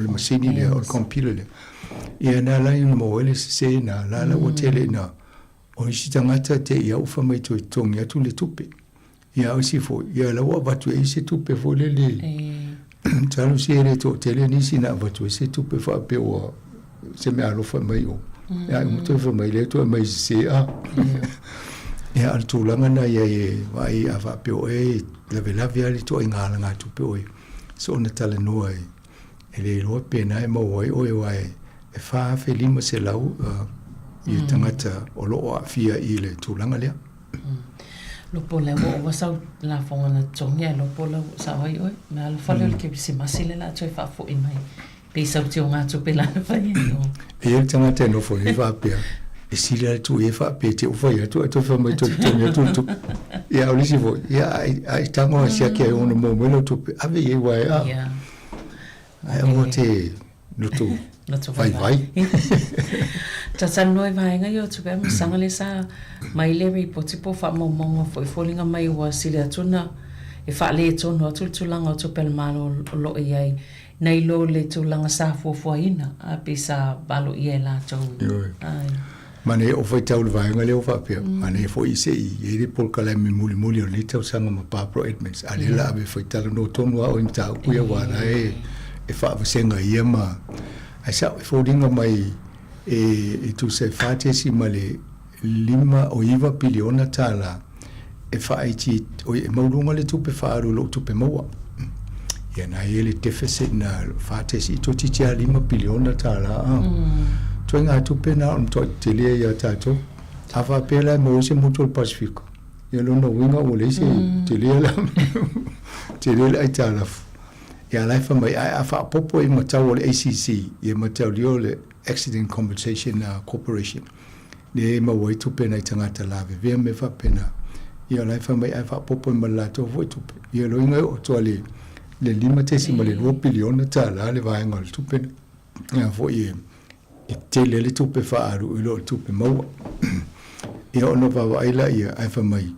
O le ta mau la lo ta tupe fa ai e mau la lo voi ma le tupe mau. Ia la mai i mo taxi le GST. Ma dia la foi tau e tau na le GST a rita wale pe wai te le loa po la mule la ve male opul pe wai i le meia pe ai imani me no fa te mani si te non papa ai yelta ye po kala me un vai fo ta po kala me ni sa tele no ai afa pe wa wal se fu wa fitanga to o se tu New Zealand o si tanga tana sa fainga venga ni Sāmoa foi mo pe wai ma a mo vola tutongi fa ole fa tau mo vo mo le GST e le la wo ese na tangata ia wo le se pe wa i wo le se GST ia wala ti te vo le tupe mo ia pa o wai ma tupe fa tau e alu fa tau mo fa le olo ia fa to titi le fa ngal ben ia le titi fo le pe wa ia mo company fa le olo ma pena ia malai titi mai tupe fa alu fa tau o loa na foi fa le loa ia wa ti le titi fo le GST mo mai ia o pe o mena te tupu pe a whaiti la whainga ruenga nei. Ia, mataulia na vae le malo, mana sefe male tasi tesi male iwa piliona tala ina o pale male malo. A matalona tipi a vae tangata whainga ruenga le malo. Ia o lea o mai nei o lo whasol ana vae ana istangata. Ia o le tōtele o istangata nā le la uf malanga i Australia, le tōtele o whainga ruenga i a lea o tu o tātou. Saulo mo le tātou tala lea, ia o tō inga tūlanga le o i tātou. Te lea whai nei, wai tau witang te malanga mo esa, pa uru ia tupe ma wa i la fonga, pa u tau langa la fo lo tua. Ia fo ia lisi a fianga. Tele ia le. O le mea uwhiwhia tangata, a misa tātou Sāmoa mo le Pasifika le o i Australia. E o whiololo i tupe la fu Sāmoa. Ia. Wai te lele la tō tupe o a. Ia a whapela sa aver se lau tāla i Sāmoa. Ia o lau o watu nei pe tāla walu tolu e le vol exchange rate la ie le tāla Australia. Ia tu se watu se lau tāla i Sāmoa, ia o tu i o le se lau tāla Australia. Ia o tō titi alu se lau. Ma lenga la fo ia a inga. A fa pe to tele la i Australia. Fa tele le saonga tangata le Australia wa tele vol la tore. Ma ia. E isa no nga ainga o le ape ia tato tai se lau a. E o le tala ma se ni fai a fa pe o te au mau i Amerika ia se lau tala Amerika oi. A fa pe Australia se lau tala Australia oi a New Zealand. Se lau tala autohi Samoa. Bola va se lau tala Samoa. Ia. Na fitau ila ia. Ale anga le ia wai o le sila i watu a mesia tangata mai Peritania ma Amerika. Ma ia tata se lau tala a. Ina mana o le foi se lau tala Samoa. Ia muto i si kuea la tau wai mai le titi. Le a tonu au ngā foi le tata noa i moina i a inga foi wa le la fatastasi. Ia o le sina au wala e fai e tau sao ngā tupe. E fai e le tupe le nuu le au ma wale tangata le tau a inga. Ai le foi tala Samoa. Tinga ina tutu sa lea. Ia. Mana ia. O le vaenga le walu ne vaso tatal noa i mtaapule le AI po le poto whaafolinga o masini. Ai ele mtaapule le o te vatu pia manu yeise le au se tusi tala po stata wei tusi whaiana tusi. I ni tupe tutongi o na o le vaenga le au fie tutongi o le AI po le ali sa ongo le mtaapule masa. Mataulia o le pana a mata na whai mai whina a company o le au tusi o le au whai pesi. You know, i nai tangata e o ia la tō pesi. Kopi e fo i mene o computers o i to inga pol kala me wha ai lungo. Ia ma ave wha o ngai la tō. E o fo i lai ina o saule AI. Mataulia sa i le koko o le Facebook ma la tō na. Ai le i le to inga teknolosi le usau. Wow, o mawha mama. Ia na sau lo le pe ia o ia o na umatala ia mai ale lo tala nao solo mai tusinga. A tangata ese mawhia tau sanga mwai a. Mataulia la le te mele na amata ina whai ngofia na alu le kuko na la tuawhasiri atu le kuko ia sau le tali a. O le vana whai le kuko la ao ia wha mamonga le te ilo le kuko. Wai, o le aonga solo manatu, mamawhauwhaunga, matusinga tangata ese tau se mtau. O le nala e au mai i wha mamonga i mamai tato tali pe alwasiri. Se whai mai a se talo le mele ia au mai mene umanau a. O le saunga la o le AI, o le se ngā mena i mumuma le AI. Wa whai e lo la le tua i ngā whausanga o polkala me wha computer. E wha whai ngō fie o nā umama ia i mene. O le ala o la vevea to i o i mō tusi. Ia, ai mawha whau o le tusi, ai whai tau o le tusi, ai tō le vai aso o whai tau o le sila na tusi e whai matu. Ia, ai 4 miliona ia foi o tusi le o nofo ia masini nei mau mai ai a o le la to fainga le ai a e wa e koleni mo e role fa pe fa fe na o fai mai ma tu fa tasi ma fo fo na mo le i Italia le la wa mata o na suenis alfa level ave e le compagnie le tau o le anthropic AI ia o lea ua malili e tutongi le tasi tesi ma le 5 piliona tala Amerika tusana o le lua tesi ma le 1 piliona tala New Zealand. E ia claims a tangata ia ua whai mai e a fo i wa mawani nei o la tusi e o la vea I tonu le aonga e te ia ua e mataulia o tusi e publish lo inga la ue lungo se computer se company le ne fai mele tusi ia la tu role masini le pe ia ave le fe fo le la tu a fa tasi mai tu mai le ai se fa noi le se tu pe le tutongi ala wa mo ne wala va ia tu tanga te ona tusi ola o fai upule na tusi o le na mo tusi ale wo so mai le ala wa mo ne alfa le velave na la to na le sitala ia copyright I America e mafai ona a fia ai o ele te no foi fa fo America le sitala o le copyright o ele la vela o lo no wingo mele la te rola atupu nei e o uma nei tangata listala la to oi ai te tawana foi se tu la fono le malo o fatas e te le tawalo foi listala America po vea te le sala o le ngoia e ne va pe te no foi nei New Zealand sa ngoia tu nei ave fa ngai o ai le foi nei tamo sul company ne wai ya to no le si va ngana e va I ta to le tele tu singa e inisio tamari fo yo le tunu e tele ya la tu si o mona tu si ma la tu thesis po ai ni mauna ave lungo te mi fo yo onga yo te lo o to uma le la via fata si e o le au fa sala lau ia e se fo ia o le au fai lotu e se fo I fai ngola to mana tu fai ngola to la uma ia fa pela I lungo computer yo te lo la o mo fo na o ma tu to la uma na isi te mi ai visidi tua fa Sāmoa po le ala ngana se mai se la ngol va ngol o so mai ai sa una ngana ia sa ole le na visidi le o ila ngola ngole o mona au mo le ai tu fa te si mai va ngani ia mana ia te le fa mani no va nga ia msanga wa mal mla mai fo nei o tato tangata ia mai se le mata o te ole ai na le o tato lo pen tal no fo em fam tale va nga ia tato fa salau nei va ia soi whanganga o pese, matulanga mata atu pese. Ia pe o le mtautia na o le ai le ua iai nei vai ta. O le whale vela, ta vai lai pese wa le tal tano, to tato por kalame nei vai aso i fu tamari I le na vidi mai ia. O whanangolongo mai ia sa o le le ia, o vaenga uma ia le ua pu e le to mai le ua whaingi. Ia e se fo ina mai le potul tangata o si taimi te na ifsiri le po whaangari le to mai le na mai pere ai ia so se mea lawa nila langi ele le uma a o le whaanganga mai tele tau mafa mo tatou a o whaanga fu tatou ma ia I tele o vaenga ia o le tūlanga la I ta pata tano I mo o pese lona winga a fai ai te ua le ia le whainga o le teknolosi le mahata mamai fo I mo le I le deo o le tangata o mwewhat se a mea se pese na usa Elvis ia so la ai tau ia na lule po e mai le leo Elvis Presley mai wape o le leo la le o tangata le mana o le tangata ia tusi ma se uso ma se pese fa tau ia tau o e po la le theme se ia na lulola ia so e mai ni upo fetau me ai mai ia na whanolongo to la ilo noinga ia se aso lumanai. Ia se whalfasala lau. Alo te ita upole.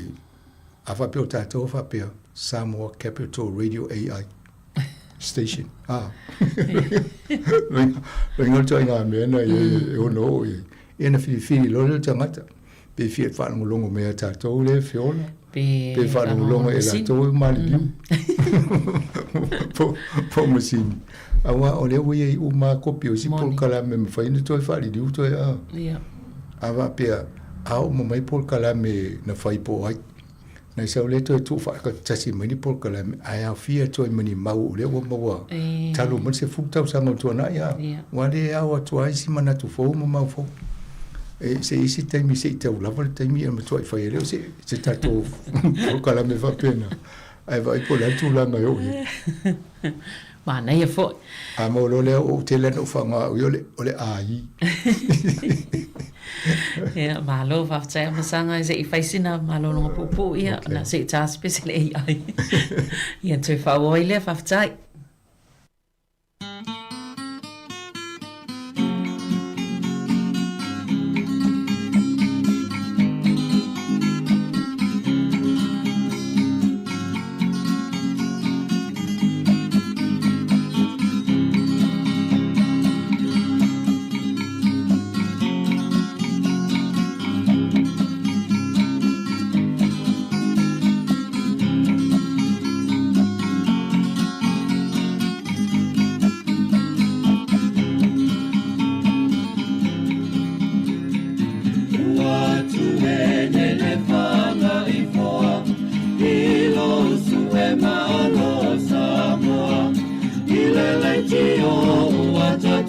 whalumoi ua mawhai o na peso o tai ai ua atu e nei le whanga i koa i lo usu e manoa Samoa i le leiti o ua tato whalumoi ua mawhai o na peso o tai ai ole tai au le tala lele walai o tato penei ia so e komisa o mea umana whaingata o nei tā sanga ua tato au lea mai i nei manui a ua tato maua mai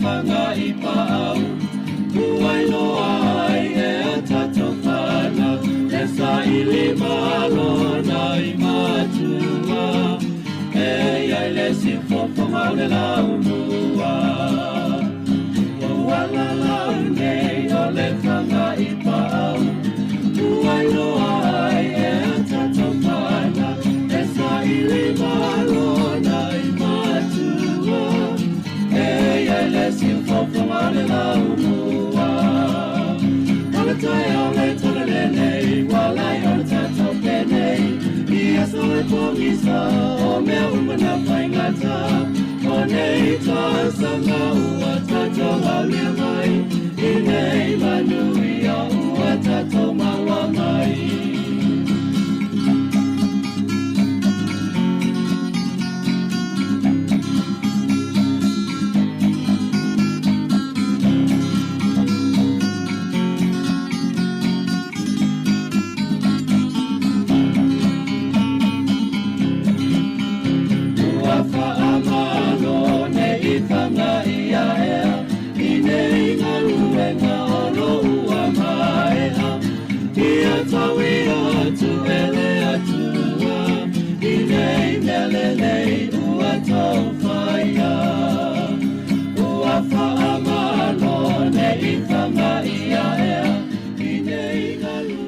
Toe whaawa watu le tala noanga i mta upu ia me se fulpo kalame o tala la walunga o le vai aso. Msanga i le vaenga le ona o pei o lea wa lewa na tata alia fu mfata le tali tanga tali tata langa o le company le o le IKEA i titono New Zealand. Ia iei fo i pupo lenga i whatoanga po o pine trees i Hawke's Bay ona o le tūlanga fo ile ni mua po tūlanga fa pena. Ma ne fa tai ole IKEA ole tau e pole atunu ole acronym tu sa o ingoa ai maile i o le ua i matai tu sia na tu fa ta sela i ole I ka e a ai afa leo i o IKEA pe ole o te kia i mea pe fa pa mo IKEA a pe fa pena a liu te vai atu ole ngoa o le tangata e ona le na fu na fa vai le company le o engva INGVA o le Camprat ngai ele le I ma le K o le Camprat lo ngai ngoa fai KAMPRAT ai la na fa to anga sa ye yasola o Elm Charit ELMTARYT ia la ma le Paris le ka o le Paris ia atonu se lot o le AGUNNARYT o ina pe o I le Paris le sa fu nei ina fai lo le company a pe fa pitoa na ia mo lo na fa o mo me o furniture o me fale ai va ai la wale o le mta pule la tatanoi o le company Swedish pe o I Switzerland le fa tupung mai ai pe ai o vai la to o me fale ye fai e mo mi la to ni la au fa o me fale e te la ia la to fa to anga mo pine trees le fa le ve New Zealand o le mta kula le mai o Hawke's Bay wa amata na ye fo ia longono fania pe ai tau ona mata I tu New Zealand fa nga ona lau fonua o le usau le company le ia ave ese uma pa povi ma pa la fumanu le sa ia ma fa isi fa to anga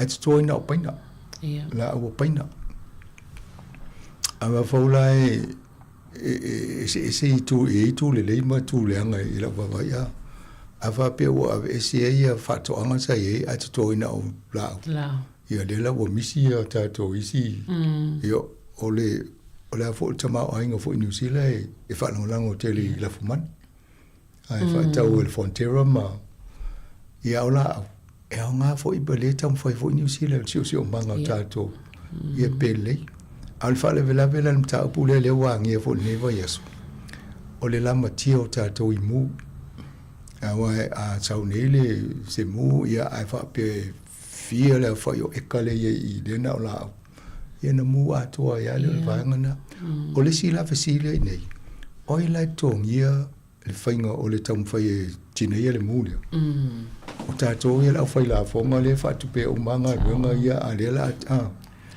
ai tauna whai se polkala me e whai se ngā runga lau li whaini la tō whale tina I mūto no whatuanga ia a muwhatalia la tō ma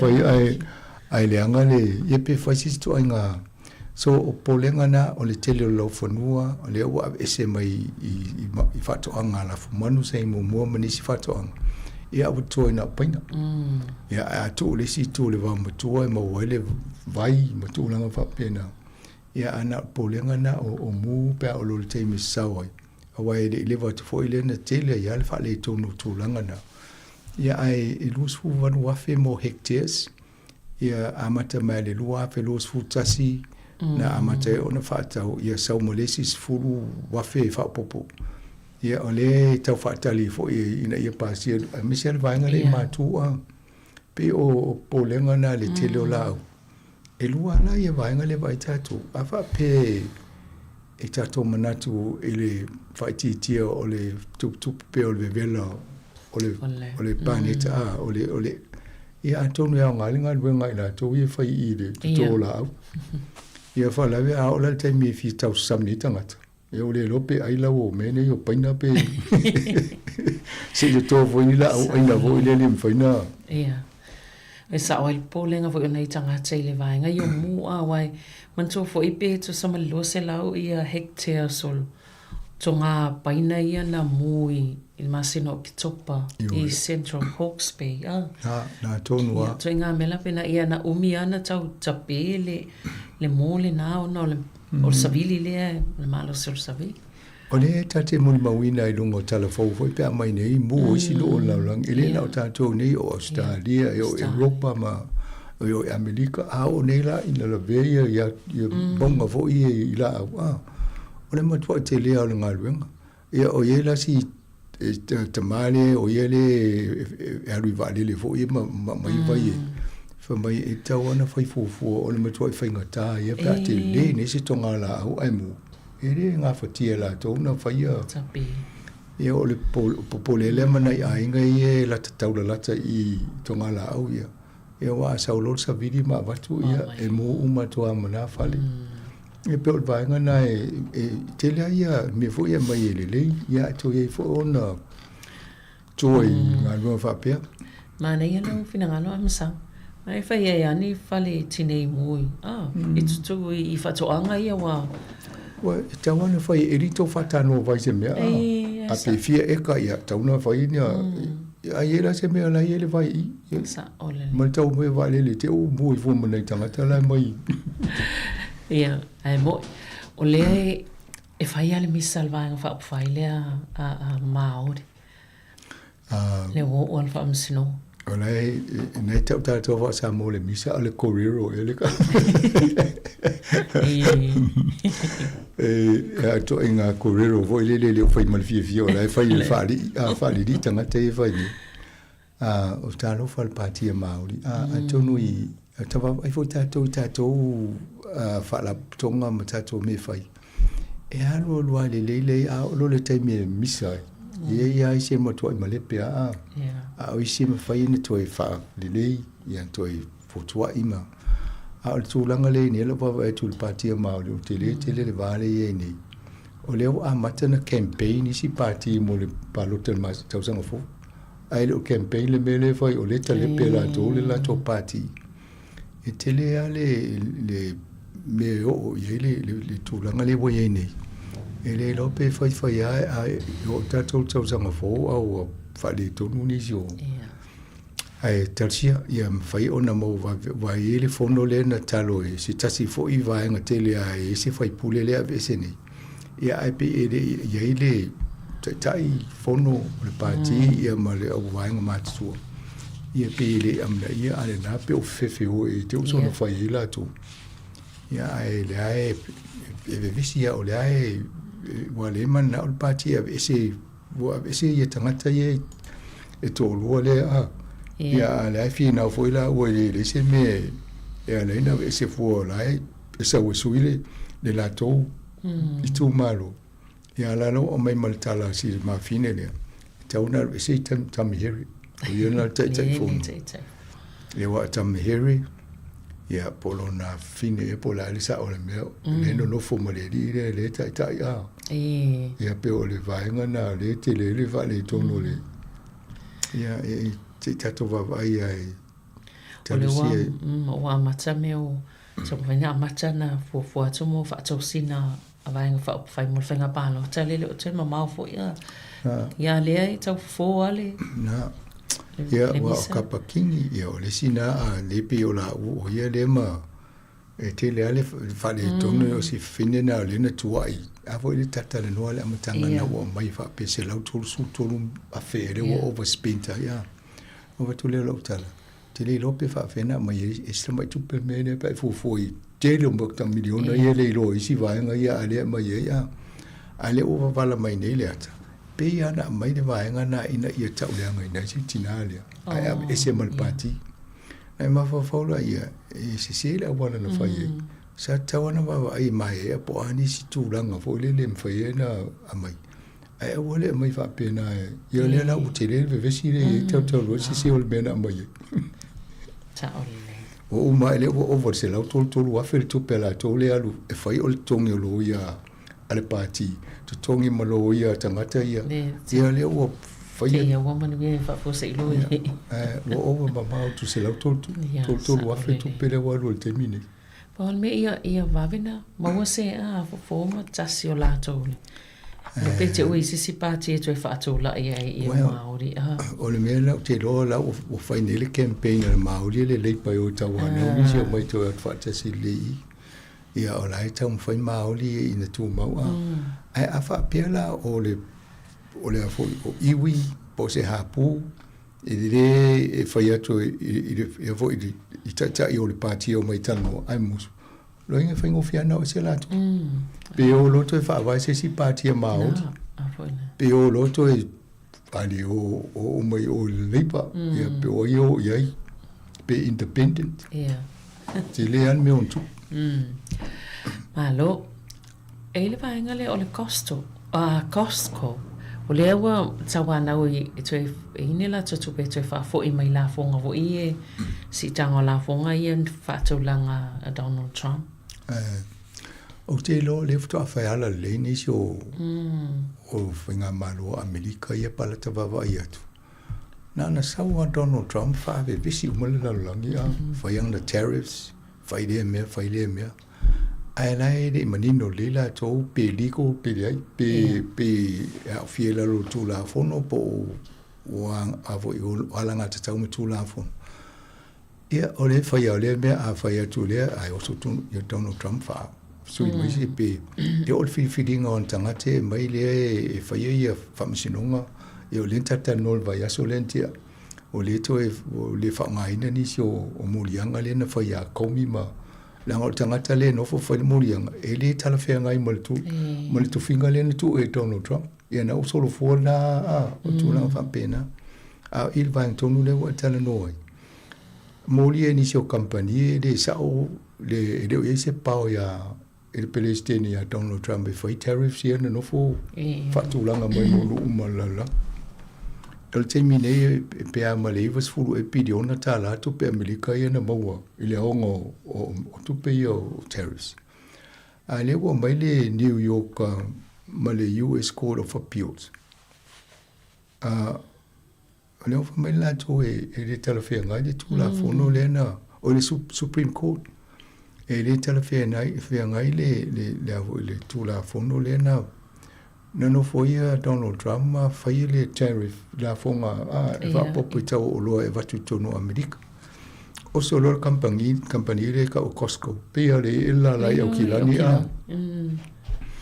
le la o fai to fa foi mela to tu e mai te va o foi tu singala ye pe e le temi fa pit e foi e le fa pe e lo ya e pe pa wale le temi o to i wa mo on fai total sang e mo fai on to mo vol to yo le la nga yo e lo la ye me o te lo la tu o la ta fai Donald Trump ina ia woni ia fo ye fa msino ngai me ye fai o Palestine o te tono o manato Donald Trump ni so temi au to te fa le lo te fai me telefone ngai mo ta to tu al tu la fono e muni ai ta ia lo tu la fono o si temi pe o tu la fono ia le na to i ona nga yo ni mata ona ole awala na tu se le tu la fono ata to vai le RMA tu la fono le ata to le na fai pui e si o manga ma ia ata fai lo fale ia mai le fatanga mai le so mai le fatanga mai le so e umai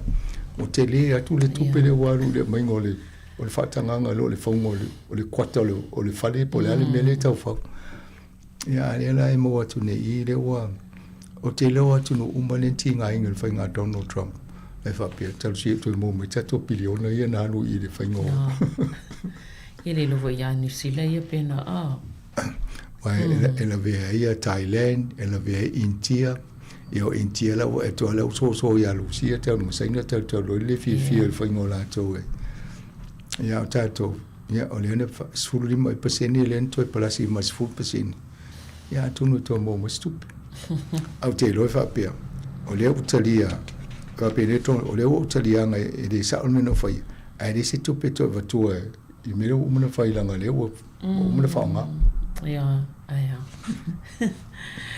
ia malo ole o va tu fo ia Andrew Costa ia le o wa fa se male sa na tatala no ni ta pole na o amatana mai ele na fa ele tala e va ia tu e to te le na tanga e o tu le pe se la o tanga te ne fa pe fa isu suenga ai na ilo ale te mina o ila to ia na ta ia le ngaluenga e te le ale afianga io le na fa malia e umata po kala metan lo ai amatana fa ilo mai o fa ma vai pe o e se ia i tanga te no e se le salu le si fa ngaluenga le aviation ia na fa malolo ia ono fa ia e o vola ia Andrew Costa le sa komisino leo ia na umale sa u fa ngaluenga le social investment ne si va ngale le tam fa ina ia fo le tau fi ai ma awone i ona o nisi o ai ngai tu langa le le na o fa pui ma fa pena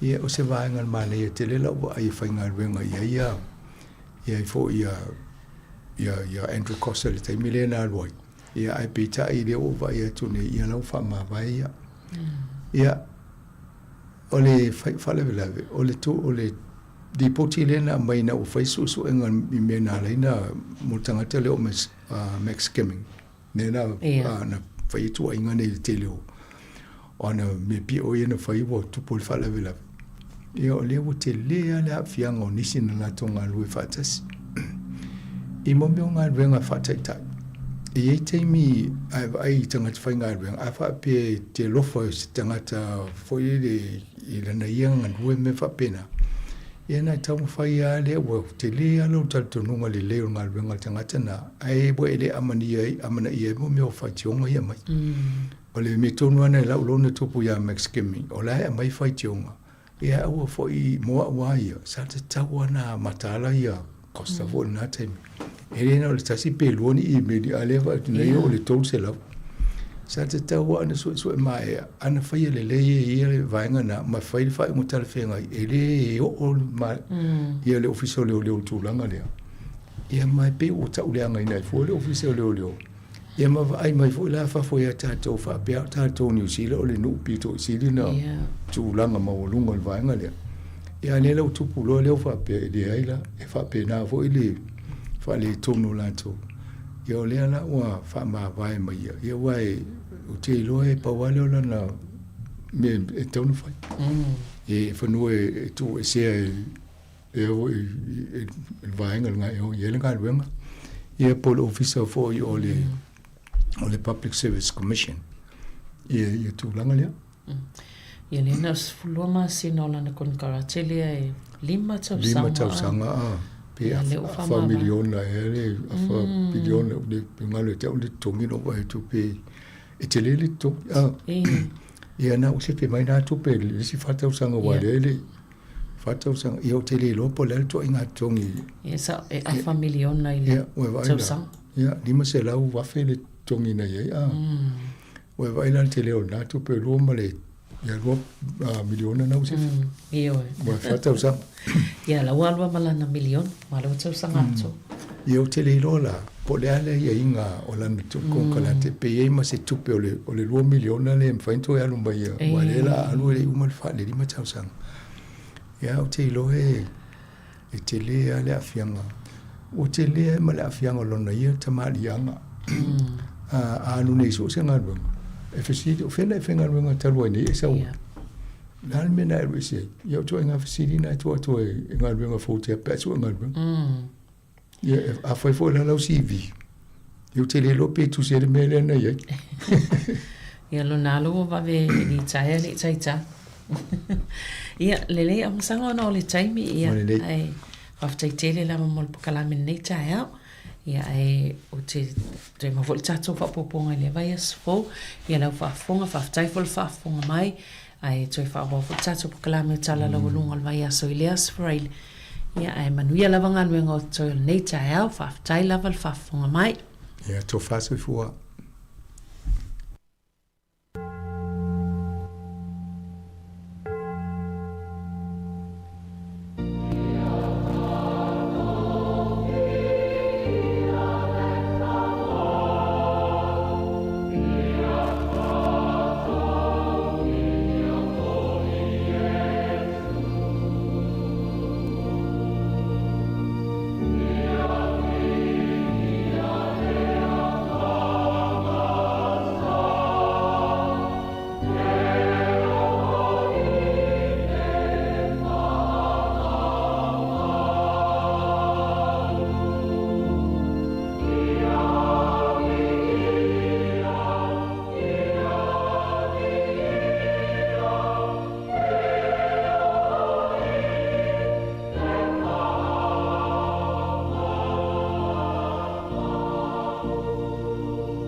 te whaatalo whatu ma le whaalola tele I le mamalu rau whafonga ne fo I tae au. O tau paia ma sāma whainga tā whaale tala le lei, whaale anga nuu. Te nane le mamalu rau tele rau whafonga tā lofa lava ma lor soi fo manuia. Whaatalo whoinai o tātou tamam tina mātutua. Nisi o whaatau tulia I whaatawhangasi ngase po nisi fo yongu tia I whaanoa noanga. Malole on sa I whaafitai le whaatoa toa ma le taliti ngā. A whenga iei ma mawhitianga o nei soifanga o to soifua ma tātou o lai. Tātou talitono pēr ma whātua tua o lo o awoi mailo tātou ta malofa I lo nanga le lei lango malui nai o tātou popo ngā uma ma whamalo si ai lo tātou whātua tua. O le siufonga lewa nei le la muai wani tone malana polkalame masani ai Ia sfora le taitasi, ma ile sfulu tolu sfulu, ile sfulu malitasi ile tae ao, o le asia singa I ngasi ngase. O le atatu tapua ile tua. O le li o lo mal malama ia mo lo o la tanga. O ia se o te fefe ai. O le li o le malosi o lo ola o te matau ea ia te ai. Se o tātou te talo. Lo matou te mapa iae o le so i fua e whāwawau. Ma mau lunga lo o fio anga pa ia. E o sili foi ona e la mai ia te matou. E ala i lo o nganga pa ia e mafuta mai. O matou whala tala tātu e sitia a matou taulanga o le vi inga ma le whamanu. A wālo matou tiute le au ina whaia pēa. A wāu sili ese lo o lofa mai. Ma lo whamaoni o tū mau mo i matou ma lau whanau. O matou whawhitai o no manuia matalasi. Ma le lo o lofa tū noa. O le au nona matou mawai au whamanuianga o le tino. O le ola ma le malosi. O me tau siai matou mo le ola manuia. O le ngata i le tino o le mawhau foi. Ta leni wai whamea lofa i nai matou teito tasi. Whawhitai tele mo lau whamalo longa. Mo matou mai o le tino o le mawhau. O loto foi manganga. A meise lo nganga whamawhana whana. Whamaise whamawhana i nai matou. I tu waso whanoanoanga. Whawhitai mo ngā luenga le lei. Ma o nanga ese wa e saunia. E ala i to mai o li im to mai tai fo mai. O matata ese o so tawau. Mo le whale leia o le soi fua saunga le mu. Ma le ola maloloina o lau whanau. Whaftai mo le tele o nanga o ngā. Ua whantino ina e ofisa mtanga luenga o le malo. Whalapaputonga e maiseo e kālesia. O le sosani le soi fua solo le lei o tangata. Whaftai mo lau e kālesia kersiano au le lanolangi. E maise le matou whātua tuanga i lau fio. Le tua tol taspa ia. O le na fōfōina le lanolangi o le matetea. Ma paneta e fia lo ope ai. E maise lo fōfōina o le tangata. E vea pale ali o le fōfōanga. Whaftai e winanga sala le tangata ma fuli tua i lofi ngā lofa. A wai sa ili mai pēa i ante i matou. Ina i atoe watu le mafutanga ma lau fio e whawawau. Whaftai sili mo lo lofa tu no tongi o la ina i matou. E ala i lo walo pele o Yesu Keriso. Matou mo waile whamoe le ola fau. Ma le ola e whawawau talatu le oti ma le tunga mau. E ala i le salamo ma le whātua tua whamaoni a Yesu Keriso. E tu mau lo suafa le whamanu o le vi inga ma le whawhitai umalawa. I nei ona po ma i o le whawawau lava. Amene. Si o tātou pepese i le vi inga o le tua.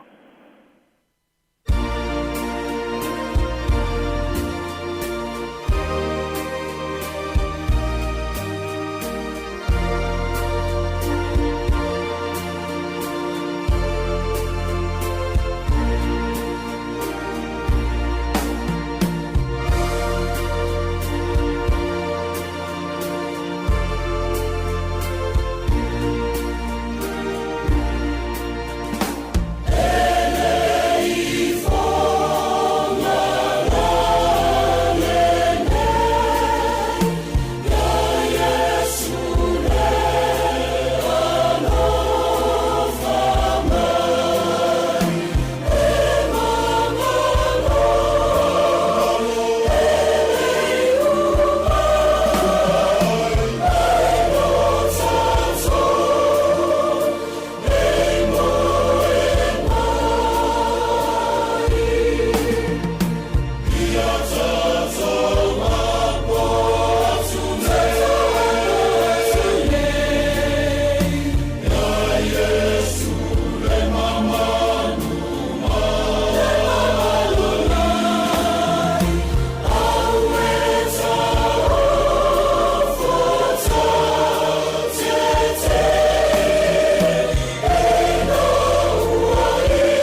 Faitawina o le tusipaia, o le lau tusi o Salamo.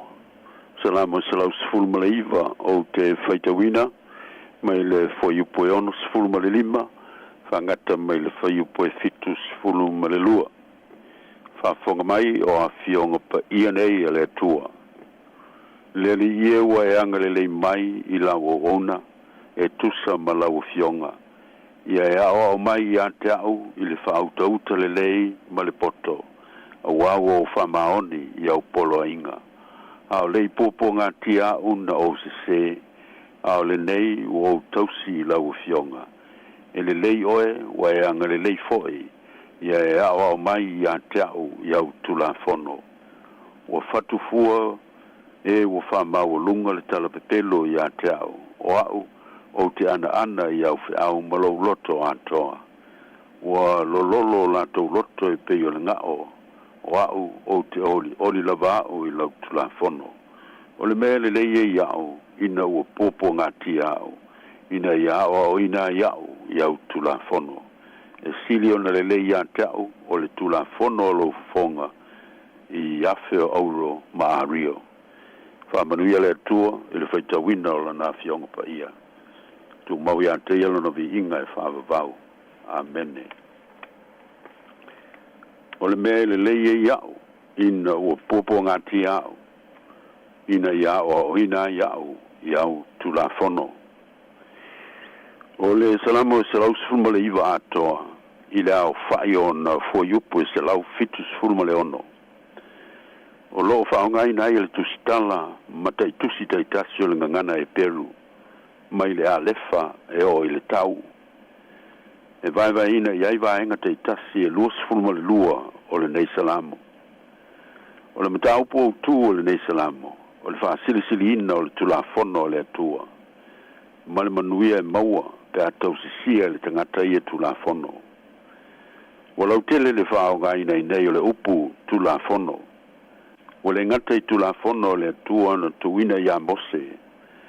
Wa fia umaisi a fionga maisi tulenga. A toa mana whamsinonga mai lono fafonga ua whamaumawina. O le matua o le me le leia iau, ina ua popo ngati iau, ina iau o ina iau tulafono. O whatupu manatu le nei whaiupu o na ua ta ua le whaisalamo. O le me le lei mo ia, ina ua popo ngati ia. O le atonu le wingo ia upu, awai le isi tasi e fio ini popo ngā. Tātou te taumu whaiuma, ina i e taumu mau, ma mea e popo ngā ti ai. So se mea whainga tāma le ti ngā, e a fia ai o tātou, wola I le tino, o loto ma mawhau ma nganga. Ma mea whapapole nai, ma tau whamatau mai le ola saunga le muma le fia. O popo ngā umana, tātou te le fia o iai. Petai, e maua lava tātou I popo ngā. E mata fele fo I mafuanga o popo ngā, awa o tātou wola I se lalolangi anga sala. E mawhai e lava no tutupu popo ngā I sose taimi ma sose tangata. e popo ngatia nisi ono le tau fi mau yo la tu talitunga fatu tuanga pe yo le au maturo ia unga tupulanga le kalesia e o mai nei ia mana tua e le fina ngalo le tua fa popo ngatia le tangata pe tai o le tangata lava e mafu ai le tele o isi popo nga pe yo la paulo au nei fa se ina o tou e le ulangia le tua wa le melu luina le tangata o le mela valea se le ina mai ia peta o popo nga fo i mawhai o na wala mai ai le fina ngalo le tua malana o inga e pei o la le tustala e peru mta pos fururofa i puiono a wa o le walo fangia i le li wa o iatu o ia ia wa sasa ina fo ia tali uma o talia ia o manatu foi o nei tonu o ta otro ile aunga ma faufongo le faisalamo e pei no ta o le matua o le mele le ia o ina o popo ngatia ina ia o ina ia o ia tu la fono o le fasili e le fa pe fe popo ngatia ngata fa tutu mo o popo ngaia o e ao ina itato ia ola whalangolango i le alofa tu noa o le kalasia o le grace o le atua whalangolango i lona malosi ma lona mana i le au noa ia ola talitonu i le tausinga i le taitainga whamanuianga le atua ai meise i tu aso e popo ngati ai o le ama whai ai ona manu malo i so se popo ngā tau e paulo popo ngā ese tele na whea ngai maia i lana ngā luenga il konito e lua tāpu sutas. O mtua tele le sasaina o tele ona tuina i whale pui pui. Tasi le fitongia i maa whaatolo na malaia o fōlaunga a tō maisi popo ngā. A lana tima inga mo le au kersiano i efeso mai tātou fōi. Ia outou lotu te tele i le ali i ma le malosi o lona mana. Ia ofo tau i ofutau anto o tō mai le tua. Ia o tau mwhaiona te atu i tō whiti al ti Apollo. Po alawa pōpō ngā o e ta wivia i nei. Ia o ina i tātou. E le aisu tātou lava malos. Po se tātou i rohama se anga waa e tau ave ai pōpō ngā. E au ina tātou whamatuu i le tua malona alofa tūnoa. No tātou whamoe moe ola. Tātou te tawivi ai ma manu malo i so se popo ngā. E ala i le whātua tua ma le whalango lango i le mana whai wawenga o le tua. E peo na ia fola i a paulo. O lo nei a lofa tūnoa e lava lea e so soani i ate oe. Lua, o popo ngā e au na whātupuina i a tili le o langa whātua tua le tangata i le tua. Wa o mai Yesu ina na vanta otto le to vini. O au nei o le vini moni o la o tou. O la uma e fua. Teu e ia. Ina ia fua mai ai antili. O popo ngā uma e o mai tangata whantua tua po la o le vini moni. E teu ina ai antili le ola whantua tua le tangata. E masani ai foi fai whantuanga. Ona teu wina la au e ala i le ave ese o me whaono whawatu i ai. Le ola le leio le la. I whapenala so i fua whatu o tua le tangata. E vepo po ngā malai, tō manatu ai, po whea o mafu ai le whale tonu. Ina ia fua mai e ia tili fua le lei i le o langa le tangata whatu o tua. O moli mau fo i opu i ona popo ngā mawhai ane, ai pitai. O sila fia ia lo lavala a tofo ina au te sawa tua i peo le aulo. Iau soe malu lau whaafonga. E au na tātou susu e ifo pea e leo noi sos taimi. Ai mai seo taimi o popo ngā. Po le ase whaalinga o le atua ma se whe au whale nganga. O a fi ai te tonu o popo ngā. Na ia whaatonu ina ai le savalinga ngai le lumana. Fai mai paulo. O te le manatu o maua. Le me tasi o te whaia.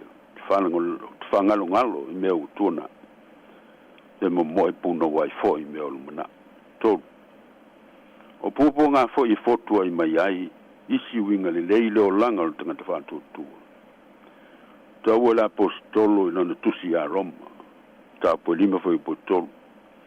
O tatou mita fo I popo ngā ina, o tatou iloa, o le popo ngā tupo ele on sa. O le on sa I tupo ele mautinoa, o le mautinoa tupo ele whamoe moe. O le whamoe moe fo I le maa ai. Whamautuina ele apostolo o Iakopo le manatu. I lana tusi, whaimai. I ato to foi le ngaluenga le on sai. Ina I ato to ai. Ma I sao na le ai o tou. I le ai se me tasi e mativai. Io e le asa se popo ngā ma se mea o ngā. Ma le lei e mawhai no tupu mai ai. Mo le tangata e wa ai I ai. I mata o le whātua tua ma talitonu. O longa lue le atua I mea umalama. E o lava I popo ngā. Mo le manuia o e alo lofa I le atua. E au soe. O aise ena te whatea, aise ena mai tātou le lofa o kirisu. O le popo ngā ea, po le atua tuvale, po le Sāmoa, po le onge, po le lava lava, po le pangatia, po le pelo, e le ai. Io e o manu maloa ia I le atua I popo ngā uma o le tino. Popo ngā le mawhauwhau le loto e maise popo ngā o le anganga. E o lava le maliu, ma le oti. E ala le soi fuapa I ono nalo. Tātou wali whaolo, Iesu Keriso na liu tino tangata. Wana tau ave ina uma o tātou popo ngā. I le manu malo e whawawau. E tu maulo na swafa le vi inga. Na I ona po e o le whawawau lama. Amen. Le atu ai. Mantou te whawhitai I lau fio. O no lo fina ngalo lofa I tangata o popo ngā tia. Na e liu tino tangata ai. E ala I lo walo pele o Iesu Keriso. Na I ana tau ave ina o matou mawhatianga. Ma popo ngā uma I lona tino pa ia. Ina ia matou manu malo ai so se popo ngā. E ala I le whātua tua ma le talitonu. Ma le talia o Iesu Keriso e vea mo matou wali whaol. Matou talo mo la whamalo longa mana. Ma au whamanuianga mo I lato uma o whatau tolia so singa so le tino. O le mawhau whau so se no whanga o iai. Ma ie matu tua se oi nai whana witi. I lato mau le ono sai ma le whatu tua I tonu o popo ngā. I lo mana ma lo walofa whamalo lo. Whamanuia tau mwhainga o wauna fo mai. O whaia mo tangata mawhitia. I so se I tua inga ngas. Talo mo lau whanau mawhitia o no whanau noanga. Ina ia tu mau I lau whamai senga ma lau whamawhana whananga I ate I lato. E le mana whamawhana whana I lo nganga pa ia. Tawhia se ai pong sao le ao whanau noanga. O lo ofhitia I lato. Talo mo tinam te mamatu tu ome so se no whanga o tausi ai lato. Ia tau fi ma wina yo awanga le lei to fi le muai. Tau ave ai popo ngā whainga tau so I whanga whalolo. Talo mo I lato sai se tia le to ese ina I salamoina. Ma maua se ola to I fotaina.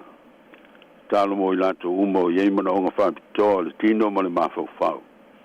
E te pili mai ngungu e pole vai. Ma e longa noa. Tō manisi awhianga o mawhati ai lau whanau. Ma se o awhia awa malosi mo whala au ona. Sa wanga ese o lo sa wai nai tino maloto tangata. Tō tele. Fa saulo to ina mai la to I au wala I te saunia. I lo lava lofa tunoa. Talo mo tō tele o langa o awhia mawhaina I taua. Malo le natura mwhale velave whafuse. Ma mionga le taupulea. E sio mia, ta aufi mawina I lato ia ao lea loftu noa. Ma so soani mo lo lato lave ina, ma ia poponga, ma maftianga o whea ngai mai lato. Ma manuia lau I kane sia kerisiano ao le nalulang. Lau whai ngalueng te tofi o le tala le lei ma le au whātua tua. Na ia whai alau ngalueng ai tusa ma lau fina ngalu. Mo le whaola ina o tangata, mo lau vi inga. talo mo fai o malo i New Zealand e Samoa so se tunu mai se la to a ve mata tai e la to sisi ai inga mo le manuia lau tele o tangata nu uma talo mo manto ainga i maftanga matua mfanau mau ainga tele ai le lofa le famaoni ma winga le leium mo le manuia moni ma manuia lau fa fongo le ne yaso ma la to lava singa fa mo le leio le ne yaso so sani fa manuia si fongo le lau mua ma nga luenga ina yati na pe mo le manuia ma le leio si usatanga sa to malanga malau fio mo au muli au le mato fa nga malanga le lumana mo tino ai le songa le mu lo to singa ngale le si o mato talo te mau tu natu mo le loto fa ftai o mato fa tu e fa fonga mai tani mai lo lofa o wa o mato wole ma vala watu ale swafo Yesu Kristo o lo walo o lo mato woli o lo mato fa ola amen tato pese il vingo le tuo.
tele lo sunga le auto fue fenga ia mal tato maluanga ni futai o tato pasara longo ya singa after tele ia famanu ia pele tu ia to faival filima o alto troina la fa fonga e so se tu le lang ia famanu ia le tu i le fai unga le vai aso after tele manu ia la fa fonga tato fai o le talo to mama ia o mato lunga malunga uma la fa na popo ngati le lang le lo tu note le o la fiole tua o lo mato tama le lo sili ese o Yesu Cristo o lo mato voli ma lo mato faola ia mau pe mato le maftanga mafana ma lo la vanga pa ia nei se yo ile fa bau e fa bau lava amen ma amen.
taimi o le tautua le siufonga le laumua ia po le Sāmoa Capital Radio.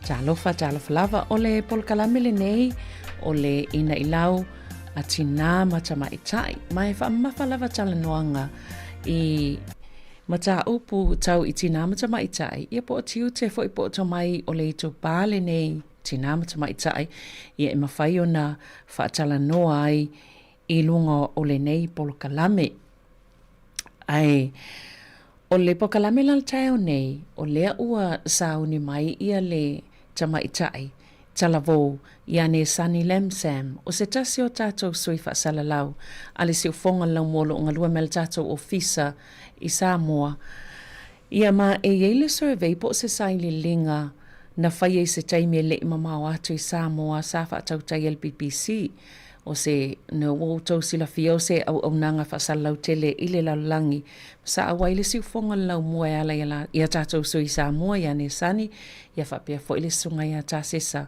ia whaatasi masui au nanga fasalau ese I le whaalau iloanga o le ripoti o lea saili linga lea la o le amatal noa tuai ia mane sani se I whaamatala po le ale winga tono o lea saili linga ia talofa malo lava ne sani ia malo atono o lea e vava yatu o lo maua pe lau sunga ia po e fo o le usa talavou ia le soifua manuia I le nei tai au ia fo I le whaafonga I la atolo mwhai ona whaafonga mai le siufonga lau mua ia I le nei tai au le polkalame mafuta mai o ene sani I nai Sāmoa e o amali tau tato atu nuu ia paftai mo fasili ia o nei Sāmoa ia o le whai lama ma o taimi wala ia o taimi wa timu foi ia o taimi ne ia o loo te loa le okay lava tau fa sina va vela la titi ia nis taimi ia o le lava okay lava tau nei malo te lo wa tele foi tangata wa matana sia tu whainga malo longa mta faonga le ke wisi masi a ia le peanga le ia tu ia o tō nei Sāmoa ia lele ia malo ne sani ia le tu atu se I tala noa se I whaamatala pola le winga tonu la vo le saili linga na sa whaisa olu au waiai se I whaamatala mana ia fo I se I matou whaalongolongo atu ia I wape o le mana ia nana whai I nai Sāmoa ele na au nanga tele o whaasalaunga ia o le research lesa po le polkalame lesa awai atuai I laso lesa whatau tai Taunisina Island Resort I le aso los fultasio November masina o te ene ia o le polkalame po le research a le BBC Media Action ia o le lato audience research ia whatau ai nai ia vaenga matau ofisa whasalalau ia le ngata ilia o le malama po le toi silsilo o ofisa whasalalau ia I preferences ia ma habits fo I atangata mai moa po tangata Sāmoa tangata o viuina ma moa ia tatou polkalame ia ma o te iloa se polkalame ta ua fo ia ma sa tele lava ia ni mea ngā Sāmoa ina mai ai ia o le I le polkalame le sa awai atuai o le o le research le nei sa mato titilo iai o le tilsilo le whaaleleia ia po o nanga company whaasalau ia po media outlets foi ia I tonu o Sāmoa lo tautua I tonu o Sāmoa nei ia le ngata lea ia o le malama foi lea malai loa ia o tu ainga polkalame o lo fia mai moa ai po lo fia mata ai ia le mamalo la tunu ia o le pele this is the whole purpose o le polkalame sa ma awai atuai ia me o te lost time o la tatou tatano ai ia I tulang ese malawa mawainga ese ia le sa matou whaataltano ai na matou tano ai na I le polkalame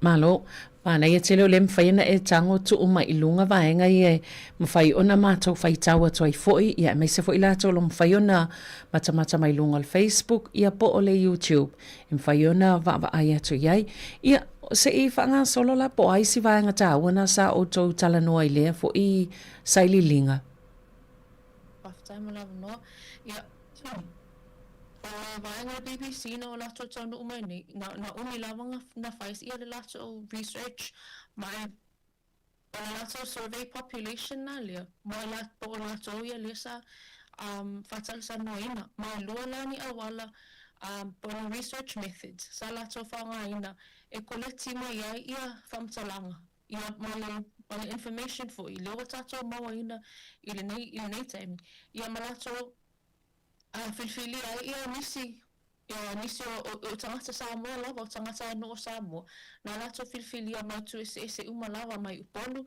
ai le ngata ilia i o savai foi ia mai ole method mua la pole awala mua sa lato whangaina ole quantitative research method ma ole vaenga le sa fatinoina i whangaina ia telefoni mai pena tato titi lotu iai e afe ma leonu sful valo i lato sful valto sanga nga ilunga fast full lima tanga ia tu ilunga ia i lato sa participate i le quantitative research method le whangaina telefoni mai ole estimate le tu ina mai ia pe ama le valus full 5% ia o tangata Sāmoa o le population o tangata Sāmoa o i lato o iai ia le access i mobile phones po lo mawhaino lato whangaina ia telefoni ma o le awhainga ma a fua ia e to tele e te matelele e te lele valus full 5% lia ia ma le afe ma le ono afe ono ma le ono sul valu o i lato ia sa awai le research o le sivaenga sa lato whangaina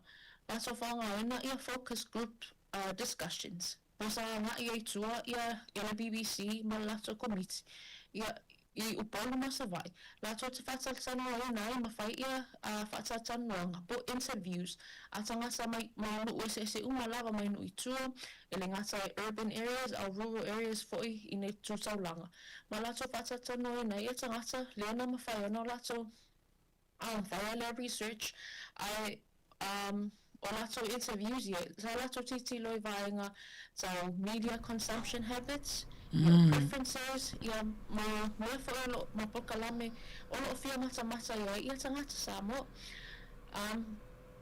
o le vaenga mai o le lato research o le vaenga le media consumption overall ia po le whaongaina lea o wala whateknolosi ia po le media fo'i in all forms i te tongo Sāmoa mai i le charts la le tato te lotu inatu i lunga tato te silsila mai ei ia tato te loi o le whaongaina le tangata o le access le tangata po whaongaina le tangata Sāmoa ia o le o vaina ese umalava o le media ni Sāmoa a pele tato te va atu ei ia pitu sili lava na to tele tangata ia whaongaina ia le upenga ta whailani po le internet na valus full 5% o ila to whaongaina ia so uma at home i whaongaina daily at home my specifically smartphones na valus full 2% e whaongaina mai le whali ia mani to e tito ila to e whaongaina mai nisi no whaonga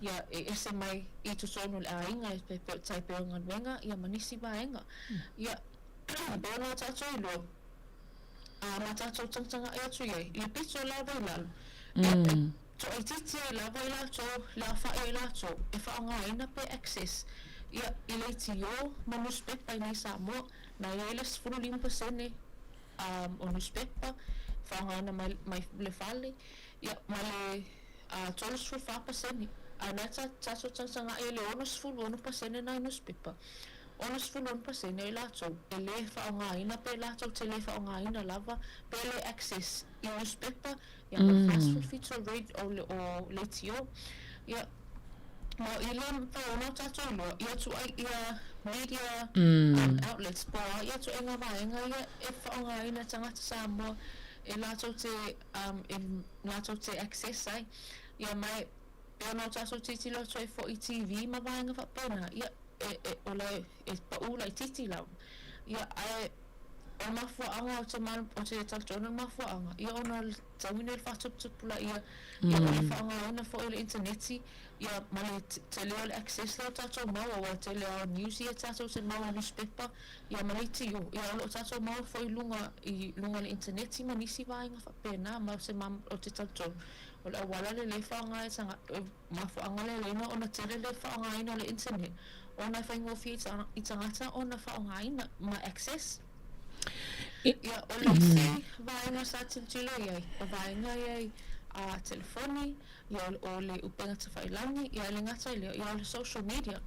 Mai ele charts le watu ina atu ilunga, ia whai asin tale, ia ai o le tāua o le information le mawa mai I le vaenga mo le tātou te ilo ai, ia le pe whaafio whaonga tangata le internet, I le aso mana aso, ia o I tūlau whaero o whaonga ona tangata, ma po whele I tūlau e pito sili ona fia tangata whaonga, ia le ngata ia mafua anga whaero launa whaonga ina tangata, ia le upenga ta whailangi.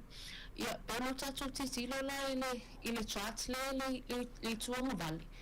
E anus full 5% o la toa whaonga ina I le internet, ia so lava daily. They use the internet daily, 64%. So atu ai ma les full 5% ia pe whaatasi vai aso, ma atu ai lava les full 2% na ia se asea whaonga ina, a ia mal 5% lea. Ai ato e le whaonga ina ia le internet, I la ato te le ai lava se access I le internet. Ma le 5% la le ato le ia se access I le social media o le internet. Le whamawina. E la ato te maua mai ia whamatawanga o le information. Ia my second-hand sources or word of mouth. Ia pawhi pasia ia whamtalanga mai lista ngata. Ia sa fasilingia foila ia le 5% lea.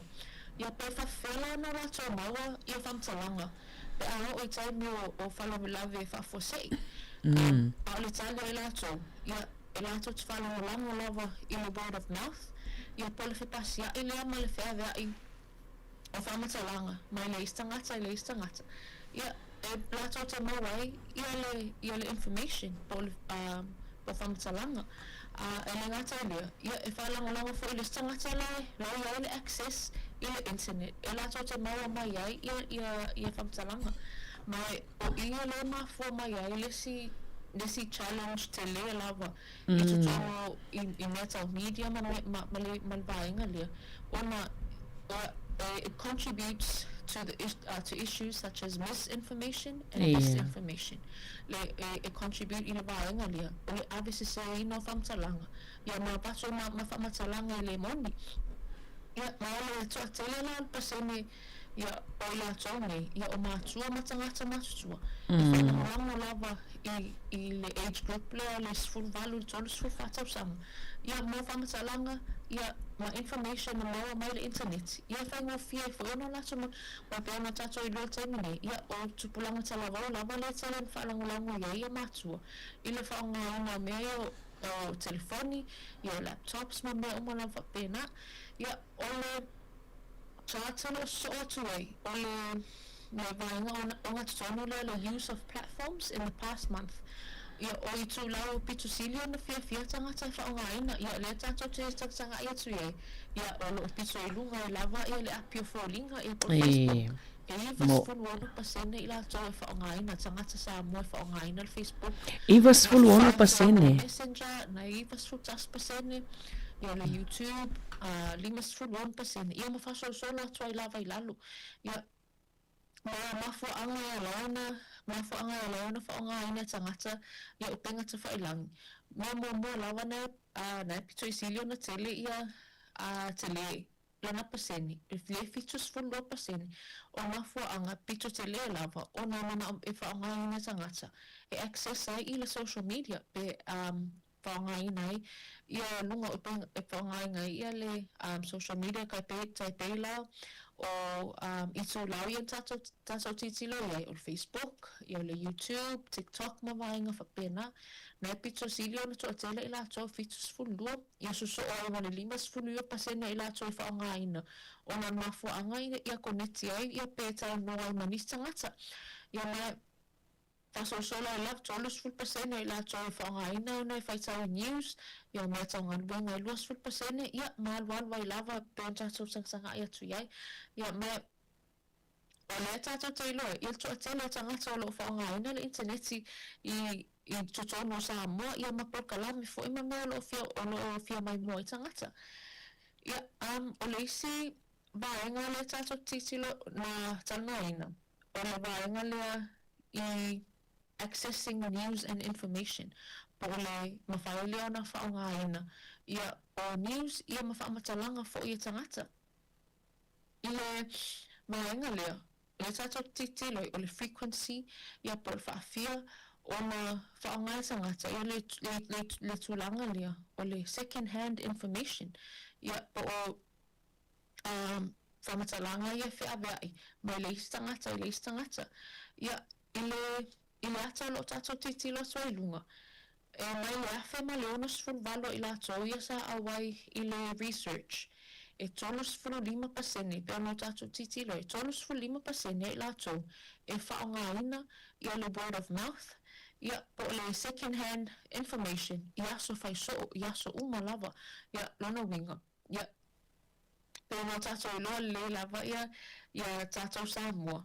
Ia pe e whengata lona ona e maua ino le news e whengata ona na e lol me la tupu ia e sa valvali lol fale o lo neighbor ia por whaharo tua oi ia e su e mai ia ma e su e mai ia le news ia e pe ona ta ue e le sui o le BBC sa a waima sa whatau taia le presentation o hana niwe whai mai Tāua lan whamtalanga, whai mai, social media and word of mouth aren't always trusted sources, although they are frequently consulted for news and information. Ia maute loe sa o le lava, o te lo tātou e pe whai mai o le taltonuina I social media, ia o pamtalanga ia le whipasiai, mai le stangata.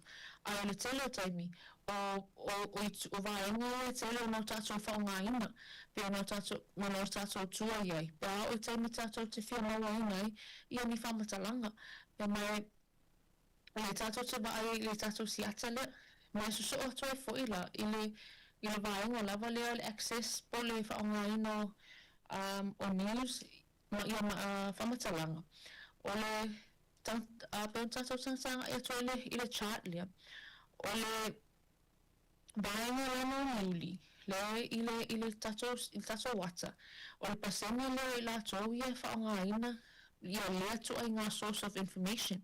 Sa whate pe sources ia o le social media, ia o ainga, ia mago, o le televise, o le tioma vaenga whapena, o le vaenga o luli la, o liuli o le vaenga le, o le pasene le, o la tau le whaongaina, lea I tu ainga source o whamatalanga.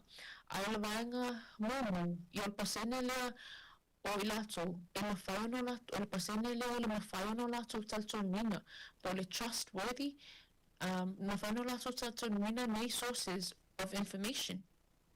Ia, le la tato titiloi I le ata I lunga.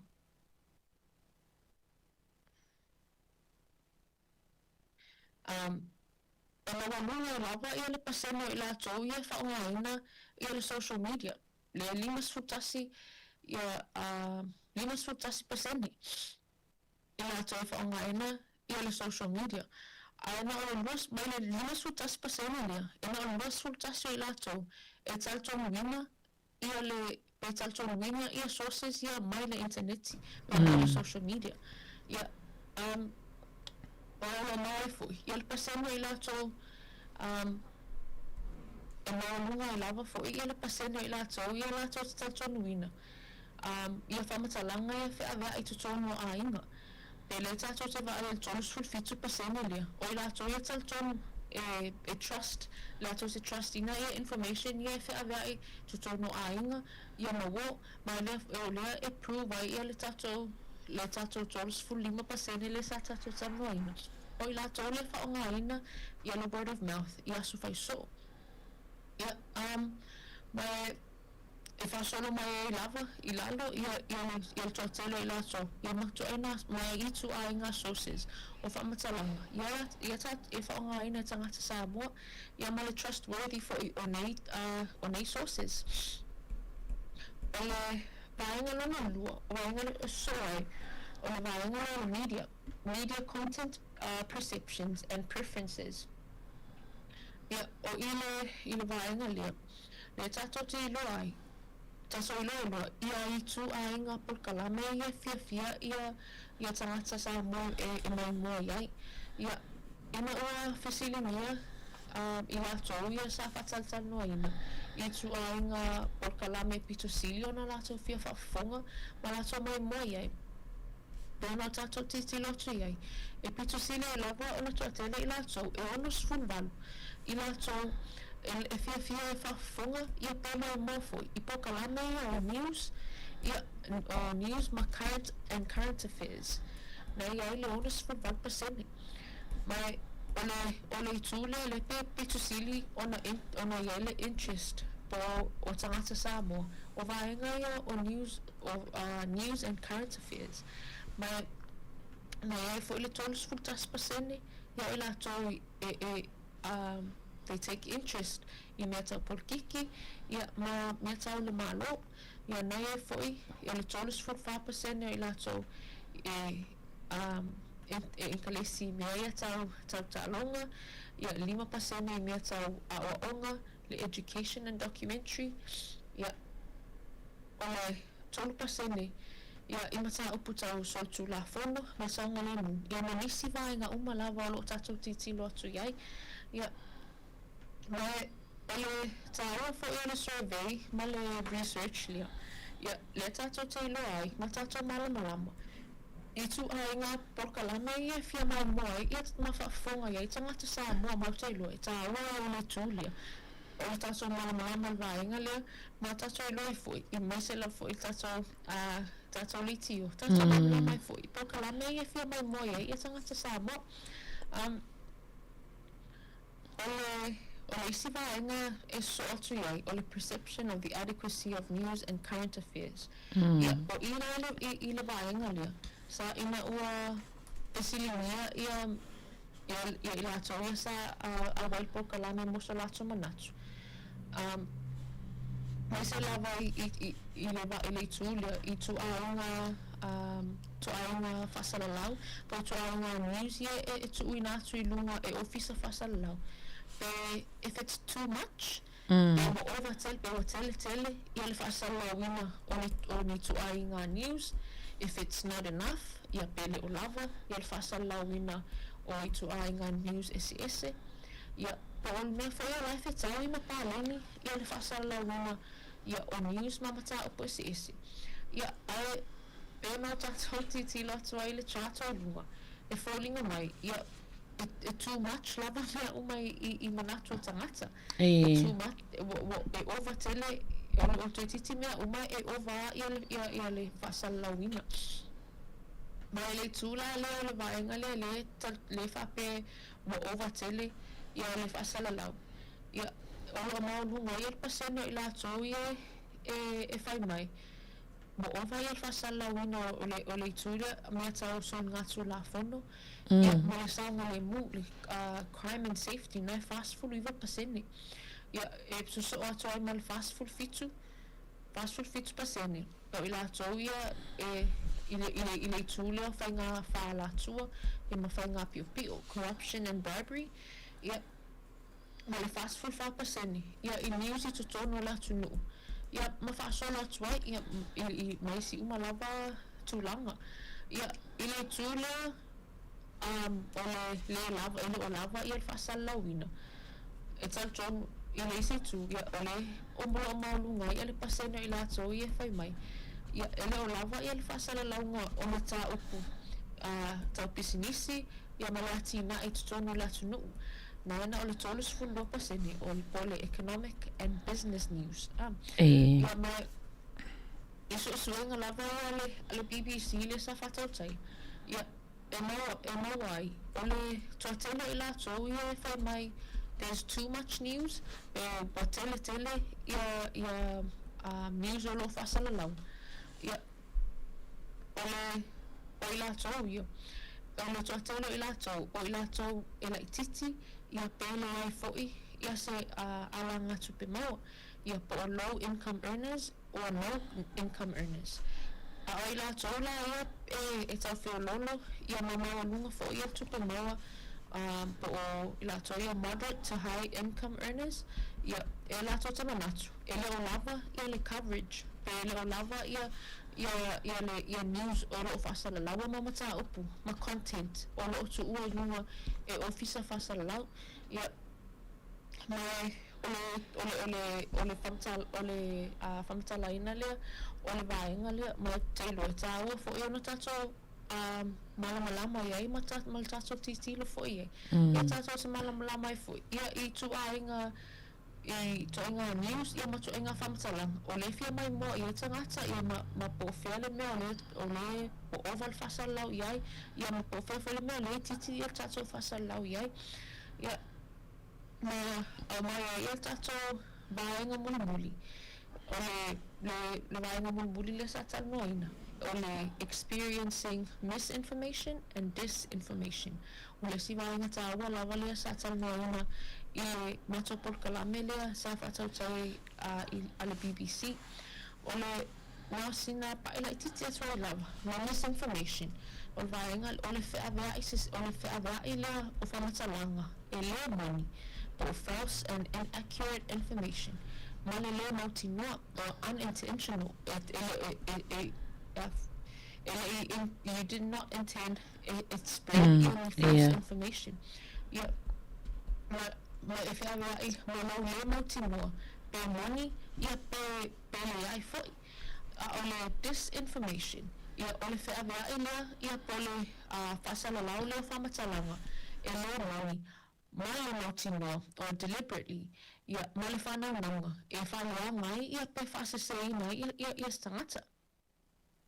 Ole I tura le pole vaenga le tato titilo I exposure o tangata Sāmoa I false information ma whamatalanga se se pono tato tangata ia tu ia le ata le vaenga pito I lunga e limas furu 2% o le afe ma le onos furu valua I la tau le sa whatatal noina e tali tonu la tau te whaalongo ia ma mai noa I lunga o penga te whailang ia ma le social media ia so umalava I whaamatalanga le noi ia nai ele limas furu pasene na suso atu ia ma le tolos furu 5% ia tali tonu ia pea ma le whaatasilva iaso ia fitu pasene ia e whaona whaalongo ia ma mai moa I lea masina ma lea masina ma leona pasene I la tau ia e tali tonu I whamatalanga umai whaitawa ai mwhafonga iai ia e moni mai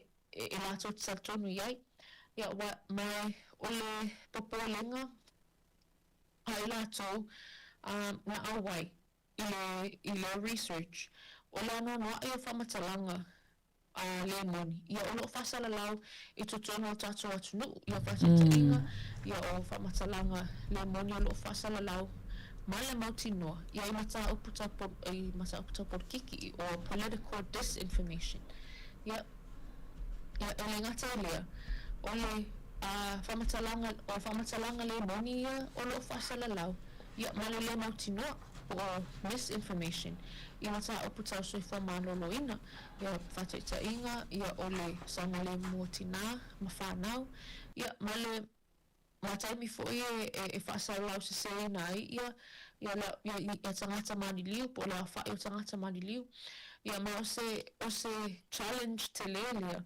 o loo whisanga I nei ma tangata Sāmoa ia ma o te taltonu elena o Sāmoa foi ia o loo ma wale nei whawhitau leo te ma o te taltonu o so sa atu nuu lava ma so se no whanga lava o loo ma wale whawhitau lile o le whaavea I o whamatalanga ma le mautinoa ia po with the intention e whaaleanga I nei pe whasei nei tangata ma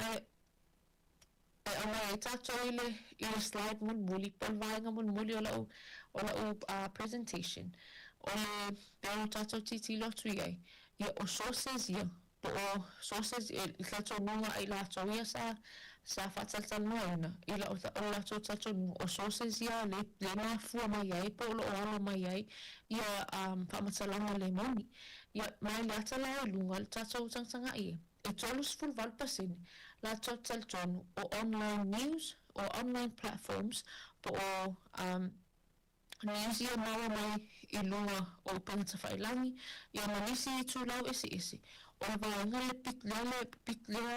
pito maua lunga le tolus full valpasini I la tau e tal tonu o ia o lesi source te lelea o mafua mai hai po o Sawa ia le ia ta whamatalanga nei moni mal whaasa se ino tangata lau tele. Ia tuso o mal tolus fun lopa sene tal ton. Ia o a inga, tutonu la wala tui whale o a inga. Ia mawo, olo ma fua mai ai, ia le whaavea ina o le o whamatalanga le moni. Ia tuso o ton ma le sfulu ono pa sene tal ton. Ia tus tala, ia na fua mai ai. Ia manisi vaenga ese lo tato mai moatu iai. Ele whamatala ina mai o le tato o le research lea. Ia mai o le isi whaafita auli te lea lava lea. Ia olo o i tato e whaitau ma whaafonga. Ia ini whamatalanga. Ia ma whaasala laulua. Ai au noa ma le whamauti noa. Ia ma le siaki mamua. Pon mea sa o ia. Ia nei whamatalanga o leo whasoa ina atu ai te loa sa leo lava tātou nei Sāmoa. Ia na amata mal tala ia ai o sao. Ia ai whai ua amena i el tala. Ia wa ese lava ia le tūlanga wā o iai. Ai te loa se o se waenga tā ua te lilia. Mas lea sa awai atuano ma whaftai fo i mola avanoa. Toa titilo ai tūlanga ia ma toa titilo e ma toa malama I waenga tā ua nei. Ole I tutonu ala ngalwenga e le ngata ngalwenga le media. Au tutonu fo o tato atu nu. Ia ma I tūlanga ia o le disinformation fe awea i o whamatalanga. Malele mo tino pe moni pe le ai. Ia ma o singa summary like titi na. Po se tu whatisinga na tato porkalame porkalame sama whaena awai atu iai whaftai lava savelinga. Malo, lava ne sani, I sali whaalawlawe a e tua le vanua. Ona ole mānei o vaenga I e te whaamatala te itasi. Ole si fwai numera po le pasene na pei o te matua I oafo ia. O le whaonganga le o le iwa ono pasene lea I te o se whaasa o mai au. Le iwa ono pasene le na ta ua pei o le to tele o tangata e whaonga ina le o le Facebook. Iwa ono pasene. O le matua maua lunga o le numera luna winga sa oa e selfie o tangata e whaonga. Whai le Facebook. O le isi fo I vaenga ne sani o le ne fia whaafesili. I te ua misi fo I lau whaalongo atu. O aile o le ale tua I ngā au nanga po o ai sources pito siliona whaatua ina lai tono lava I o le tautua Sāmoa I le ese ma le tele o lato e po le apea e whape tele mwhaina whailoa mai. Ai po ai ia au nanga whaataita inga ia po na iei newspaper ia pe e fo le tātou le tau si ufonga lau mua. O lo pito silan whaatua ina e tangata le sa ili lingana na whai e maua e lato le whaamatalanga o lai loa pe sao. Whaftai mo whasin. Ia, sa mato tala ona fo vaenga le wasa awai umai ai. Ia sui o ofisa whasalau ese. I Sāmoa nei. Ia, mai sa mato titilo fo I le research lava lea ale BBC na titilo I vaenga lava ia tau televisi. Ia piso sili ona tau tono ina tangata ia le TV1. Oh, ia. Ma se lava ile ila tupol kalame le telefon. Ia ile sa mato titilo iai. Na whailo mai lava ile e niwe ia si le sui o le BBC. Ma ina o interview ia tangata. O tuatero e la tu e whai mai. E pito sili e la tu te wha moe atu ile ma pito sili asono la tu taltono nina ia news e sau mai le TV1. Ma o mea tau televisi. Ia. Ia foi. Ma no isi sources. Ia mea tau newspaper. Ia ole pasoa a le tele i la tau ia sa interview.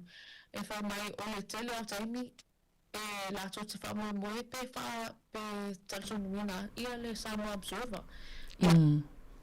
Ai I le taimi fo I le taimi lava e tasi. O e whai mai o isi nisa e la tau sa interview ina. E taimi lava e tasi. E la tau te o taimi e la tau te tau mai. Ia o taimi fo. E la tau te mauti noa. Ai ale o lea ia ole vaenga newspaper tala mua. Ia po vaenga whapea. I nga sau leitio o tato o 2AP le tele o tangata na interview. Ia. O sa quote mai lava e lato le BBC lunga lato presentation. O le tele o tangata sa interview. E lato tato na su le 2AP. Ia. Le ti o 2AP. Mai lato ia famtalang. Mai o le tele o taimi o ia sa wei o tele o news. Ia na famtalang alo fasoina. O famtalang moni. Ia mai Malo, mana ia whawhtai lava. Pe o le sivaenga na sa toi fia tuli lo atu. I te ua misi fo ila o whanongo. Po o le a se tele o ni tangata e whanongo longo i le leitio. Ai misi fo ili tele o leitio e se i tono Sāmoa. Whawhtai mal fasili. Ia o le basa awai fo i sui o leitio taitasi. I tu tono lava o Sāmoa. E tu sa lava ma newspaper. E le tua tele nisi e whanongo i pe whanongo ia pe whaitawina fo i newspaper ia maleti o pe whanongo leti o e tu tono Sāmoa. Na le tono lava ia wasa awai ia nisi o sui. Ma se tasi o sui o le sui o leisi leti o i Sāmoa ni. So la tau taso ai mai la tau for your experience. If I may, o la tau peak times, but o tau mea pito sila na na firma tana ona lunga ai. Ia na fa i la tau e fa no longo pe fa fonga foi i la tau letio. O tau mea e fa sala lawa ia o la tau te broadcasting ai. Ia fonga al palmeni, ia fonga tanga al palmeni. Mai fa mai na pawa ia tau mi o peak times foi o letio. O le tele le tio, le Magic FM, ia 2AP, ia na nisi le tio, i nei Sāmoa. Pēla to peak times, o taimi le tai au, mai e whasa au i mai la, o taimi leo sua ia tangata Sāmoa e whangabenga. Mai taimi le ki ia le tio, ma whanonga o news ia le amata leiva, ma me whasa lagu nei. Ma o taimi la ia le peak times ia i whalo i whafonga a tangata Sāmoa. Ia, nao foi la, ia le se tamo te el se folu, ia pe tutasi pe stava pena, ia o tō pa ua foi la i lalu, ma le tō taimi pitu pa ula, ma le taimi pitu pa ula, o le po, o le taimi la i la fiafianga whasolo atuanga i po, ai, o le e pēr se whasolo atuna i vaenga taule tio, i le consumption a tangata Sāmoa, i le vaenga taule tio, whaftai. Malo wa o te lo nana e sau noa le sa iai uma ia o nanga whasalalau. Ia mai e le o se tama i whala potopatonga fo i le sala tau whaia le so enga por sai li linga pia na ta wal PPC. Ia amantu fo i le taimi nei ne sani tono Sāmoa oka ia e whai malwha e tete wha matalanga ma upo e whai ona pe te whai atu nei le tala e tongi mai o le maa i le si tu ona e te ta i lava le manato le tangata i e le meo lai mana o e tali tono iai ai sa i se taimi na whai e tau ni tau whewha soa inga o tau ia au nanga wha sa lau sa iai pe i fo ini taimi na whai ni tau fola sanga e tau te tutua i lunga e fo ilea e tau whaatasi ni tau wholesanga ma wha ilo i luma o le mawhitanga ma le sa ili linga atua le na whaia. Ia, whaftai mo lav noa. Ia, e sao lei, na e maua mai aloa, ia le presentation a le sui a le BBC, o na tu ina mai loa lea te i mātou lava noa mātou te e whaia ia mātou te whaasoa in groups, ia, o aula ia sa una vea i le group i le silau lau lea o le professor o le maua ia le suafa o le tawaitai a le professor mai New Zealand o le na mawhasoa ola ia walto atele o le matou lau lavle na matou ia na naki le sivaenga e to atele ia sui ese mai nisi le tioma officer fasa lau ia al matou lau ia o le toatele o tangata sa i le matou lau o tangata ia o le sa conductina pe le vai o sui o le BBC ia e na to alua lava la ma ua sa tono ma ua sa wai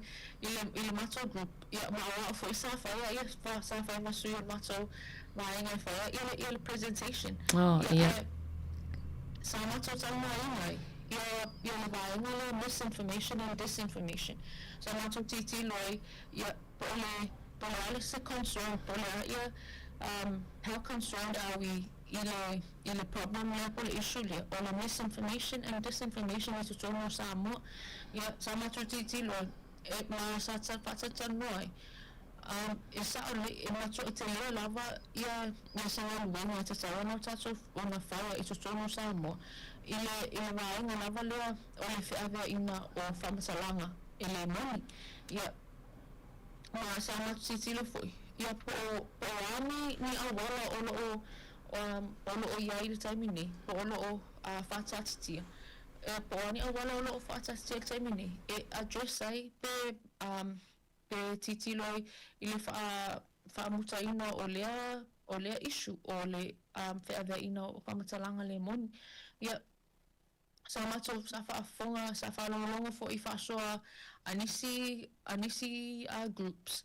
Mai o le tali lava e tasi, o o iai, o iai ia policies o acts, ia oni legislations fo I o iai taimi nei.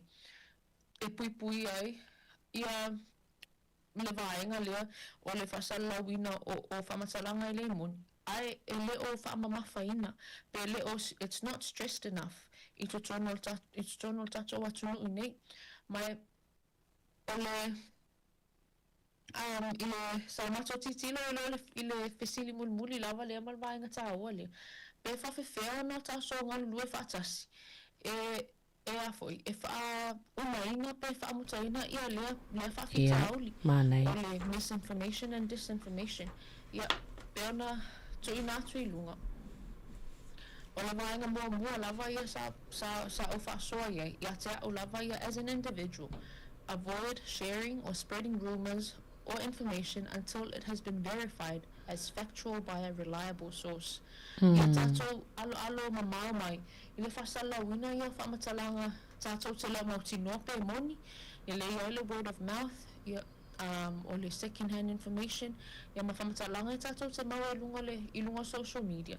Ia tātou mautinoa, mai se reliable source, ia e moni ma whaamaoni ia whamatalanga, a ia tātou al mamau mai I le tūlanga, o le sivaenga. To prevent second-hand information or word-of-mouth methods from contributing to the problem, media literacy should be emphasized so our people understand the dangers of mis- and disinformation. Ia whaititi ai, ia le tūlanga lea o le whelawhalafa I whamatalanga, mai lea tangata. Mai pe o le sivaenga lea o le whaopopo I le whawhitauli. Ia whaititi ai la lea tūlanga. E te saono tātou whatawaina, ia le media literacy. Ia po le aoina lea o tātou tangata. I le whaonga aina o mea whaatakonolosi, ia ai mai se lava le mea pitusilion tāua. Ia o le loa malama. I le se senga o whamatalanga, ia pe oni whamatalanga moni, pe le ai. Ia mai le maenga lon tolu. The education system should look at introducing media-related programs into secondary level curriculums to ensure we are taking this issue seriously. Ia whaeloa ia pe introduce fo I amata na whaeloa ma introduce I totonu o onga tūlanga lua, ia mata upu ia tau media, po mata upu ia tau media literacy. Ia e malama I foil whanau, I nei whawhitao li wai peo no tātou silfia. Ia o whanau, peo ta ofal temi o sola. O le age group lea, I leila o ngā tūlanga luanga I atu lunga. O I la tau ia o le whai ma la tau ia le social media, po upenga ta whailangi.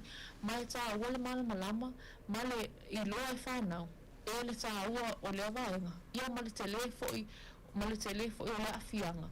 O le vaenga lea, o le whasala wina o ma le share ina o whamatalanga. E le mautinoa pe moni pe le ai. Ia, tu mai lola I vaenga I tau ofisa whasalau. Ma se ma te le lava o le si vaenga le sa whasoa iei. O le, as a media outlet, all media source outlets should ensure information accuracy is of highest priority to avoid spreading false information. Mai sa o le vaenga lea e te tau I ofisa whasalalau ona mauti noa le lei ia le moni mal whaamaoni o whaamatalanga o le ala tutu I nā tuilunga. Ia awa ina I eise ava noa e ofi mai ia ni whaamatalanga le moni. Ia la whasa se ina ia tangata mata. Mai le vaenga longa lua. Media outlet reports or news should depict neutrality to prevent division or barriers between its audience and viewers. Vaenga lesi vaenga pitu tau o lava lia, e te tau I ofisa whasalalau, ia ona whailo atu, ia le whai tu au, I so se tau mi lava, e whasalalau ai, ia awaina ia ia se whewaiwai ai, I le vao tangata mai moa, wai peana whasoaina I le afontanga. E tā ua I tātou le tio, ia o le tio whasalau o TV, televise, newspaper, ia manisi vaenga uma. Ona tau na whai, tō titilo, I le awala lo whasalau ai, ia whamatalanga. Whether it's positive information we're putting out there, or it's considered negative and depressing by our viewers. Where ole e mai o te lole, ole e pitusili, e te tawana e mai ia ofisa whasalau. Ia tu whatasia ma ia awana ia se whewaiwa I le vāo tangata mata. Ia ele ngata I le vāo tangata mata. Ao tātou fōi ole le tio, the presentation that we're showing.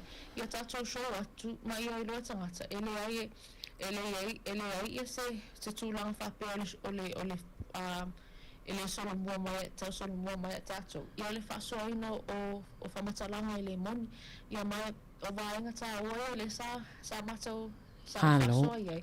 Ia mai o le mea fo le whai ua tua ia le ia masam apa tua ia la o presentation I nei tai au whaftai lau. Malo whaftai lava ne sani eseli manei o vaenga I te talanoa ai e sa o le lei. Mai e so se taimi lava e pei lava ona tātou talanoa o le whapāleni o whaamatalanga tātou te tu le wā. Ma o le mea lava nā le whai el tātou fo I lava au nanga tātou le tio. Ina ia awane I eise whei tanga I o tātou tangata whaalongolongo. Ia o pia ia lava ua sau le tangata lea o ie tu I le tu lea pe. Ai le mawhai fo ina na tu ua le whaamatalanga e moni e tatau na tu watu I le mamalo lau whaafonga. Ia le mana ia I lau whaasoa I tau whaatalanoanga nana whai. Ia atonu talo sia o le mawhai o nao o atu ia vaenga o suenga masaililinga nei. I le lau tele ato o tātou tangata. I le ngata fo ina o tātou e whailanga luenga o tangata whaalongolongo fo ina ia langolango na nai mai tau whaafisili. Whapewhion tātou ngā lulu e whaatasi tātou o lau whaasalalau ia matangata whaafonga awai e tau fo na i ele sao tangata whaafonga ngā lulu e whaatasi. I le puipuinga o vaenga I o le whaasoa ato tala le moni matala si se e tupo ele feita ngai o tātou ma le nofo filem ma whaleanga ele nofo filem o tātou tangata ma lo mana ia le whaasol nei tae ao ne sani whaftai tele lava ia talitonu a tonu mo I lātou whomwhain whaafonga mai o le saililinga le toi whaamanino saililinga le na whaise au unanga vaenga I o whaasalau PPC ia o whaalap tonga te tele lalulangi o lo whaia nei au unanga whaasalalau ia whaifo na o whaila tau saililinga I tonu sa tātou atunu o Sāmoa. Ia mwhaasoa mai nei whaamtalanga. Ia o ngā mo tātou, ave e sel whaamtalanga I lea o ngā. Ia e whao ngā whaamtalanga mana. Ia le whaasoa mai e ne sani sa awai ai. I lea fo I vaenga tā ua, pe ona tātou whaalongolonga atu iai.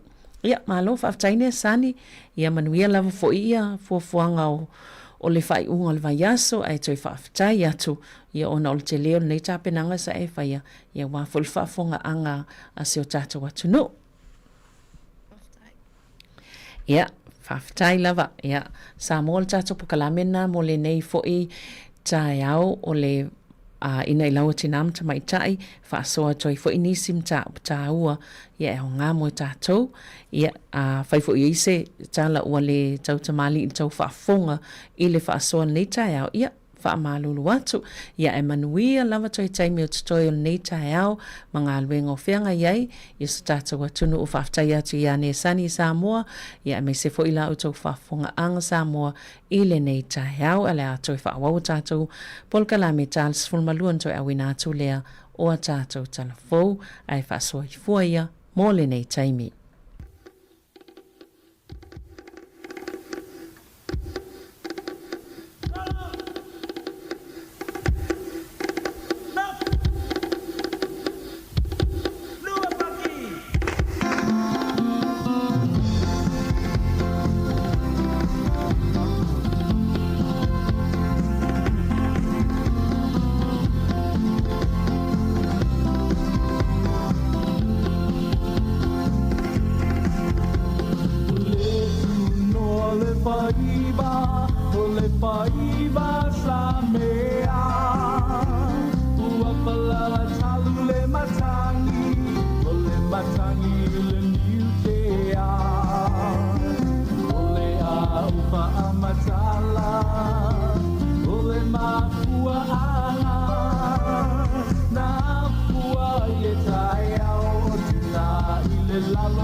E toi whātalo whātua le whapupunga o talafou mo le nei awa uli.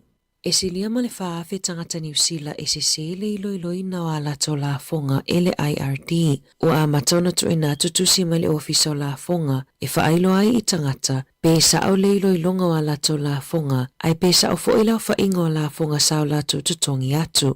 Whaailoa se tamai maasani o na whaatumuina le IR3 I tausangata itasi o lo o iaini suinga u otometi lava na whaatumu tani mo isi fesili le ana iloa se sasi ale ofiso la fonga na se manuelu siai le la luas fulua feta la maluna to alua. Na ilo ele ofiso la fonga le whaafitauli ma iloa ai e moni e ei whaafitauli whaapea ilungo le mai IR ma ua mai au na fofo le whaafitauli. O le afiso tai atu le ofisa I tangata taito atasi ia ele sa o le whainga o la fonga pe ona lipotia ele le tio New Zealand.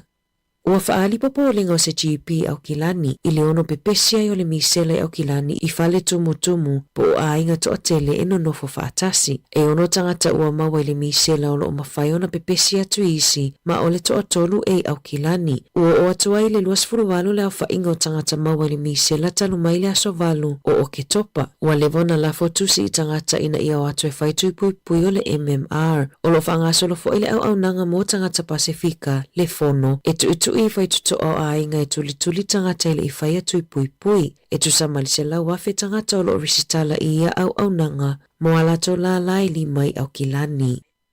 Ua talia aloa ia nei le talosanga mo le pēmita e whaatuina i se tasi o ngaluenga tele mo Pasifika i tutono Wellingtone le wata ua o le fale malae. O le ngaluenga ua fofua ina i le o ngā tutono le taulanga i Wellingtone o se tasi o mataanga i le toinga loea ina o le Frank Kitts Park. Ua te le tausanga o whaatala noa lea fuafuanga e le Fale Malae Trust, mana whenua, Taitai Pasifika, Pulinga Nua Wellingtone, University of Victoria i Wellingtone, whapea i male malo New Zealand. O le aunga male wha moe, ina ia whaatuina se fale tele e malae tasi ia ini whaatasinga mapatipatinga a le Pasifika. Na whaalie Taitai Fono le Fale Malae Trust, Adrian Oa, o se whaai unga ua talia ina fia e le whaapotopotonga o tangata Pasifika i totono New Zealand. Ma ua la tatu ai foi ina tino mai le tofa mamao ua lewa na moe miti ia i le whaala potopotonga o loo ta iulu i le nei wha moe. E te le whaatasinga ma whaiona whaiai i le Fale Malae e peo porokalame whaaleanga nuu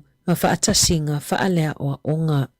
O loo whaale tonu atu tupe le malo na i lole tūlanga sa fuafuaina, ona o le pa ua tupe maua mai la fonga, i wha maumaunga le matanga luenga o tupe, e le o au fia i tupe le ACC, ua whaali ai, e whaate si maleiva piliona tā lae maualunga atu ai tupe whaalu, na i lo tupe whaalu mo le whaama asina e o mai le whai unga o ke topa, pe tu sama le fitu se lau miliona tā la ua maualunga atu ai na i lo le au whainga, sa fuafuaina i le paketi po le tala whaatatau au tu o le tupe ia me. O loo au fiai i tupe whaalu ia ua mawalunga atu na i lo tupe maua ni tau po o tupe whaalu ale ACC e 5 biliona tā la. E tu sama le 2 miliona ua mawalalo i fuai tupe whaalu e maafua ona o le poloketi leana toe whaataatia e se mova a o whewa inga i le wao motu. E ono se lau miliona tā la ua mawalalo i fuai tupe maua mai la fonga ona ua mawalalo fo i tupe mai kamupani.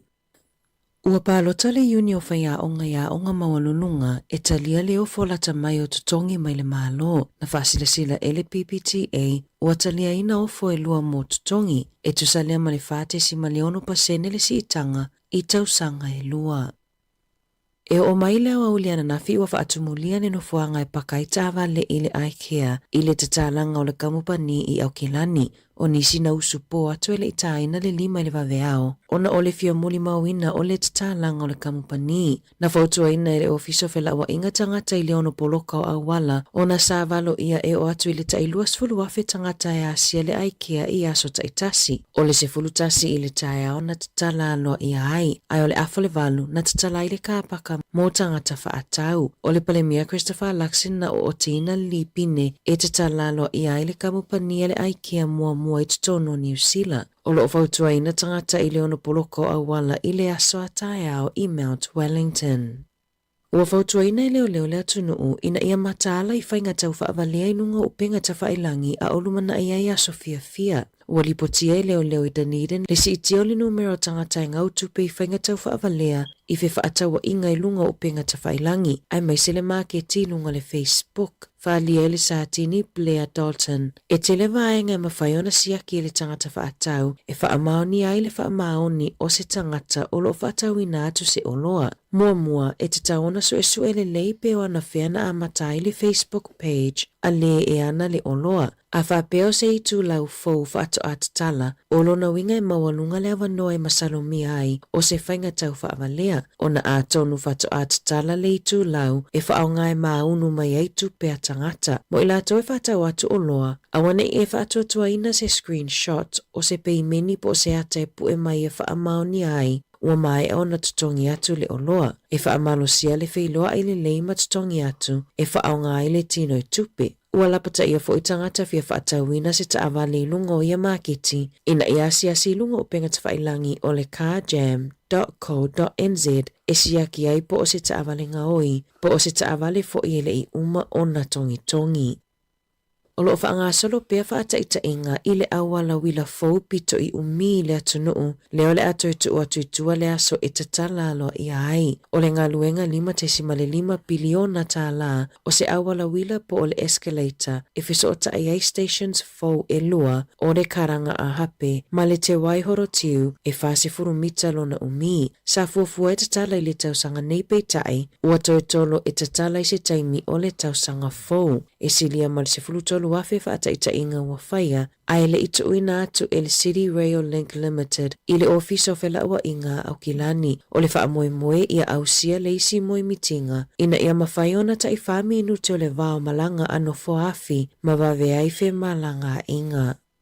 Na taunu ui au kilani se whainga malanga tu usao mai saina e anga i atu i Argentina i le ono i la fiafiana nafi o se whainga malanga tu usao pito i umi lea i le lalulangi e pea ma le 25 i tu la e sawailewa a mai saina e anga i atu i Argentina e 25 i tu la e alo i lewa a pe atu e foi. Mai au fiai malolonga mo le tai lua i tu lai au kilani. Na whaia se sauninga whapitoa i le malawa aleli au kilani e whaailonga ai se whainga malanga umi ua a whea New Zealand mo malolonga ma sa awa i atu i aile Minister o Turisi Louise Upston, Minister o Office of Whaipepa Malanga ma onga Erica Stanford, Pulen o au kilani Wayne Brown, a me pasau saina i New Zealand Wang Xiaolong, pule silur malawa alele au kilani Carrie Hori Hanganui, whaapele pule o kamupani wa alele ale China Eastern Airlines i a gao fei.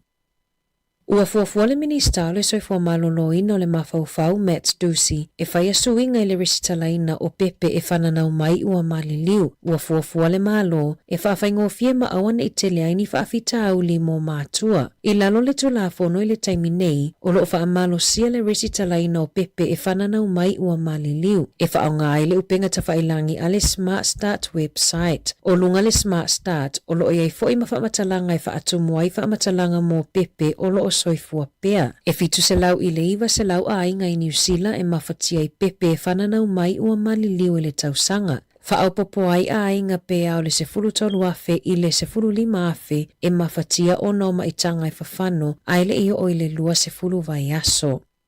E se furu 5 miliona ta alao le atu inatu ele malo i le United States o Amerika whaapea ma le NATO a waa upenga ma mea whaingaluenga mo Ukraine. Na whaailoa ele minista o le waifafo wawasa mana ia Winston Peters, whaapea le minista o le puipuinga Judith Collins, lea whaaiunga i le tae awana nafi. Sao la whaailoa ai o se sao te le leo le atunuu e langolango ina i le puipuinga a Ukraine. Ua whaamauina i se pepa o whaamatalanga i whaapea o lea vainga atupe e na awa upenga ma mea whaingaluenga e whaaluai ina ia mulimuli ta ia tuutuunga whaavao maloa New Zealand whaapea ai mana polisi i totonu lava o le atunuu. Na whaalia ele ame pasa o Ukraine i New Zealand i lungo le litio New Zealand le anganga whaafetai o lo la tauperes tene whaapea ai tangata uma o Ukraine ona o lea vainga atupe. Ua atoa nei i aile silia ma le 5 miliona o le sao tautupe o New Zealand mo Ukraine.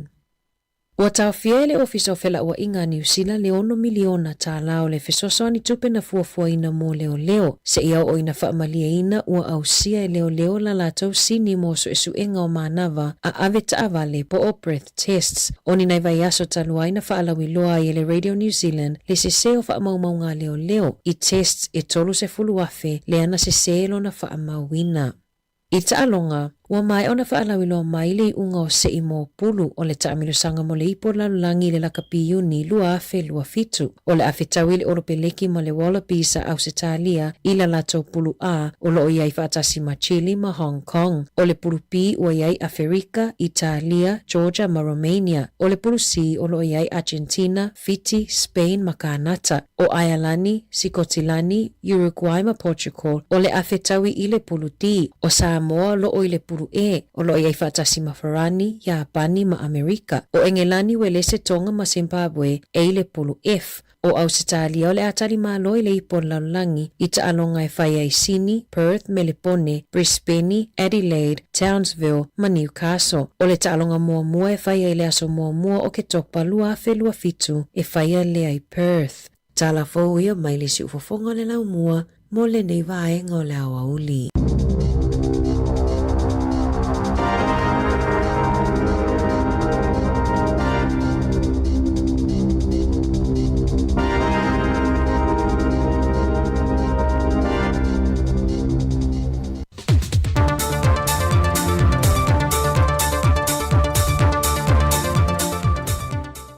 whamalo atu telefone wholaunga le tātua tunu ina wau mai fo ili nei whai unga le vaiaso e ngā luenga te tofi sa whenga iai. Ai o telefone mai Sāmoa o si bai le whaafonga. Wa watu le polo inga malo si le whaamasina sili, le fionga sa tiusi mativa perese, ia i latu uma iua mamusu e mōli mau le whaamasinonga le whainga pālota le tu malo whalea lili numero mua, ai ua mai o na whaia latu mōli mau tusia, e na ia tu lai uma le whaamasinonga, pe a o le teimia wala a wai le suenga, e tua ingo whainga pio pio whaasanga i le sui whaipula le tu malo, le fionga tu e lupe po mulnuku on semo, o i foi o le sui pāne mia. O le polo inga malosi, e na ua mai o na tō lau le whaai unga, o le tālu sanga le vaeng whaupawhai li pipi, ma o te ena i le whaamasinonga le ave i tu o le tālu sanga, a le fionga le whaipule, ma le sa tangi i le mata opule nei, tu i loma lan se lota la meko. Mai ua manino mai ai, le whaau peo na su o le mata opule nei le whaamasinonga, e tua ingo whainga wha la tua o lo tua ia i le fionga te lupe. E whapea foi le tua inga o lo tua ia i te lupe, sa whatino foi tu loma ni whainga pio pio le whainga pālo te tele le atunu, le ua mai atu. O le aso lulu na wala au masu e le mata opule pipi. Ma whola sia ai mautus tu sia le vang whaapo whai, e ala i lona te te atu le i le ave i tu o le mata opo, e au fie ma le tala noanga i le vao le fionga tui loma, namulau ulu samiliota, na pue e namulau ulu o lo ta uai le se lawa feta la, o mai on tutongi atu i atu i loma, e tolu se fudua feta la na tutongi toi lupe, ma le fitu se fudua feta la, na ave i le faletua o vui i inga, o le isi foi sui fai pule, o le aso valu le aso ngafua o le vai aso fau, e whaawa wai le suenga, o tua inga e whaasanga le fionga atu e lupe. O tua lalo le teitei o le tua ngai i le whainga malo, e ne ia toi sila le na whaai unga le ua whaia le ka peneta, e tau fia i una toi whaia ni whaasale launga whaapisi nisi le malo i newspaper, le tio ma televise tu ma o te uma, pata se ma le tapu, o na toi talia se tasi o newspaper, e whaatala noanga le fionga le teitai o le atano. Whai loe tui le epa, o tūlanga o le liki tu o mata opu mai le malo, e le o se mea fau, sa alia e mai lava o tūlai mai le vang whaapu whai le pipi le foe, e o mai lava i le so. Whape e tau fie le ilo. Ai, o le tau te whasala lau fua, i le atunu. Mai, o le sa o le tonga fo i whalau i loai i whamtalanga. I le i ate o tau lau whasala lau. O le o pui malu i lalo. O le tula whono whawai. Wa maue au telefou le pepa o le whakama le kāpeneta, ua whaatula whono ina i le tau fie leo vanga tupe o na toi whaaluine se nusi pepa. Po nisi lava au o nanga whaale tu stala, e ese mai ala whaasala lau le malolo i eile te minei. O lea whaai unga le kāpeneta e pe o na whaai loa le whakālua 5, na mata whaamamanu mai i le asonga fua le vai aso nei. Ua mahe ale lua vai aso le sa ngā lulu e leo leo whaapitoa mai le malo ni usila, na whaatino aisu e ngai tu tono mtanga luengo leo whalpui ma le toi fuata ina. Mai o se tūlanga walanga i whina ngalo nisi o lea tunu, e onua a fie ele whainga pā anga mtanga luengo leo, male malo au se tālia lo fisoa swani anga mtanga luengo leo. Pei tai na tali mai tai o lea tunu le mata opule nei. Ele o motul tato whainga pā anga Australia, e tato te whaftaia fo i le anga email malo Australia, te lere sa o Australia in the resources and covering. Ai le o a fia la tau tūlanga o le tūlanga o le administration ma me umatau tūla whono ma me wapena o le la tau natu restriction na mana na o e la tau e sosoani mai la tau tūlanga me umalava tau sosoani me whaitino ma me umalantanga luenga. Na whai lo manino fo il te tai o le tunu o le whantala noanga ma lau tu stala O le tāpai o le fesoasoani le malo New Zealand, ono i lātou ia sa whaavai me tu la fono o lo whaangayu i ele mtanga luengo leo. Mai uala ngā te tau wailo lātou toi sila mai ilo. Ne vaenga o lo mo miai le fesoasoani te tonu mtanga luenga iso sei tu. O whamanino mai le company va lele le Sāmoa Airways, o le aine lātou mea lofa whaapito whai whaatasi ma le malo. I le mea lofa ave fua, mo le manu malo le se furu wafeta la pe a mahea o na tali fesili. E le pepo whaamtalanga me le kāpeneta, o lo whamanino mai ei ni whaasara launga tau whaasese o lo whai, ma le whaamoe e whaavale ai le mamalu o le atu no.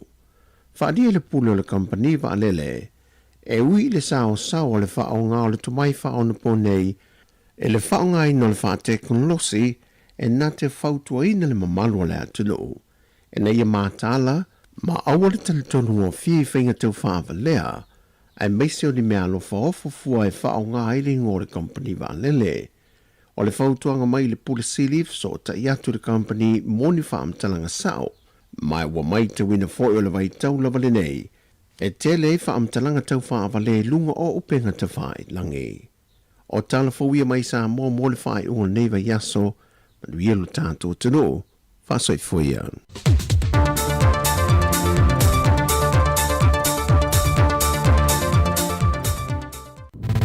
Musika o malo longa ma tau mawhitanga o leo au li si fofonga o le laumua.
Joey for to EI.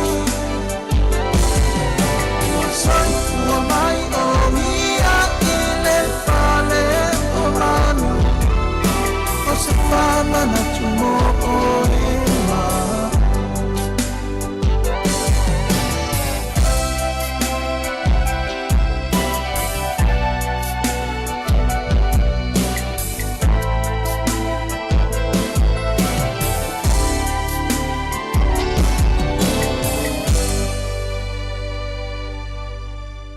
Ua whaeloa mai le official le tine mu ma whalavelave tutupu whaafosei Fire and Emergency New Zealand o le ale ngā lulue mo le tasi le tu la sui tine mu mai le se fulurua ngā i le tasi le awoli o le aso whawaile aso lima o te sema o na o le atu langa o le awa i ai le whaatuai o na tali atu o sui o le ofisa ini vala aue o mai o le whautuanga mo le totele ia whaai tete o na whaatino di vaenga e onu tula i mai ai ni mu tautua nā ngā sesenga o mea taumawha ia aua le tu la fo ia Mautino ola lei uma smoke alarm solo mota potu moe potu malolo fa pele ho wei maratua a fai ai tula i mai se mu ia vave alu ese mai le fale ma vili le tasi asi ane le tula o le Fire and Emergency.nz moni fa matalanga i tu sai mani fuafuanga a fai uma le leile nei tau sanga e tere i malanga i Sāmoa a ua lale pole o saunia nei le titu sau se avanoa e te ono manu ai se pepe malanga i Sāmoa ma le lima se lautala Amerika le tupe te tawhawai na ona whao ngā lava le ClickX e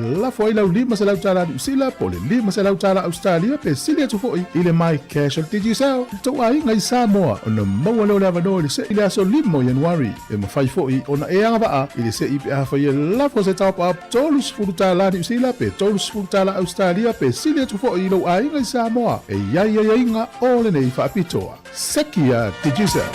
Olo e whawhong mai pe le tautua nei le sifonga lau mua le ulua sulfa minuta te ene le tu lai siful marilua.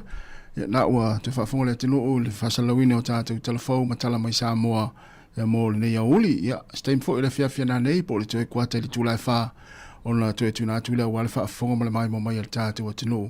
Ia le nei tautua se i pā ia la fo i le tu lai lima i le whiawhia nā nei mai ale tātou unanga. Ia mō le nei vai aso. Ia toi whawheloi mi toi whaatalawhatu lupa ia maulunga le atinu. Sua sunga i whawhengainga. A una le atua, whailaunga le tala le lei. Ta maa mana i tina. Maa tutua, i le ngate i tonu ainga. Nei o tātu mtua tausi, e whapea fo i tonu maota ngase.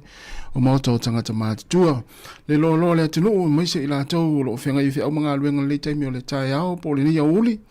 Ia i mātou i New Zealand. Ia o le o te arisfurulua, wa uli mātou. Mlatu ia onisi o atunuu. Ia po o Australia na whatoa ili awhale se fulu li tai au. Ia lela awhale tula se fulu male lua ia i mātou i New Zealand. Amerika ia onisi o stete na ua whaasaulo i le fiafi. Ia ma so se nofuanga lava, so se atunu o lo e mafuta mai ai. Ia ilungo tātou penga te whailangi o le Facebook, mo le YouTube, o le sifonga la mua. Toi whaafilua im whaatalo whaatu mo oile nao lo whaupea ngā luenga le nei taimi. Ia ma lo lava le whaamalosi ngā luenga le nei vai aso, toi paufu ili nei o aso ngā lue, mo i tātou i New Zealand nei. Ia nisi e whai ngā luenga tai au. Ia e pei o le toa tele lava e umangi nei ngā luenga. Ia, o lea ua tātou mafuta foi, ia tu umai foi tō maftanga, ma le sungole leo atu fefiso, ia manisi o leo whai ngā luenga, pe o nei le tu fina Savina Kasiano, ia i le hawa uli nei. Ia lea ua whai le se malo longa nei taimi, sina i puvai malu, ia ona ngā lue foi lea ua le tauto ino le tātou watinu se i pa ile tu la lima i le fia na nei. Ia, tātou mafuta i musika nei taimi, tāle tasi, ia leo te pen mai le fia ngā lawano ati lawa, ia wale proklame pe ona masani ai le lalo langi o so nei le tula tasi ia nei taimi o tonu lau ta vale na te fainga luenga ai ia msalo ia ngā musika o pespesenga o faafiafianga su fifiloi o le atu inatu ia faafaingo fie foi ia le fainga tau pasese o lo tau aveina ia ile feafio e foi ile vaenga male vaenga ia o lo e anga i tuei lau ta vale ia paulo nganga male manatu ia lava pele on sa i tātou wale mafu anga nana lai ona e whainga luenga wha pena o lou lava on sa i tau a veina o pasese wai ia pasese whaalongo te tai taimi wha penei ia e fo ia pasese o le file mu ia ma loto alofa ia e lava pele on sa i ia wha pe fo i o naua alu le nei tai ao a mata mai lava na le la o e whainga luenga tau wha uma le oka na tau wha uma ia ere uma le nei aso ia fa malosi paule nganga ia mo sa ngale mo wal fenga ia fa uma ngaluenga ia matuaki lunga lau Facebook o le YouTube e te mai mo mai ilo au le tele le tu la le uli ta to mafuta ila foi ia ila unanga nei mo le tautua le sifonga la mo fa tala watu sunga fata manu ene te ria lupe o manu mafuta mai nai Brisbane Australia ia ma lo lava ma lo fa malosi sunga sione te pai ma sione ia fa tele lava ia le mafuta mai le taimi ia o le tato proclame ia o to umala foi amelia fa moana fa tu amelia fa moana fa tele lava le mafuta mai parisina ia ma lo le tunu taimane pusa ia manuia lava le nei oli ia o lungo foi le ala leo lo fa longo mai ai le to tele fa filo in fa talo fa tu nei taimi ia le la tato me i musika o fa fianga o pespesenga ia wal fianga le tu ma lo longa mta mo ftanga nei taimi o le oli o ka semana yo le la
ika o malolonga ma tau mawhitanga o leo au li si ufofonga o le laumua.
E whau mai la pese le la oso, ia ma le pese la uma aso ama, ina o toi luas fultolo minute na tale o le tasi, ia a o whengei le tinu ui malolonga o tau maftanga, ia nei whamalo stino i taringa asu o le nei taimi o le aso, ia malo lava le o sai, na tau fo ilo wha upea ngā luenga, ia ma upea le ki o lau le itio, pera whapea nei ki mai tono le taavale, po tono le ofisa, po le nai fo ite mai mua mai lungo penga te whailangi, ia na whaamanato atu pea, ma le ala utango e whaasoa pe share tatou Facebook, ia tatou mafuta il tatou tau tuole ni as, o le a tele lava musika, le a whaila fo infaala i titila matou talanoa, se vanga naani vaenga tāua, fo ilele matou te fia talanoa tuai, e o ngā mo tatou umalava, pe ona ilpo kalame le na whaiatua nei Savilina le ina ila o tina amta maita ima naia i o le whaasoa mai le sui o le tātou ofisa whaasara lau i Sāmoa le tamaita i o nisani ia i tūlanga ia i mea tau whaasara launga ia le au whaasara lau ia ma le au tu stala ia o le anganga le nao ni tau tua ia mo moli le tātou atinuu tala moni ma le wha maoni ina ia mawai le fia tātou umalava ia ai le o le feitanga i e peo on tātou moli mawina tele i lunga o penga te whailangi nei taimi ia ua matua leilonga le mea tātou o iai. Ia a moni wha maoni tala e tuina atu i tātou whasaralonga, ia maenga ia o lo lipotia, ia el autostala, ia e leima se ves, ia o tūlanga na iai. Ia o le nganga lava ia o le nei aso, tātou fia. Ia o leo tātou iai le vai aso, le vai taimi o le aso fia. Ia po o le masina, ia o te sema, o le masina muli le nei tausanga, e manatu foi, o leo mai tawatu, o leo amata, ia pātia whalewhainga luenga, ia i whai unga vai aso, ia e mauti nola foi, o le aso le nei las freile, o le a tele foi whalewhainga luenga, o le a whaasarola tau pāti, ia pe au o le fia nā nei, ia nana wha manatu pea, mo tātou ia e tapena i pāti o whalewhainga luenga, le wha ingo nei vai aso, ia nei potai au, ia ma nei ane momoli o e sia walo, ia i o le me faile pati ia ona toi piki le mata o ile taimi piki ai ai o te alu lau ta vale ia ona te ua e a faina le fia nani le taimi umai ia le fia nani e fale ngal wenga e mana ia le fai o le tonu ia pe mana va mai ia alu ia se o lau fa nau na ia walo momoli oe ia ai mana tua o le tangata e tau ona pikina o e nā nei ta maa whaafonga mai ta maa. O le tangata e tau ona loato e piki o e nā nei pe a maa e le pāti ma le fia lau whainga luenga o le tina o le ainga. Ia tina o malawalo whaafonga mai nei taimi. Ia whaavanoa umatou taimi le fia nā nei po le tūlai se fulu po le sfulu tasi. E o mai tātou e piki mai ta maa le la o i pāti ma fia o le whainga luenga le fia nā nei. Ai o tamai te momoli o le whalewhainga luenga, ai alu e tina e piki mai le fia nā nei. Ma te mai la po le almafu anga e tau e o nā alu tina e piki ta maa nā nei. Ma te mai po le almafu anga ta tau ia e mai mua mai lungo le Facebook. E i almafu anga leu te iloa tau e o nā alu tina e awale o tamai ti. Talofa atu si o tina matua ia la wina, si umangele, talofa la wina, ia lof te lea tu mo o le tina matua, whaaftai tele lava le maafta mai, talo sia o mau epe oele. Pasinga malosi, ia, mal malosi soifua malaloina. Talofa atu sunga testiva, la mafuta mai ina i kempo i Australia, ia malo whaaftai. Ia, sunga fata manu, ia fata manu, ia, talofa atu, ia le sunga baseman, esa, mafuta mai Amerika Sāmoa i tāwhuna, oi, mai le tau i tāwhuna, i Amerika Sāmoa, la isunga base. Ia, to es furiva minuti ana tā leo le tūla e tasi. Ta pena mai poklame, o le lalolangi oso nei, i le tūla e tasi. Ia, e mate mai lapo le almafu anga, e lau te whai atu e tau i o na alu tina e piki tamana nei pea umol pāti, ale whai ngā luenga. Se whai me sau tali po le almafu anga. Tala wharisati, ia, alof te ratu uto, ia, mania fo nei ia oli, whaftai tene lava le ma. E whawhea la le tamai le loe tina ave le ta avale. Oi ia le piki. Whaile upa, wale mena whea tu alu tina e piki, a whapere le loe tina ave. Ia, vide le tina le upa, tau iai le foile le address o le whawhainga luenga, ia alu sa o tu ale upa, ia, piki mai ia le tamana ia lu le patina nei. Ia whaftai tele lava peis, man, ia o langi leifo i Amerika Sāmoa. Ia malo whaftai tele lava Malaya ya fue tina pe a ovale ya pe a ovale ona ya na mana ya tadi da wali ya masani wole o masani le ola Wato is full 1 minute na talia ole tu la tasi Festa to si sa mo le ne ya uli mana ya na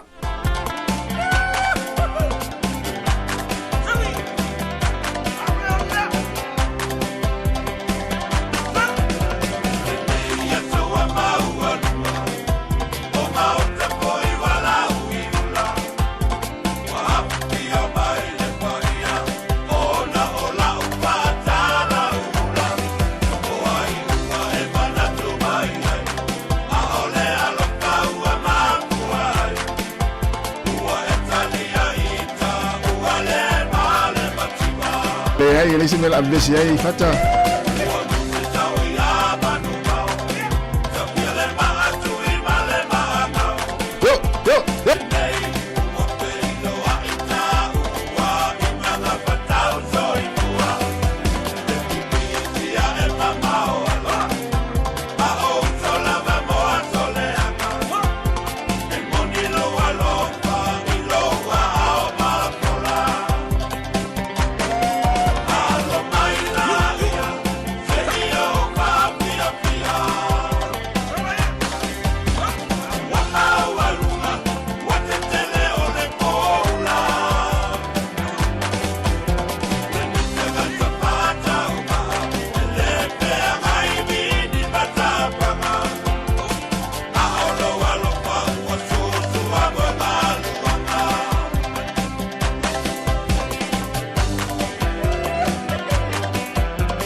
Tua mo nga luanga malasunga aswa Felice Mikaele yal pesen na fai tatu tau sala le ya uli ile o tes full 5 minutes sale ole tu na tas ya vai lai tari ya wali ya mai tamana wa foilele masani to inga me va pe ya vai lai tali ya ole sunga ya fatamanu ya vesi me ya ele mas vesi pe vai me la tultina tulta vale lumol falfanga luenga ya ole tali el sunga risati fai mai risati ya alutina piki ya le tama wa tasi ale le ultina tulo ilunga vai la ya vai la fulele le mafu angana na fai toile le fesili awa lo telo ole telo tama fulele masani ona o itulanga va pea e tasi pe fai mai matua fia ia o matua fia ava malosi o fai ngā luenga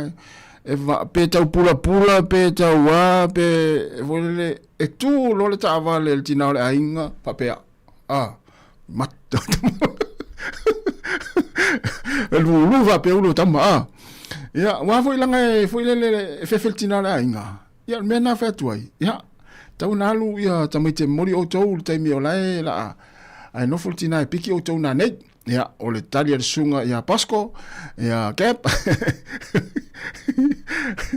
e se vai la i me ia mi o tamai ia ua vavetele le sfultasi ma nei ia e piki tina le tama pe a tal to e piki lo tonu vaveao e motino mo tu al falta vale ia o le sunga ia futi sorry a fu yellow brown ia i te ua mo se tamana ne ia sa ia va i longo fia tangata foi le na ui mai le to inga me le la te lo al mentu ia o le talfat ia basement ia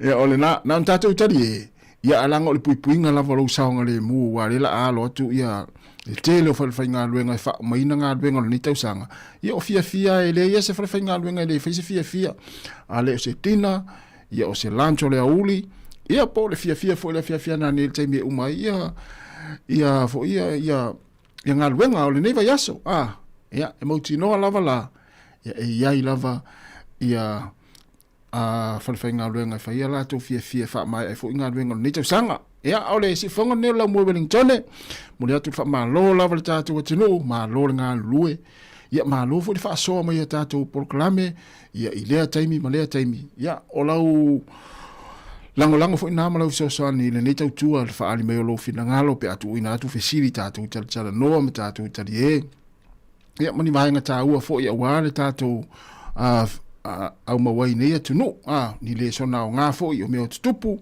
ia o lunga fo i lau wala o ta pena fo i ia ni malanga mamau i fa ungo le nei vai aso i ta faonga ia e fa ta fa nau ia tau tua nare saonga le mu ba i lau ta avale po a toa le lei o lau ta avale se lau pasene le ta avale ta una siaki le lei siaki pepa malava ia ona ma ia lava le malolo ia pe ia ona fa manatu pe le tatu tau tua le telo taimi e tawa ona lava le malolo ia tatu ia a mese lava tatu ia a feta vale tau ona lava le malolo ia ona tapena le awa ia fainga malanga ainga ia le amalanga i fa ingol neva yaso wa manatu ia le telefo ia onga le utu ua ia ai tatu na pe le saunga le mu ia pe a o ta vale tatu mese lava tatu le feta vale o leo to 10 minute ona talo leo le tu la tasi le si fonga neo la mo Wellington ya na musika o pesenga ya ama o le nei taimi o le aoli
sika o malolonga ma tau mafutanga o lea auli si ufofonga o le laumua.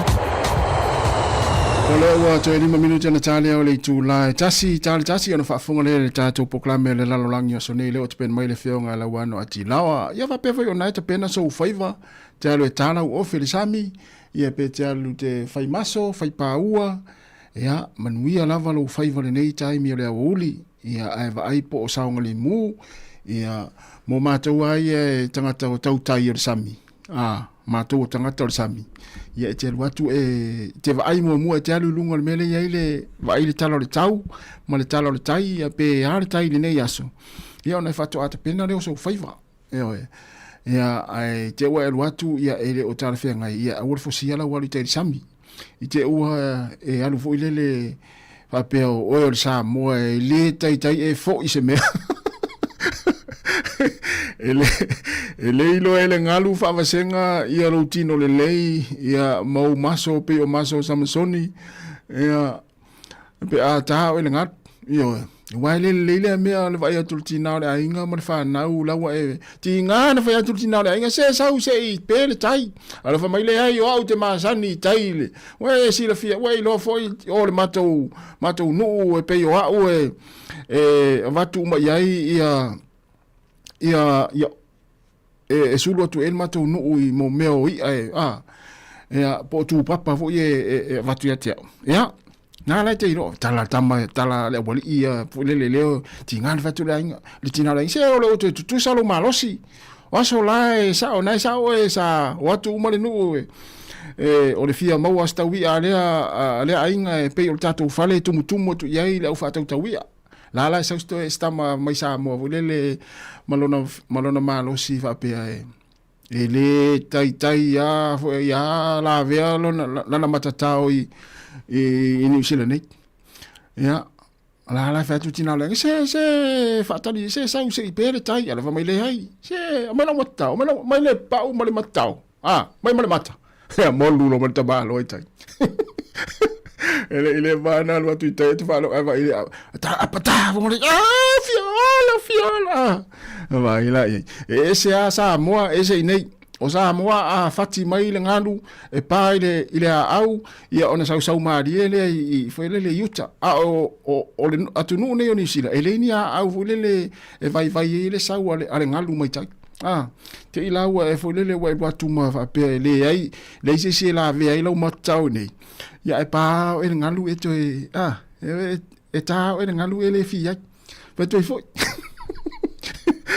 Patala watu Kevin Swoka manuia lava ni auri whaftai lava le mafta mai o malo tu manu whaftai tere lava le mafta mai to 2 minuti na talea o le tu la e tasi ia le te mai le whionga la wana po le tia la titi tasi ia wal tato poklame o le lalolangi o so nei ia oi lava malanga mai Sāmoa ia alofte le atu tato poklame ia manuia fo i le au mawai nei atu nuu ia i le maftanga fo i mainga ia ma fai mavili e asil tinala i Sāmoa ia fai mavili tātou tamai malanga mai Sāmoa fai mavili e asil tinala i Sāmoa ia wa afa pe sau fo tina ia ele misi fo to vili mai e asi mal tina pe a malanga mal tina ia fai mavili tina mana i tamiti le Sāmoa ia alo fe tena tātou poklame o i lava o lo malanga mai Sāmoa ia manuia lava ia le au mawai fo i ta faonga maftanga mainga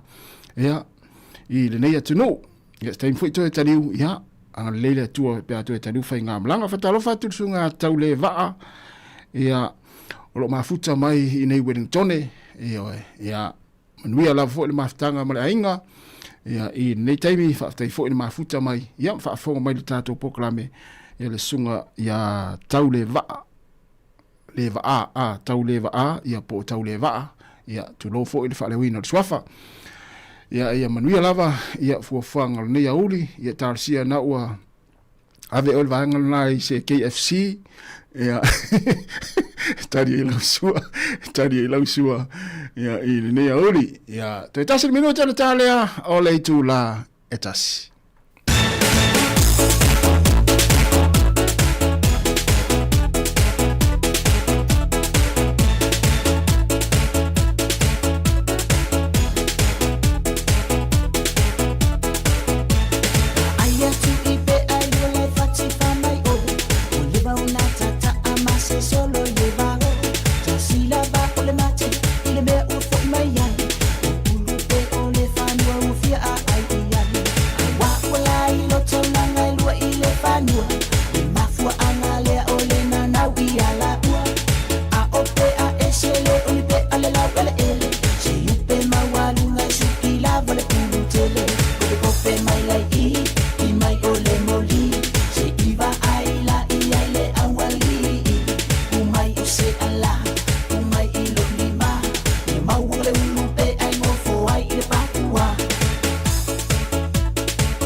tele na lue oe mole ma lo meleke ai o pasanga le pe au lau tele o le tula fono aleke o me teri to esele tutusa ele tutusa a fai e to ese atu fai mai ele tutusa e silila kona pa a uma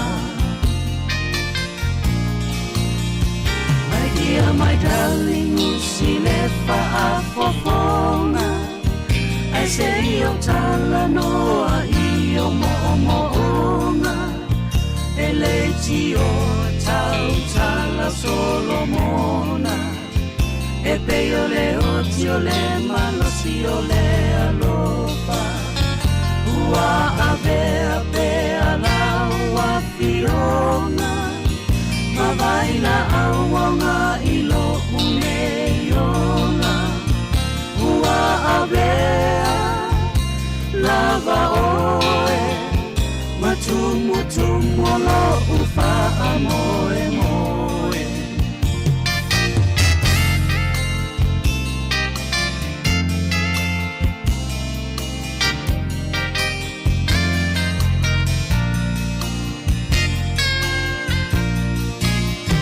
na umalanga na luto atasi na lutia ipeau ole sani toe taia ne ipea wala vai mai wa musule te ine tau sala va amoe moe na wale awala elelele se ae la maleti o tala ele paia so uloto ai tu lo fina ngalo mali e lau pa alo alo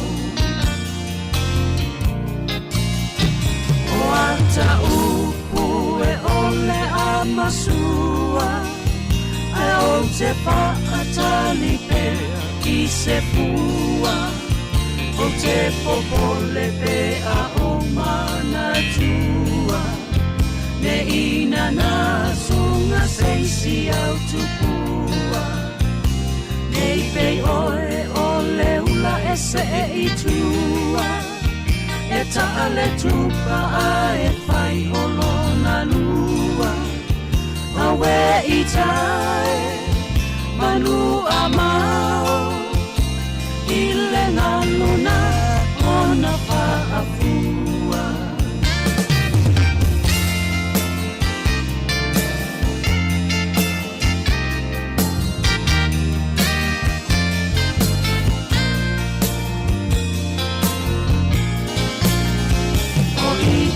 o siunga pepe e lolo lava i le angi ale matani ai o te pese pea ma o ai loa leo au se tupu poseli i mau oa ele o ita po i o se tangata poto po se aloa o Sāmoa a o ita nei lava o si tangata noa wa uma fo i ona e loa si o uloto e wamali e so i fua teine o meleke ole afo isi ali ini usila e mama ole pasalele ua mali e lau fa alo alo ole afo isi ali ia o ao aeta ta fai sa ili mafa atali tali pea i se aso aeta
sapo i o maua.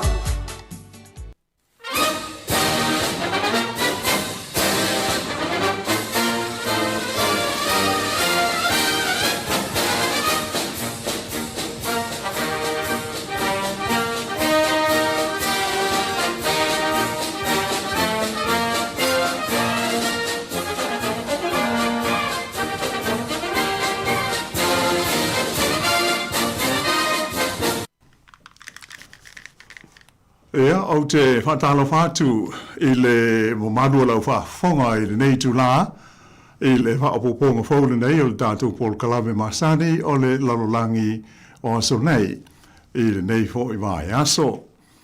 Pea on silafia o le nei Paul Kalame, oto i nā tuai mo le silafia o lau tāpu inga, i anisi o mea o lo o tupu, maali di mai i lei tū, ma lei tū o le tātou lalolangi nei, ia mai se ale ni vai taimi o le whetau wai o malo, ia ma le mau whaalawe lave o le natura, atua ai fo i ma le ano anu ai o isi whawhita uli o le soi fuanga nei, ui longa o na wheso o ina ai, ia le tātou fo launga i nei vai tau.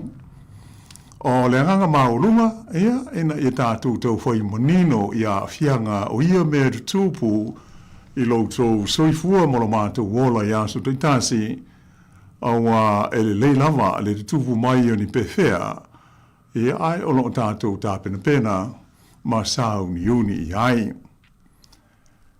Pei lava o na silafia ewi ina e whapea o tātou i New Zealand i a male nei tu langi o le kelope i le Pasifika e tau mamau ese mai mātunu i Europa manu uia o lo whetau ai. Ai o le teknolosi mo mea tutia fau ua whao ngā ina i nei ono pō. I le fausia lea ma le ngau singa o mea tau malolosi. Ua nā o ni nai minute a mana i se kone e ma whai o nā whaina ai i tātou i se o sa whainga. E ono whaia mai i nu umamao e pei o Lucia. Ia whapea mo isi atu nu te tele o Europa po o saina foi, ko lei saute i mātū, ia maisi atu nuu i lei tūlangi o Asia, ia ua iai ia lātou a upenga po o mea tau niukilia, e au fi ai ia India atoa ma Pakistan. O le memoni lava, ua vea le sawa o le atina ina o teknolosi i nei ono pō, ma mea ua pei ai ua le o toe te le lo tātou lalolangi, e pei o na sā iai i aso ano mua. Ua pei a o le emo le mata, e pei o le wha upunga, le lele mai o se mea tau wha atonu tonu waru mamao mai Europa, ma palasi mai i se nuu, ia po o se atu nuu fo i le Pasifika, po o se isi vaenga o le kelope. A o le iam talia nei wha awaponga o le tātou Paul Kalame le so, ia au te fia lau fo i e toe wha awhailo i atu le sunga i atasi, ma iawa tui tolwaa, ia le fo i o lau so ni mai, wale tu ina atu le tātou wha asa launga i le nei taimi, mai lo tātou ofisa wha asa lau au tu i nei le ai o Porirua i Wellingtone. Ma lo lava le soifua manuia lau sunga tasi po a mai le nei vaenga o le aso.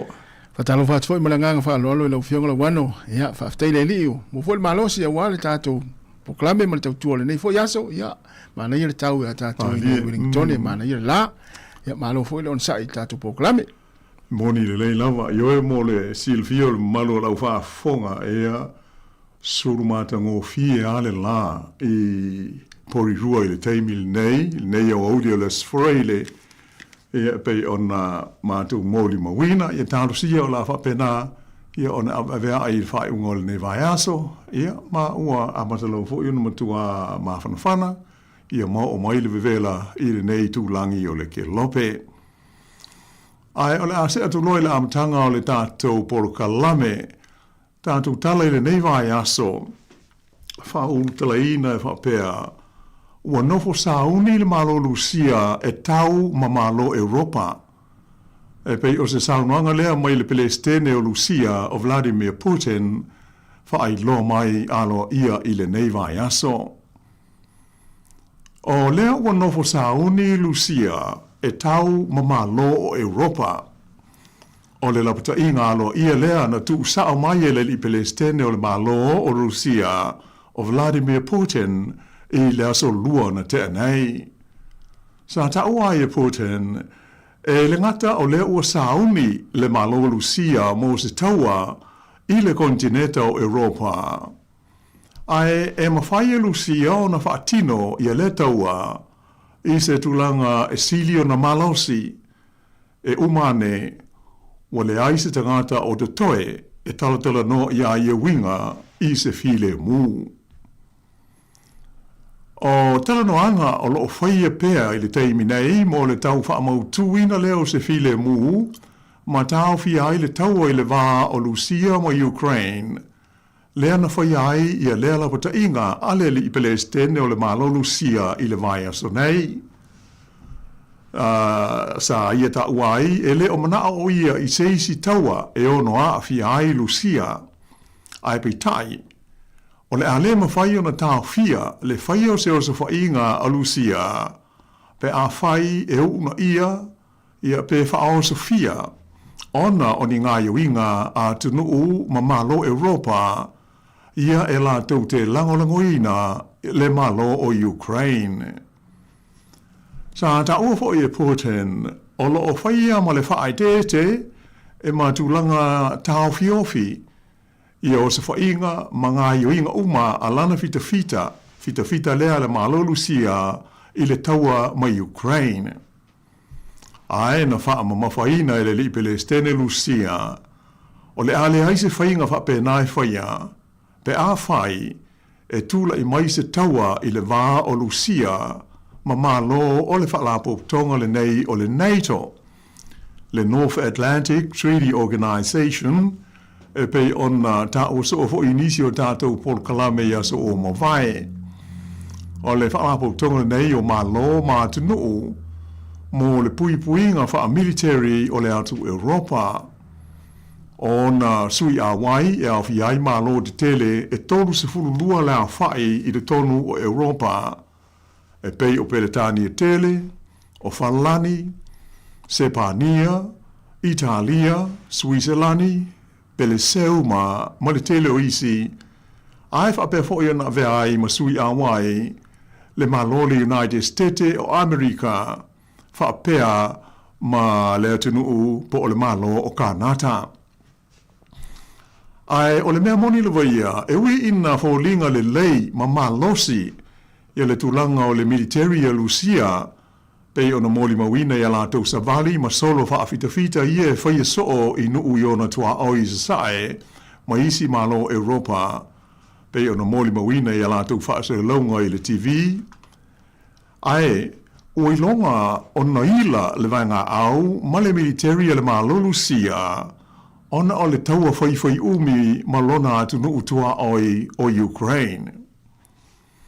O le taua a Rusia ma Ukraine ua whaamawina i le teimi nei, o le taua au pito i te lea i te tonu o le atu Europa, talu lona tala whaasolo pito. A e tanuai ona o le neila pata inga e pei ona whaia ai le tai o le malo Lucia ua tula i mai ai ma le fesili, pe o le ase ata whaatusa o le ami, ma le vaenga au o le malo Lucia, ma tunuu o Europa, ia e te tonu o le lio, po o le whekainga o malo o le NATO. Mo le silfia, e talu ona tula i mai ia le taua Lucia ma Ukraine, o le o atu i le tasi tolu lua miliona. Tasi tolu lua miliona. Le hawa inga o le fitafita le malo Lucia, o lātou umanei, ua o tawina, mai o loa afia nei le taua ma Ukraine. Ewi ina e matua to tele isi a lātou fitafita, ua maliu fosia ai le taua. O le hawa inga le nei e tasi tolu lua miliona, o le fitafita le malo o Lucia, o se hawa inga o pito mawa e lea, pe a whaatusa i military ma fita po o vaenga au o isi malo uma i le tonu o le kontineta o Europa. Ai o le taua la le nei Lucia ma Ukraine, ua mawai la vanoa le li Palestine o Putin, e fausia ni tu la fono fau, le ua mafuai o na whaatolu, o na si itia la o whainga o le fita a lana military, taru mai le tausanga e lua afe e lua sifuru mo le lua. O lona wha moe, ina ia fausia ai e le malo Lucia, ia se fita po se military e tu langa lua atu i le malo saina, i le hao whainga o le latou fita tau. O le mana o le li Palestine Lucia, ina ia o atu i le wā o le tasi ma le afa miliona, le hao whai o fita masani, ma le lua te si tolu valu miliona, e ao fiai ma fita wha leo po o reserves.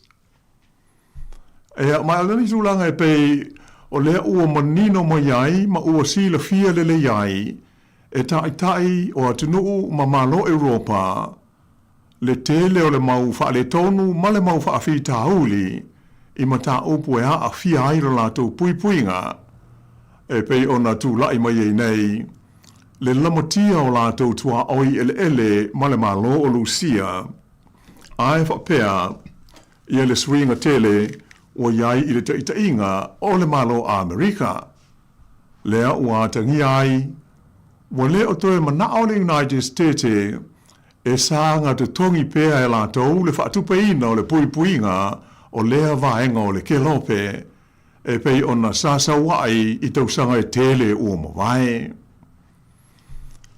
E pei ona silofia ua uma ona whaaria manino e le li Palestine a Donald Trump e ta tau i malo Europa o lo a vea mo sui a waio le NATO ona whaamalo sia latou fuafuanga mo le puipuinga e a wala lea i a latou a upenga ma lea whai o latou fita i a latou vainga au mo military ai ia so ia le sanga whaalango i le 5 fuai ma le viso soani mai i le malo tele o le United States o Amerika.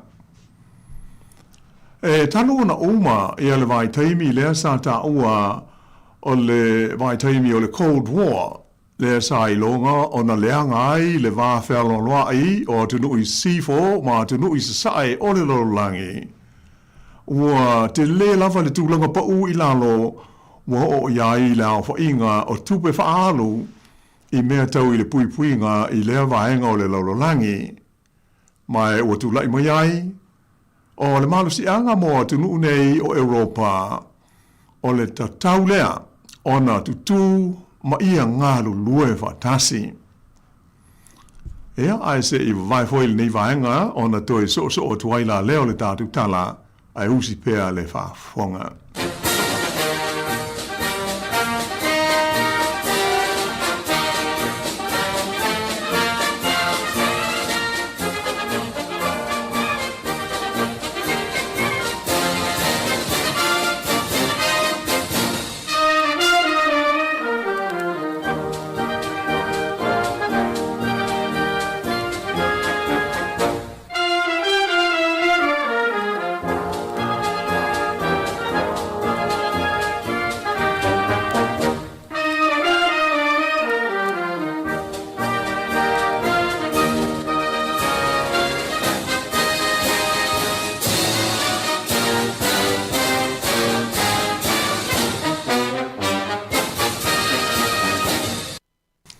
O lo e whaafongawai i le tātou polkalame o le lalolangi o aso nei, tautua le si ufonga o le lau mua. O lea ua mai ta wina i le nei vai aso le tūlanga whaapopoleina o le tele o malo ma tunu o Europa. Taruai se whaaringa mai le li Palestine o le malo Lucia, e winga lea i le noho sauni o lona malo, e whaia se tau o tele ma le whaalapo tonga o le NATO. O nei le whonga le li Palestine i a Vladimir Putin, sa whaia i le taimi o talanoanga ia lo whanga solo pea, i le wā o sui o le malo Amerika, ma sui o le malo Lucia. E ni tau mo whainga, e wha umai ma ta ofi, ia le taua a Rusia mai Ukraine. Ua faisi lewa o whaanga solo mai ia tau mo whainga e pei ona taula muai le Palestine Amerika ia Donald Trump a toa mo sui o lana whainga maa lo. Pei tai o lo o tele lava ina le maua ia se tūlanga e whaingo fio na maari lia iai i tū e lua. Mai o vai aso nei i se vaenga o ia tānoanga le ana whaiai le lapata inga le nei le taitai o le malo Lucia. E winga i le nofa sauni o lana fita fita e tau mātunu o le NATO. E pei ona ta o mua o le ai mana o le taitai o Lucia ia o atu i lao whainga i lana fita fita i le valea o le tasi ma le afa miliona ma le lua tesi tolu lua miliona i a fita fita e au fi ai ma fita fita wha leo po o reserves ina ia tūlanga lua atuai i la whainga o le fita fita o le military a le malo tele o Saina. Ai o le taimi nei la vaia o le whainga o le fita fita o lo o iei nei a le malo Lucia e tasi tesi tolu lua miliona le whai. Ai atu whaatasia ia fita fita o vai ngā au po o military a tunu uma ia o lo a vea ma sui a wai o le whaapoptonga o le NATO e o le hawhainga i le tolu tesi tasi wha miliona. Tolu tesi tasi wha miliona. Fita fita lawa ia o lo o iai le teimi nei e mai o lo sauni mo se taua e ari mai e po o le vai ho nei ta ngana Britania mo active personnel i le military. O la whainga o fita fita wha leo po reserves a malo nei o le NATO o lo o iai le teimi le nei e lua tesi fitu 5 miliona. E mai o lona winga o la whainga atoa o le fita fita o military e sui a wai o le NATO e tusa lea 5 tesi valuiva miliona la whainga atoa o la tau fita fita tau. O le a whaitu whaatasi o meo o tane tau po o tanks a malo o le NATO e pei ona whaai mai e tusa ma le se furu ma le whaafe. Se furu whaafe la whainga o la tau tane tau. Ai lua se furu ma le tasi afe la whainga o waalele tau o malo umanei o le NATO. Ai o le malo Lucia e mawhai o na lato vala awina wha malo si le tusa o le 2 miliona o lana fita fita wha leo bo reserves pe a whai e tupu maani di mai se taua a fiai. Ma o ai le whai taua whai o le fita fita a lea malo i le a whainga e tolu tesi ma le tolu 2 miliona. E le ngata i lea, e tusa male se furu male lua afe, le a whainga o meo tane tau po o tanks, o loo iei nei le malo tele o Lucia, ai o ona maale le tau, e tusa lea male wha afe 5 se lau le a whainga. Ai pe ono si le fia e le mamado lau wha afonga, o i tu umai lua o le mata upu le nei, le malo o Lucia, e male tu lea a le NATO. Ua iai ma ua wha penga ina i mea tau malolosi wha niu ki lia. E pei ona ta o mua i le swinga tele lea ua mana o ai le Palestine o le malo a Amerika ia Donald Trump. I le whainga wha vai o tele te usanga o sawa i le United States ma lona sao i mata upu tau le puipuinga o tunu unei o Europa. O se li poti al newspaper wha ale vao ma lo o le Daily Mail i le nevai aso na ta uai e whapea e sao le leiale li Palestine o Amerika ia Donald Trump i le te le o le sao le United States i le puipuinga o tunu o le NATO. O le mea mautinoa e motunga te le na ua le wha langolango atu o le NATO i le malo sianga o le United States. Ai o lea ua tula I mai le iai o se swinga tele I lea tūlanga e pe on tātou mai tawina I le nei vai taimi. O se whaataita inga o le tūlanga e tusa maletasi tesi lima iwa $1 trillion Lao whaai o mea tau I le puipuinga a malo le nei to I le tausanga le nei ua whaai ui u lua afe lua se furu lima. Ai o le sao o Washingtone po o le malo tele o Amerika I lea vai ngā tupe mo le puipuinga o le nei to e fuafuaina lea tusa ma le iwa se lau valu se fulu piliona tā la. Ia po se isi wha o punga wha whaingo fie e wha pea e wha atupe a Amerika le iwa se lau valu se fulu piliona tā la o le a whainga le nei o tupe wha alu mo le puipuinga po le defense o malo nei o le NATO I le tausanga I tasi.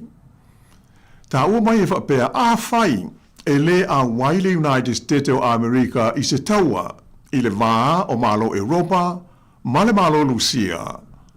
O luna winga, e tusa ma le ono se lau ma le valu piliona tā la le vai ngā tupe o le a whaaluina e malo o le NATO, whaatusa lea I le se lau 5 piliona tā la e whaalu I le tausanga e le malo o Lucia. Whaalia mai e le whaalapo tonga o mea tau suenga I le puipuinga whaale vāo mā lo, le International Institute of Strategic Studies, po o le IISS, o le vanga tupe whaalu le nei le malo Lucia, mo lona puipuinga, e mawhai o nā o atu I la whainga e wha se lauono se fulu piliona tā la I le tau sanga. Nā whairo mai fwoi I le lipoti le nei a le Daily Mail, o le tūlanga langoina e tangata lau tele o se taua e tūla I mai, a tonu e whaalangolango po o ai e amata mea ma whaia le ulu e aso whainga o se taua. O lea ua mauti noa, o Lucia lea ua sauni mo se taua I le teimi nei. Pei ona whailo manino mai e lona teitai I a Putin. Ai mauti noa, o le tele o tunu o demokrasi I e tonu o le NATO, e iai la velave ma whainga tā, ma whaafita uli, I le whaamao pōpoina leo ni alatou wainga au, ma le military, e tali atu ai I se os whainga e ono tūlai mai, e a whaina ma lama tia ai I latou. O le masina na te nei na tūlai mai ai se whaavesi I manatu whaalia o tangata I te tonu o le tunu o whalani, e na ua whaalia ai whalawa I tele se tasi o taitai au o le military a lea malo e whapea. E te tau na sauni tangata o lona atunu o I le taimi e maa vai ai maa la tau whanau I le taimi o se taua e tū lai mai. E le ngata I lea ai lai ta ua fwoi e te tau na sauni tangata uma mo a whaina a toa ai ma le mau whaafi tauli taule ta mau ainga o le a adia ni mai pe a whai e tūla I mai se taua I le vāo le malo Lucia e pe o nā tangia mai I le nei vai aso. A o tūla I mai I le lii o Rishi Sunak I le tofi pāle mia o le malo Peritania tele sa ia whautua I le tausanga na tenei ia le manatu e te tau na whaamalo sia I alo ma whanau tala vau o Peritania e unu whale atu I le fita po o le military e le tunu o. Peitai e na o le whase fulu pasene o tangata sa fisilingia la tau te langolangoina lea fuafuanga. O le isi whawhita auli o le tau I a po le cost tu pe aluia I le tapena ina o se atunu o mo se taua e ono ali mai. O le tele o kompani de tonu o Engelani whapea e a le tele o malo Europa o lo tauto e whaale leia e a la whaale tonu sa whenga iai malatau I le taimi o le wha mai tele o le COVID-19 se furuiva. Le ngata I lea e to tele ista ngata ua whenga nei ma le tūlanga taungata o loa, whapea le taungata o le soifuanga, e mafu mai i le taua a Rusia mai Ukraine. Peitai, o Rusia o se fulu tausanga o whaia na tāpenanga sau niu ni ai, ia na mea tautupe ma na whainga whaamai tāla whengai, mai le taimi na lātou whaoa whaamalo si ai le pūlenga o le tūmalo Ukraine e ta ua o le Crimea i le lua awhe se fulwha e ma le lātou os whainga leo Ukraine i le tausanga e lua awhe lua se fulu ma le lua. E ai usi pēa le whaafonga.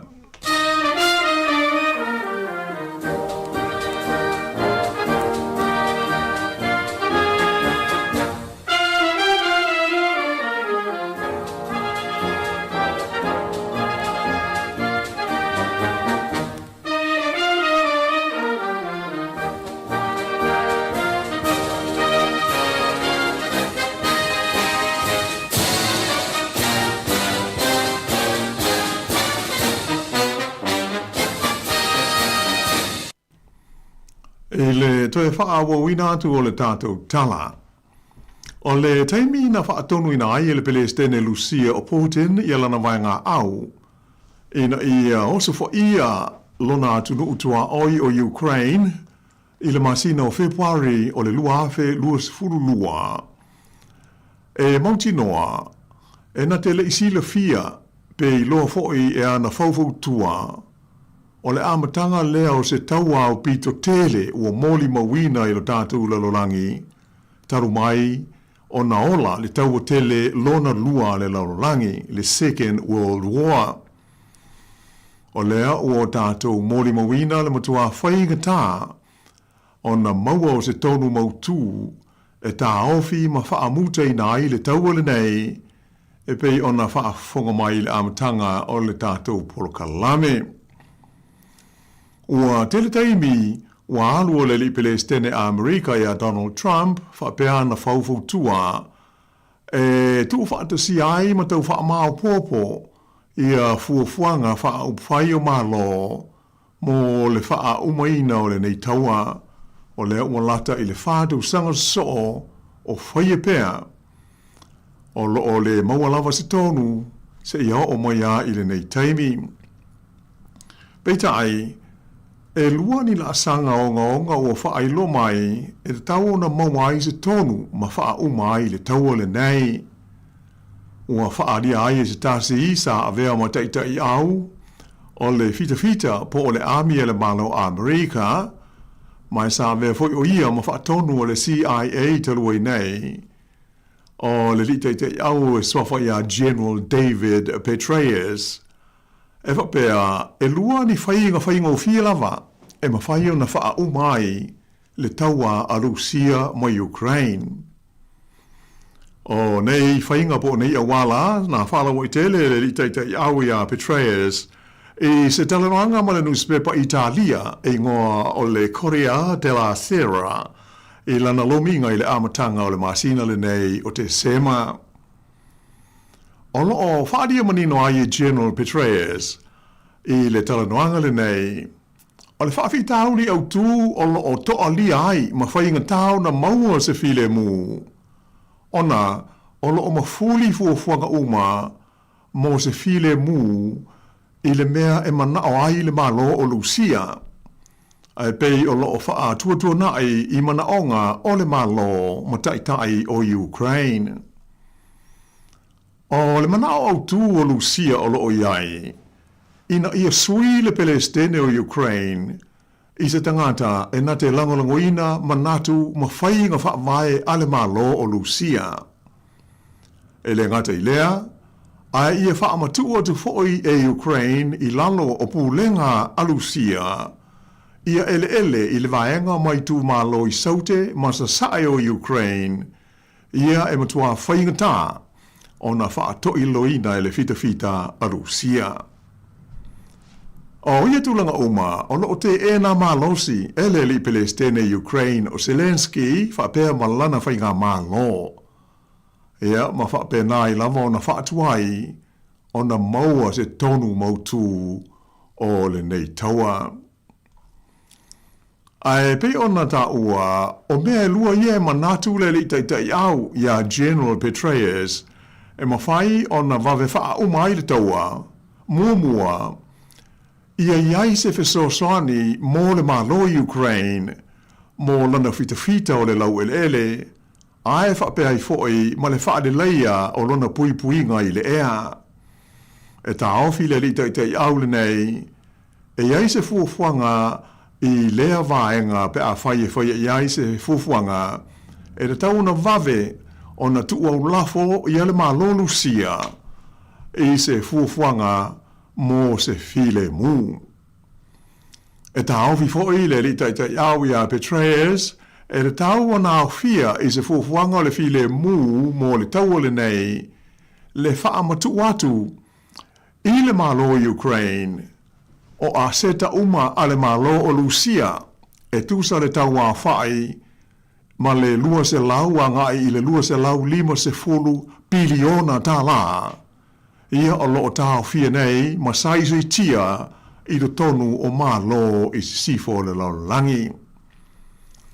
O le se leni e tusa o le manatu o le li taitai au le nei o Amerika, o le afisoro tele i le malo Ukraine, i le whaale le iai o lona a tinae a maise lava o le fausia o ana mea tau, a maise a o penga fau e le o mawhai una la tau whaia i le teiminei ona o le tau ngata.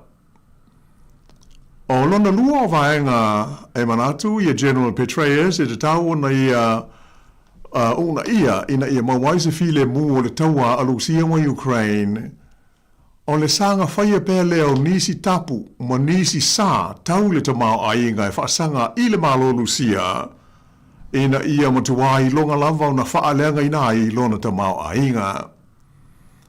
O le teimi nei e pei o na lipotia mai, ua te le lava le awhaina ma le whaale tono le tamau ainga o le malo Lucia, pei o na iai sā ma tapu ia na amata wha mamanu mai, i le taimi na amata ai le taua, ina ua oso fo ia e Lucia le malo Ukraine i le luafe ma le luas hulu lua. E ta ofi fo ia le taitai au Amerika, e mawhai o na whaatino fuafuanga nei ma e mautino lava a whaia o le awave o na maua se tonu mautu i le wha umaina o le taua e pei o na ali mai le vao Lucia ma Ukraine. Ia, ai se i vai foil nei teimi i ona toi wha wawa toi leo le tātou tala.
Ile toi so ina tu la le tatou tala.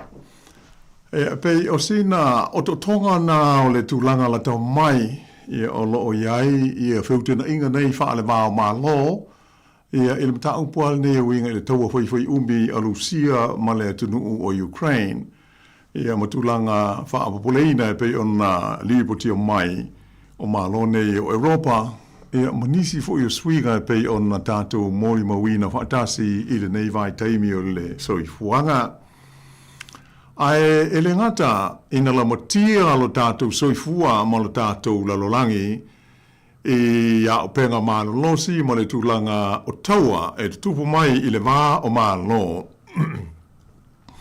Ai, ua valo ia fo'i e lau sue a moise ia sae nisi ma le aua tama mai ia le taimi e whapea e umai lo tātou lalolangi le nei po o le paneta o lo tātou soifua maolai ia ma whapea ona mutai ma lo tātou soifuanga nei. Eo e pei o se valo anga leo o tu ina mai i le mai tau watu i ai e suenga fo'i ai la tau i ai la tau mai wha api toa e sa i ai ia winga o mea e ia e moisele natura o lo tātou la lolangi. Mai watangi ai i ia valo anga e ua vave mai le unga o le lolangi nai lo le mea o loo to tele o loo manatu i ai e whapea e le iloa ni aso pe wha atuai. O se suenga la tau mai nei sa whapea na whaafoina e sae nisi ma le au sue o le University of Bristol, le University of Bristol i saute sifo o Engelani. Ua maua mai ai se ata manino i le umi lea o lo o te toe a o le io ina wha umatia ma le to iai se ola e maua i te toe tonu le lorolangi pei on au tau soifua mo tātou wola ai le teimi nei. O le taunu unga po o le ripoti au ili o le neisu o suenga a sayenisi o lo mia le newspaper o mea tau suenga wha sayenisi le lorolangi e wha ingoina o le Nature Geoscience. O lo ta umanino ai leono wha umatia lea o so o se mea ola i lo tātou lalolangi le nei i tu tonu o le lua se lau lima se fulu miliona tausanga o lumana i nei.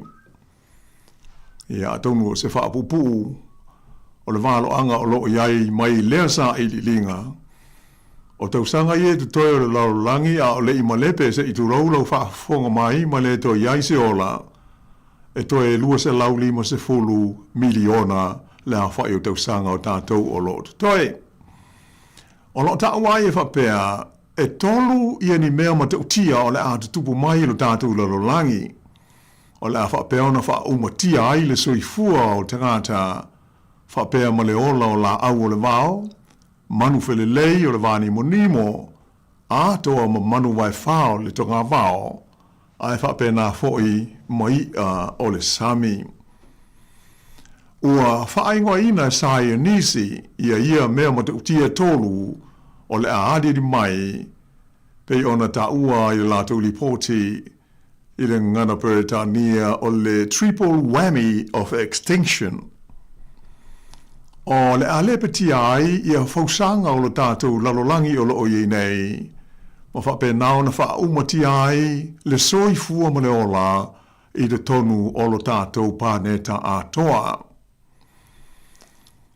O lo ta ua fa pe sa fa nga ina i nei sa i linga ma suenga a sayenisi ma awato mo mai ia ni masini computers ma lo losi ta ua supercomputers sa fa yai fa te inga po simulations e tau fa atulanga ma tau fuai ia ni mea ono tutupu i le lumana ai e mafua mai ni malo si anga whaale natura i le whonga ele. Ai whapea ai lo tātou si o manga. O le whamtalanga i la tau sa tāpena ina le ripoti o le sa i linga le nei. O le ungo le lololangi e haafi ai ni mea matautia te tele se tolu e te tupu mai maali ni mai te tonu o leisi 4 miliona tausanga o lumana i nei. O le mea mua o ia mea mo te utia e tolu. E a fia ai le whanau mai lea o seisi koniti neta fau. E mafua mai i le whese e tai o papa maa te tele o le whonga ele. Ia po o mea ia ta uele ngana Peretania o plate tectonics. O wha amatalaina wha pēa.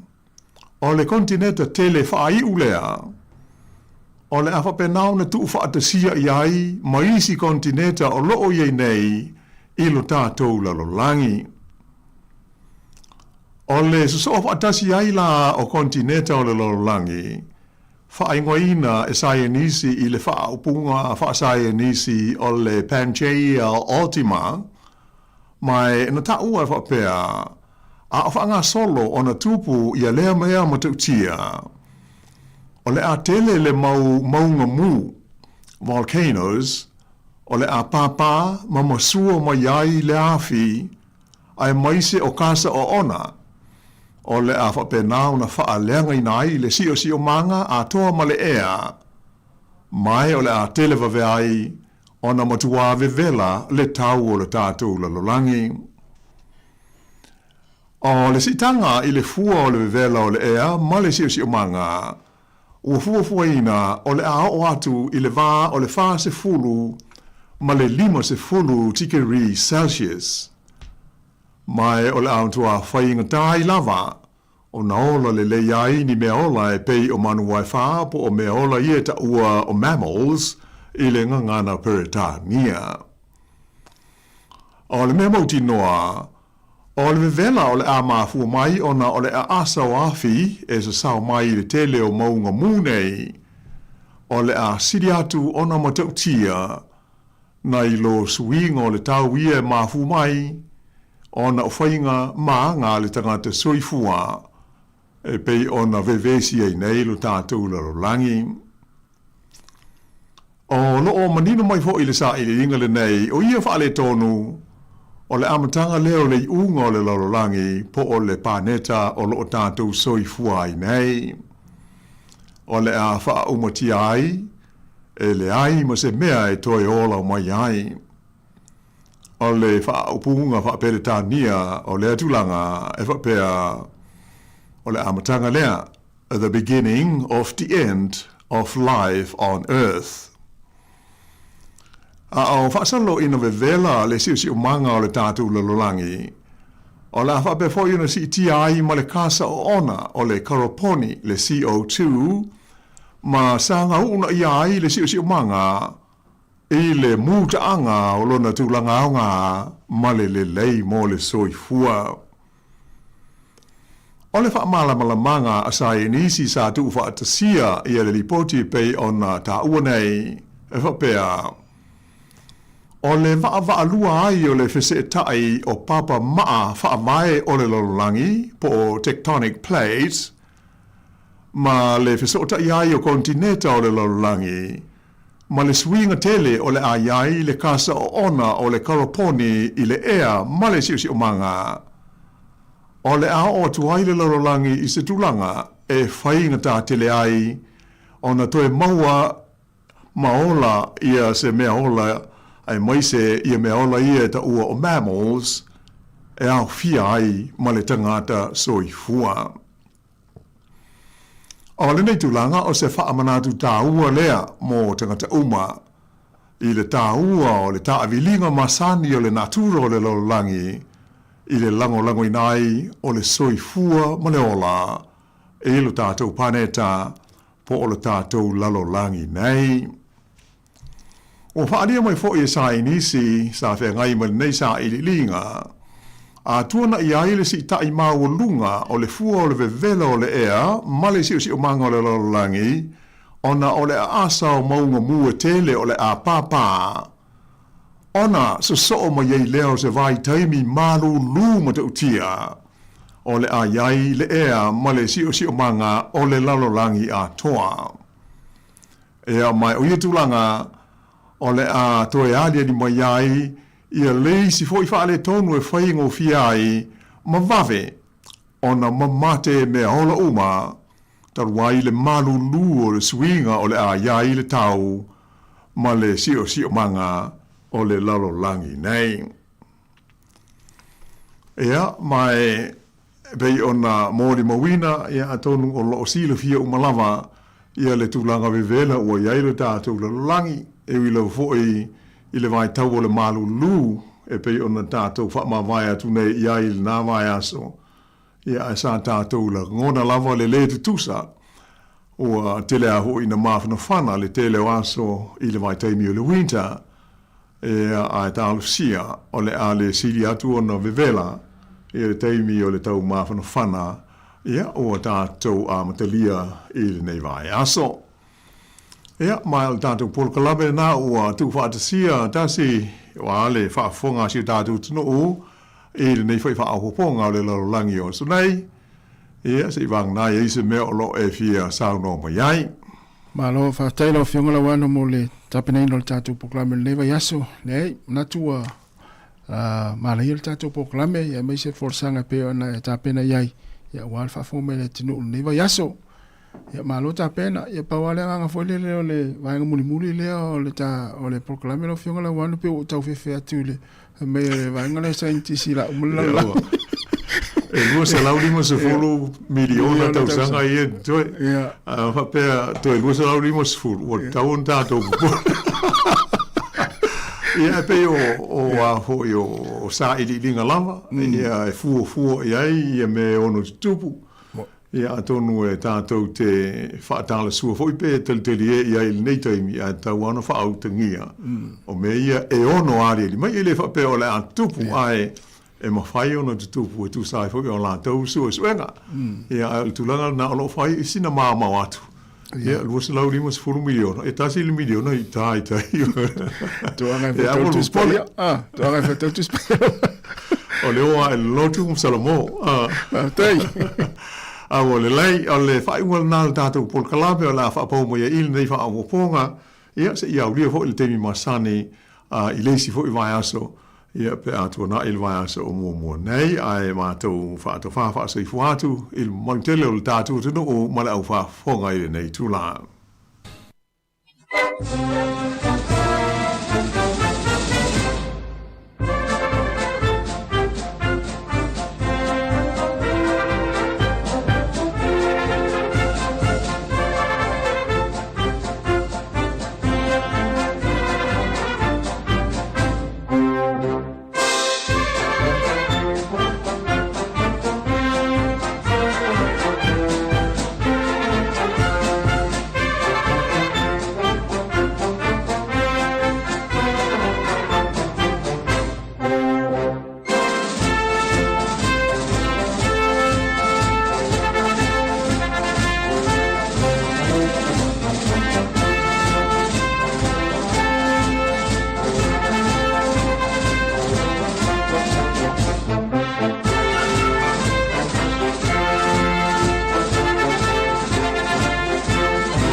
Lo fa fo ma pele tau tua ne si fonga la mua i Wellington o 3 minute te nei le tu lai lua e mo le flafta te le lava le fionga la wana o tilawa e wal tapena ino le tatu proklame le lalo langi aso nei mo le nei va yaso ya polisi lua va yaso ya mo to mo foi le fa ponga ya pe o se i mo foi le tau sanga fo ya por Christmas ya mo tu langa la na le o yai ia le tatu proklame le lalo langi aso nei ma nei te le nei tala ia fa long long ya me sel tala muli le o tau fefe atu ai ya e so foi le scientist ia e mo ila vale fa mai pe luas fululima miliona tau sanga lolo na i mai ala lang ole to anga fa tau tus pa ia ole se fonga dela mo Wellington e to fa felo info taro fa tu nei time manatu e to tele fo i ia matua na wa anga i wa fa nga fa tau ole nei aso ia me se fo i ole ta pena mama watu e ma nei ale va vele o fa tau le time nei wa la ele opisi io e ta pena mama ia wa fa nga fa tau Christmas ia yo atu ale vai aso Christmas ia le se me to pole ai ia mana ia termine ia vanoa ia e fa tau wa i mai ia vai nga nai mana o mia ia ainga wa le tapena ia ole anga ia tu ia fia manule le pisi ia le tau langa fa tau le topito no na to te anga ia ia mafua le fa so le vai aso ia po le paketi le vai aso ave le kadi le tangata na e matua le lei ala na fa soa le paketino le tupe le vayaso ia i fuafanga ia i te fu wato e sui fa tupe ia le tau tupe o le nei masina ia na sa le lei ale amata ina mai na o le tausanga atoa ia tu ua le kadi le tinae matua le lei le lima le lei ma foi le fa soa le lei ia ele o tina uma o le tele lava tina po le iva sfulu 5% tina matua le lei al fa soa o lo te lo to lima minute te ne tu la lo tato mafuta fa fianga pesenga musika le nei time o le oli ia i foi ni vaenga taua tato tal no ia wa ia nga mo tato ia o tato o mo wenia tinu ia mana foi mo tato tal no ini se vaenga taua ia ma tato mafuta to la foi ia la tau le nei si fonga la mua se pa ia le tu la lima ile fia na nei ia le tu la fa proclamasani ole ape foi fatini ole toi kwata le fa to fa phone fa salawino telefon tala mai Sāmoa heavy tama ole unga li mai Nazareth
le tautua le si ufonga o le laumua o lo iai fo i le langolango a le New Zealand On Air.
O le tautua le si ufonga o le laumua o lo iai fo i le langolango a le New Zealand On Air.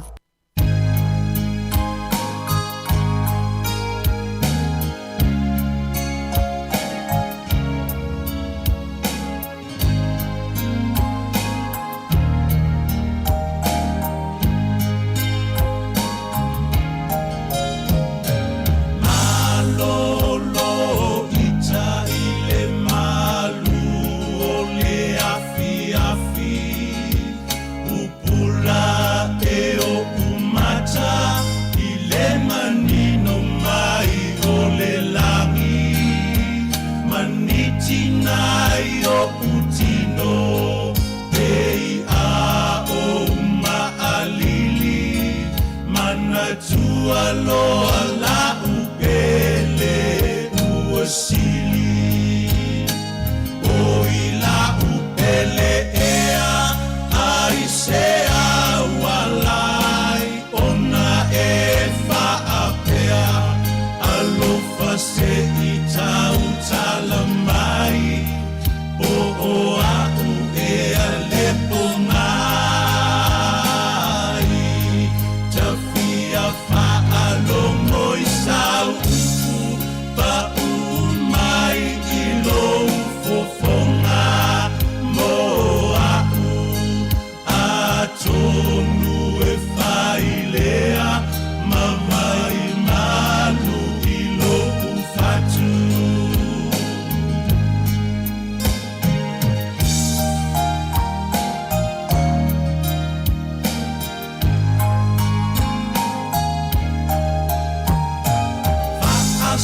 lo solo nei o nai o uma fau faunga to e te paile amatanga o lata o masaninga I lo una atu male loto ua fia I o winga fa aulo sa e fa alia o ila upele ea ai se awalai ona e fa apea alofa se I tau talamai o au e aleponga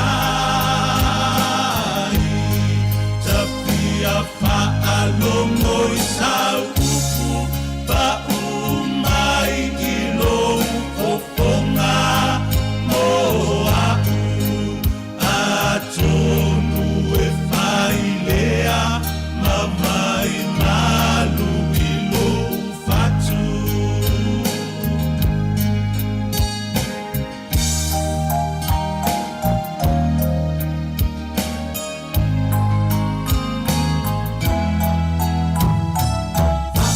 Longo ina pea le tau sangi mai o manu lele ele o filoni ai ma o e sunga o la upele I lo una atu ma lo ufa amaoni amu ia se o lo Wale oli Oila upele ea ai se awalai Ona e fa apea alofa se I tau talamai O au e ale ongai Tafia fa alongo isau Ba umai ilo upofonga moa atonu e failea mamai malu ilo ufatu atonu e failea mamai malu ilo ufatu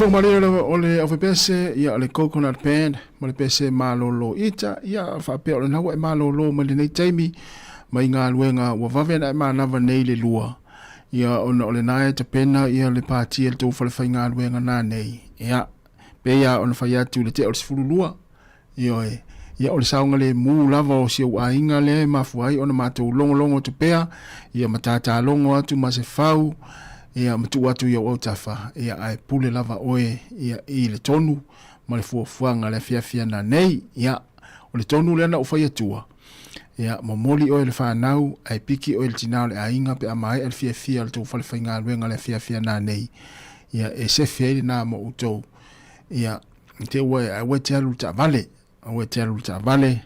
ia ina ni te ua whaina oe pe amai ia le fiafia na nei ia ai lelei ale momoli ia matoe piki enisi le whanau po le tinao le ainga ia ai tinala lailo ave ia whapea ele iloa le tina ave ia mana ia le toe whaatono le whanau ia e toe piki mai ia le tamau le ainga le fiafia nane ia po le tina fo le ainga e alu ia momoli e sisi le whanau ia pe toe piki mai le fiafia nane ia ai tu ta vale le fale ia mana ia le manuia ma le fiafia o le whaingo le neva yaso ia ai wa ia me tupu taimi fa pene ele asalava se tausanga ma ia me tupu taimi fa pene o fiafia fa le whainga luenga ia le tupu tono le ainga ia fo le manatu le tauna to tupu vaenga fa pea ia o fe ese inga ma sauanga tonu ainga o le utato ia le vaitaimi o aso fia o le vaitaimi fo le nei ma le nei masina o le masina lava o fato esenga ava pe wa lu tausanga te le fato ese o le masina le nei o fato esenga o uma foi o fato ese o le uma no fato ese o no o stanga tau te fia o te fato ese e ui lava ina ele iso se ia tawa ona il taimi tawa na fato ese pe vai atu a sui mai folinga o niso ai ya ma ia tatu tau mai lalo a wole feo a tau faile si a e lunga a foilele a fe e uma lunga ya ele ulele la to nga mel na mana ya va ya tua ele silunga ya tolo mai o ilalo masina ne masina o le fia masina o te sema o se masina o fia ya mafafta ya ile tua ya wai ule o tau lau o le fa moe ina o tatu tau no mai le fai unga o le ni tau sanga ile masina o te sema mai la mana ya le fai unga le ni tau sanga ia ai o tu langa le na ia tau faina fa pe o la wa langona na wa na tu ina tu pe afa na se tu ala foi mas famana afa pe stanga te foi le te fa walunga o yo mana tu te le mana wa o te fato ese ala te lo ala te se ia toili lu stofa toili lu stofa wa fia a ngelu langi pe salamo o le masina foi o le salamo o le masina nei va il mana ia o le masina o le salamo o le masina o le fato ese o le masina o le faafetai o le masina o le faamalo va il mana ia ia o le masina o le alofa ia o le masina o le fasoai o le masina o volele o fetufaai va il tele o va nga va pena ia na sa do tuli pe nofo wa lu ya to tuli Paulasi Piliati le o fisosoni atu ila usunga ya ele ngau le loto le tangata le te fatu ese ipe sa fa ilalo yo to tuli yo tuli vai ya ma e fatu ese yo ma e pula sa o tangata le te fatu ese ya wa isto nga fatu ese le to tuli i vai ai puno le fa pe fa to inga fato ese vai a fato estanga te ya o e puno lalo e puno lalo mo in va pe ya ona ilolea ele estanga te le tanga na e pelo non fato ese fa fianga pesanga luas fultor minute te anile tu la lua fa talo fatu le faltu amni fa moana ya na le masina o fia ya o masina o fato esenga o masina o salamo ya o masina o loto alofa ma le finga ngale fa o twa fia me pese le Pacific Love o ta lau fanua na fana wai le mesia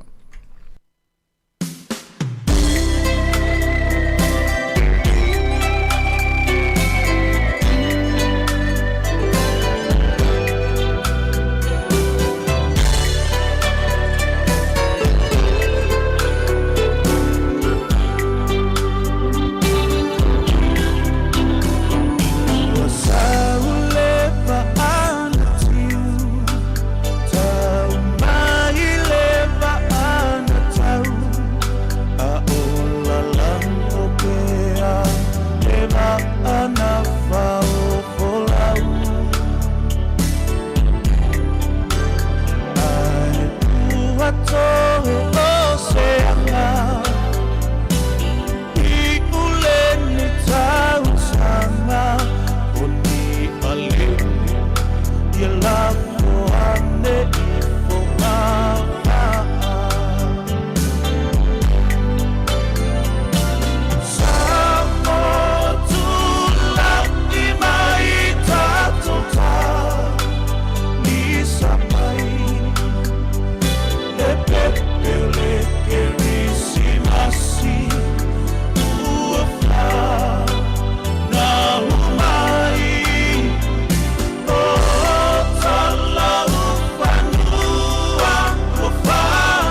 E pepelea e fai malai Asala uta ia tonu tai isofu Bye bye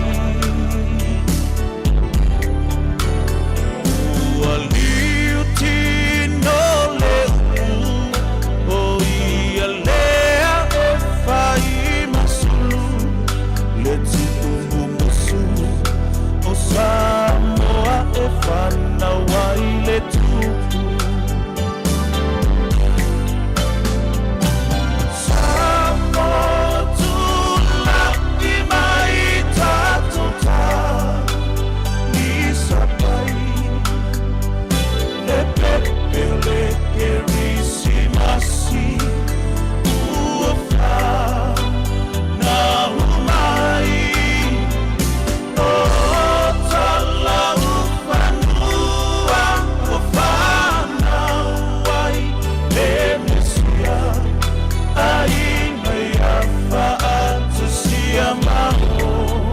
La fia fia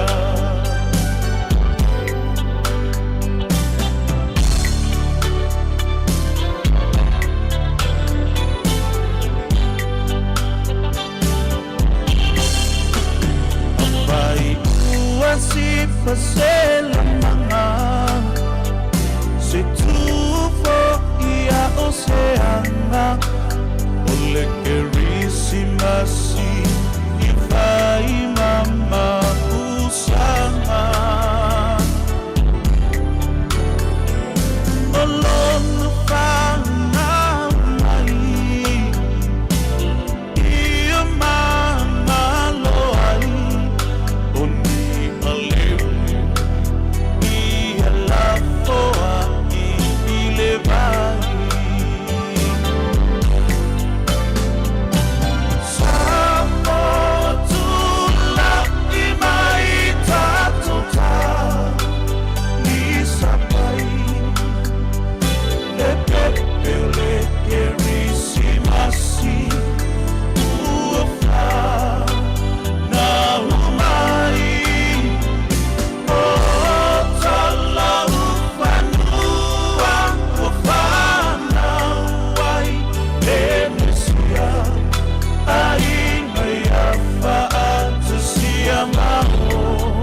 La fia fia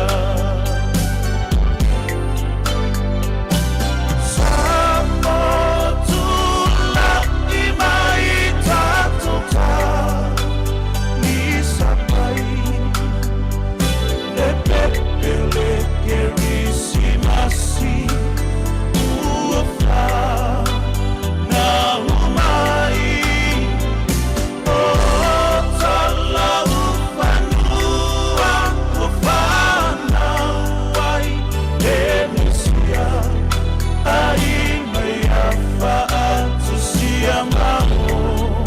La fia fia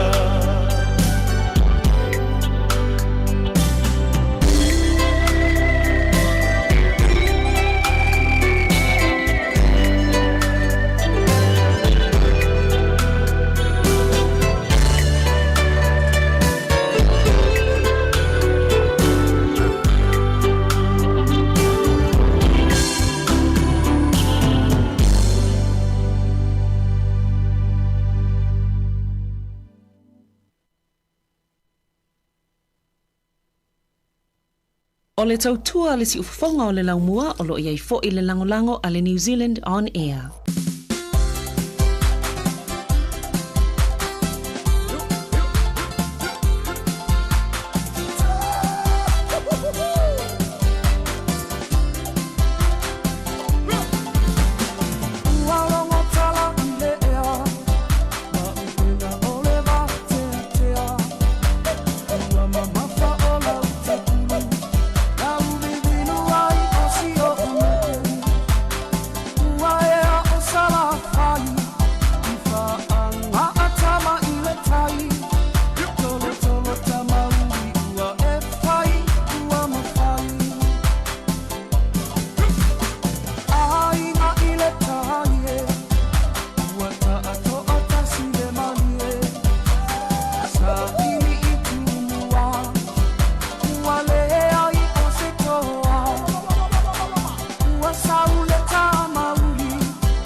sila Sāmoa i sa utau mawhainga O te whaatoe toia ina Ka inga tāla uta ua ina O te alo male ono sai E ui ina lama tia i ita Ae mala mala ma Sāmoa i o uinga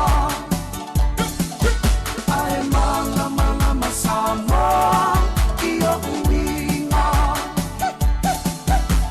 Ia mali e lau sila sila Sāmoa i sa utau mawhainga O te whaatoe toia ina Ka inga tāla uta ua ina O te alo male ono sai E ui ina lama tia i ita Ae mala mala ma Sāmoa i o uinga Ae mala mala ma Sāmoa i o uinga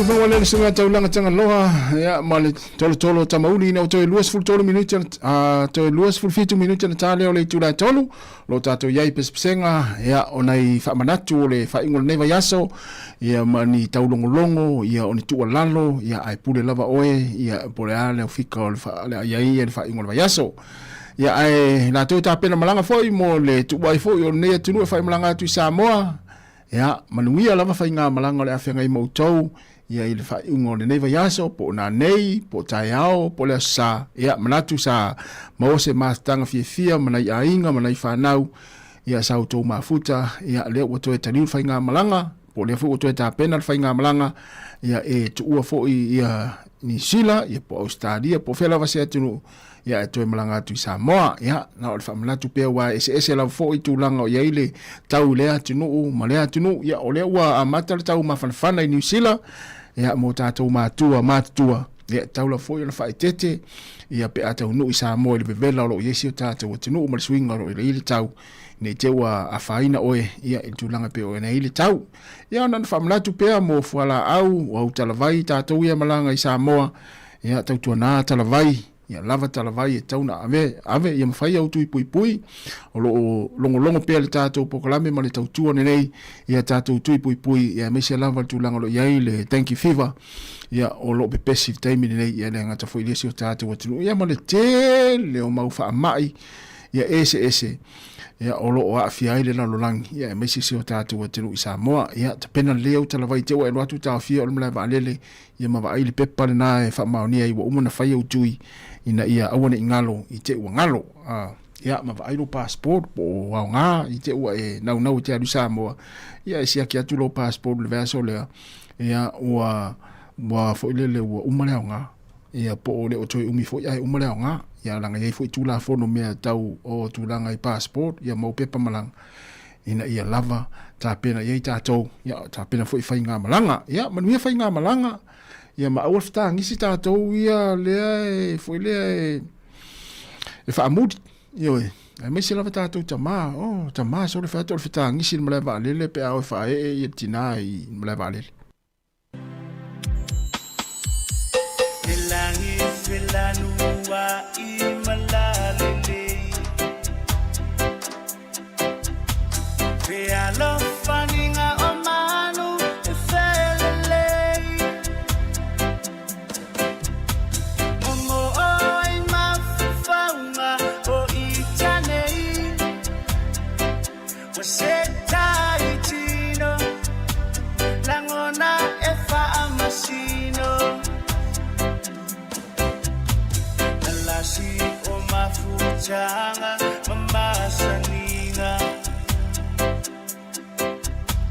Watua e ifesili se taununga Pe ananga whaina mau e le suia Wa osime amoni e tawile manuia E po o timu e tafiai O neila ngona le whaia ina Le lofa e tuma i aso uma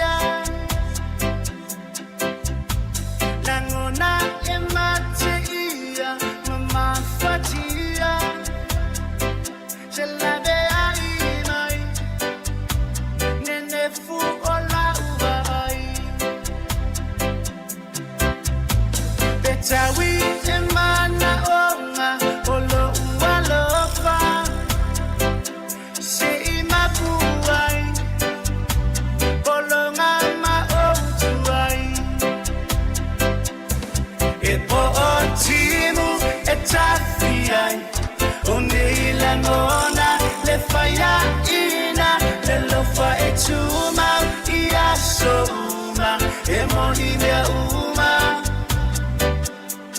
e moni le lofa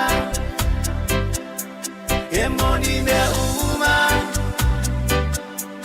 e moni le lofa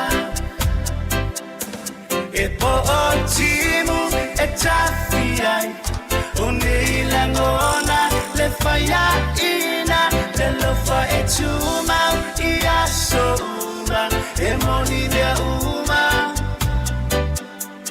e moni le lofa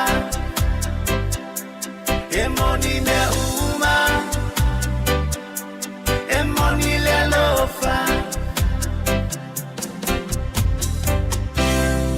e moni le alofa ia e sa le ia upo le pese o le vaitau le nei ia moni alo alofa ia le ise me tupu ia wa le moni lo alofa ia e tele ame tupu ia ele ia o Krismasi ma Sofia fia Krismasi ma tau sanga fou ia o le tato ia o le anganga o Krismasi ia lo no winga a tau lo le anganga o Krismasi e le stesi e to e fa la velave e le stesi to ita ia e le stesi to e fa me ita e na o fia o fa mai pe te no sumeo o lunga i nei na o fia ia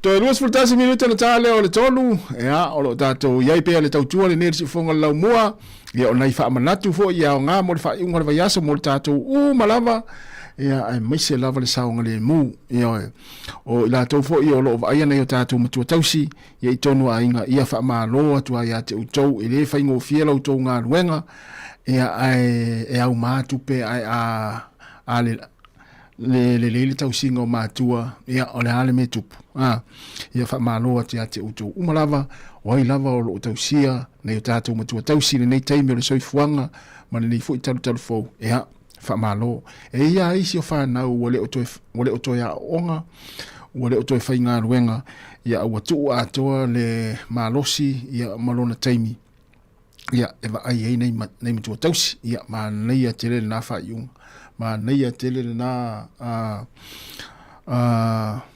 tala wa fo lele wa fa longo ia tele o fa na wa le o to fa inga ruenga nisi ia ona ua tu a tole taimi eva ai hine mitua tausi e meise lava nei mātua ua whaafualoina lo lātou soifua ia ua mātua foi ia umla umia lava foi nisi eva aia me lea whanau ola uva aia nei mitua tausi ia malo atu le tātou proklame o tonu foi o mo tau tangata mātutua e le ngātai i mapu i whangalele ia o i whea mapu i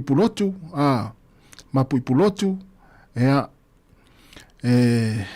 ma nei te o lawel na no fuanga mo tele sala fai ia mo nai matua fo i o le ava no na fa na ona nga wenga ia ave fa no fo ila to ia o nei lava ia tu no nei e New Zealand e ia fo ila to lo nga lu e fa le tanga matua ia o lo fa longo ma futa mai le tato tua i le aso ma le aso ia ava pe o nai te fa fonga mai fe lava se no fuanga o tanga matua lo e fa longo ma e ma futa mai ai ia mo le atu fa malo le tautua le ne si fonga la mua e tani tonu la foi ia o to tele o tou e mai se nei mtu tausi o lo fa no foi ina ia o lo to fa longo ia mamai mo mai ia i le tele o aso ia po aso uma foi o le tato onanga ia mo ai la foi o to fia e foi inisi o tal no ia i matal no mai ia tati te ia fe lo i le taulanga fa tau ia onisi ia masani ona ngā lulu e whalo tangata mātua. Ia tele hane mātou tala noa, mori mai fōre wha malo, ia ili tātou o nanga. O le hao ngā ia mo i lātou e whai o le whiangai o i lātou i ngā luenga, le wainga o nei mtua tausi tono mo tō tangata mātua. Ia a o le fia fōi o nei matua tausi o lo o tausi ai. Ia e whaafonga mai mua mai. Ia i li tātou tautua i le aso ma le aso. E mai se fai mai lātou, whato ātawa ai ale se au whai ngā ruenga, oka se au le leia au whai ngā ruenga si whonga laumu. E mo i alau tāna nā isi whawhine masa, ni matou tano. Fai mai sole, tau se au whai ngā ruenga e se le au le lei. Ia, e su e le si whonga laumu. Ia, o te whamau ni al tala nā wale, o le au whai ngā ruenga mua le au le leia tangata. Ia, e mo i alau tāna.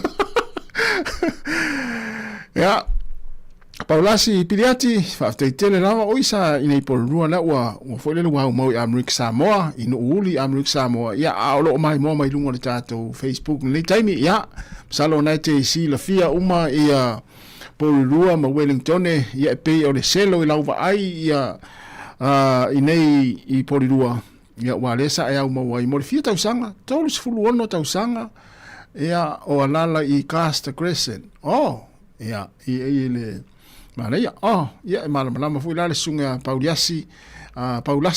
Paulasi piriati ia ile nei ai porua e ui lava o te lopena to o mai Paulasi nei porua matua te le al swinga e te le al swinga nei porua e mania e fai o le mania o awana tele foi vaenga o toi fa le leia ma toi fa popo e tele swinga o yai ia o le o toi moa aso ala ia wa yeri swing o taimini nei ia wa loloto mo foi tangata por ia ole au le foi o tangata por rua lo vatu Paulasi fa tai tele lava le mafuta mai nai Amerika Samoa ia Palisina tai tele lava ma lola foi le mafuta mai sunga sililo ia fa tai tele lava le mafuta mai ia i le tatu tautua o le nei ori ia afapea ia le fisi mai sunga Paulasi pe fa fia tangata o lai mai le ai mana fa to ese ia ile fa ina lo to am fa me lo fa to senga no au to tuli pe afapea o le nai te ngase o ina bo ngase ai mana fa to ese ia fa to ese ta oto adu ta oto ia se ta to amio ia wa le na to es fu lima minuti ana tale o le tula tolu o le si fonga nei o la mo Wellington fa fia fiana fa manatu o tulanga tau o le tatu tala no iai ia wala foi ia le tatu wa mo wai ia ai misi foi si o tatu o tunu i Samoa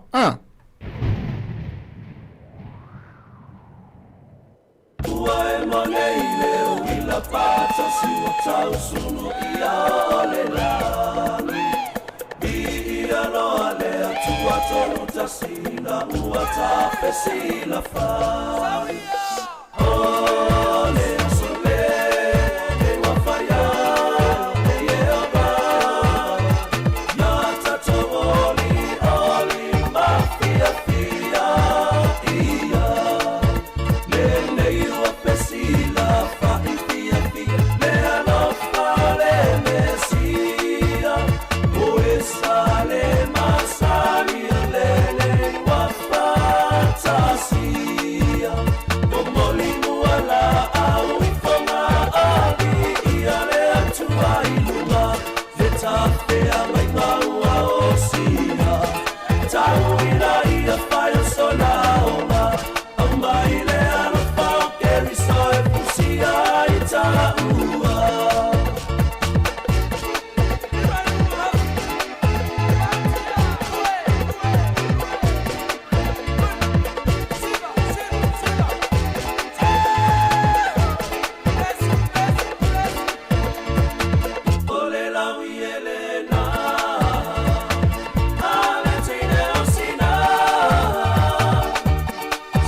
Christmas in the island. I said Christmas, Christmas, Christmas in the island. I said Christmas, Christmas, Christmas in the island. Bells are ringing around the town. Let's have another round. Santa Claus is coming your way, ruder than that was sleigh. Let me hear that sound of drums. Merry Christmas all around. The island is the place to be for you and the family. I said Christmas, Christmas, Christmas in the island. I said Christmas, Christmas, Christmas in the island. I said Christmas, Christmas, Christmas in the island. I said Christmas, Christmas, Christmas in the island. Welcome to the festive season in the island. Another year gone, time for family loving. Let's get together, grab yourself some liquor, and let's party till the morning. Come party people over here, my party people over there. They wanna see you put them digits in the air. My party people, let's get together and celebrate another Christmas cheer. I said Christmas, Christmas, Christmas in the island. I said Christmas, Christmas, Christmas in the island. I said Christmas, Christmas, Christmas in the island. I said Christmas, Christmas, Christmas in the island. I said Christmas, Christmas, Christmas in the island. I said Christmas, Christmas, Christmas in the island. I said Christmas, Christmas, Christmas in the island. I said Christmas, Christmas, Christmas in the island. Te whamare sunga Richard Parker, Christmas in the Island, e le ai lava se atunu o lalangi e sili o na mānei alo whai Christmasi ai o na o Sāmoa. Ioe, tātou ia na whiola i Sāmoa tu lou lava le nei auli, e le ai a se atunu o lalangi e sili atu le mānei o le whai Christmasi ai na o Sāmoa. Ia wai sa o loto me uma, ioe. Ai alo te tawhao le whalo lesi ai ngai a toa le lile lua so e tawhao i vai teimi os fia mai moe ai mai e le ia se pole ate oi. Sa o loto me uma e wile ai alo fo ia te tawhao le whalo lesi ai nga mai inuti ai ma whai ai le o hata alonga Christmas e whato e savali vali me alto whale le po ia po le ao lesi aso ia le ai ase me pole ale mo le fia ia ona o mai tawina nei taimi ia o le tele o whanau ia wanga isi atunu o lalangi e tāwhawhau ai. Ia ona le suinga fo i o nei talu fau ma le tūlanga wa iai le soifuanga ua sui fo le tūlanga wa iai nei teimi. Neoe. Ia o tamaiti ia ma whanau ia ua tele ai na whai ngā luenga ma whaaputu tupe ma oe tāwhawhau. Ioe. E fo inisi o whanau e tele na o i Sāmoa e fia siasi a inga o latou mātua ma latou tua a. Ioe. Ia a o le tele a whanau. Ia e pei e tele ai na whaaputu tupe ma pe a inga luenga ia a tere loa ia wo ta whawhau isi atunu o lalangi ia pol ta whawa ta mara le ta whawa o i Australia ai no foi nei Wellington ia mahaloa ta mara ta whawa ia whau te tere lava ia lof tere atu mo o lua ia ma le sunga to ke lau to lau ia ma no falo inai ia te masalo foi inai asi nei whanau o lo au mau isini Australia ia to taliu mai foi ia teine o le hurricanes nei Wellington ia mania foi ia le au mawai ia inisi foi o asia singa ma ta whaonga i whanau i Australia tamara matamua te tere lava le mafta mai le tātou poklame nei taimi ia o le auli ia sale Tyrell talofa sale ia te tere lava ia po le fionga ia futialo Tyrell sale Tyrell ia monia la fo le nei Oliver te tele lava le mafuta mai ia tele ale tupe ia ma tele le tupe le kadi ia le mena tu oi le o ta fau tatou matua ua tau ona pe ia on tala no tatou pokalame le tele o taimi ia tatou ia outou ia ua matutua e matou ia le matua tele outou ia ua matua ta iono sefulu ta fitu sefulu o le taimi ale nei o le fulu e ta fau ia manuna e mo le marosi taimi ale nei o le ta fau tua fia le nganga ia ma le loto ma le mafau ia mai le te le wisi me fai a inga ma sa ngā tupe o sa fai ma sa ngā tupe o mariu pe a vili mai Sāmoa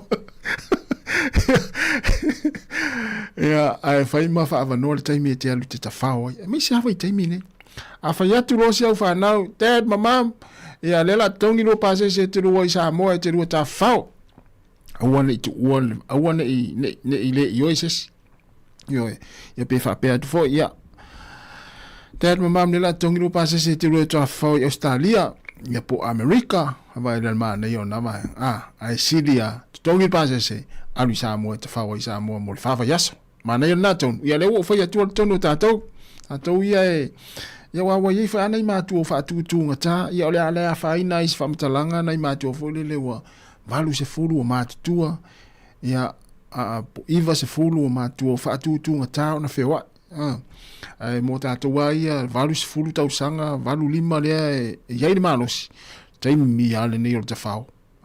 Ora toi ano fu e me fai a inga ma me na fai fa nau no ma tu fa nau e fai ia sa nga tupe ma sa nga me ale no ma vai fa pena e kalesia ma ai o to ta fau ai tu ma ma to si a inga ma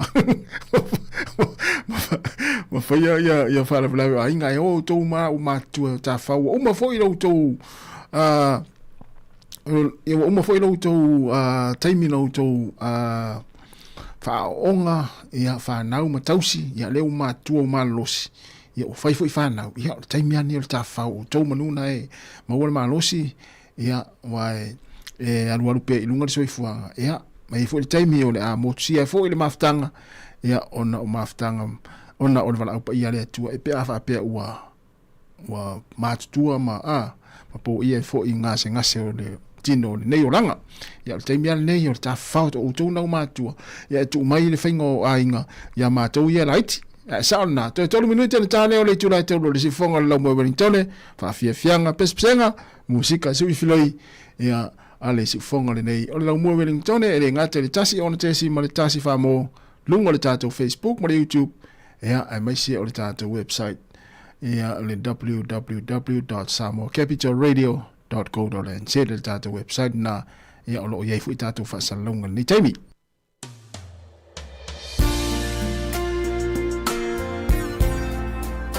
So my groove, ia ma le pese o loo alofa mo oe lau pele vai la lemane ia.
It's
Oh, I saw.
ai lea tua Sāmoa ua tasi i lea nganga.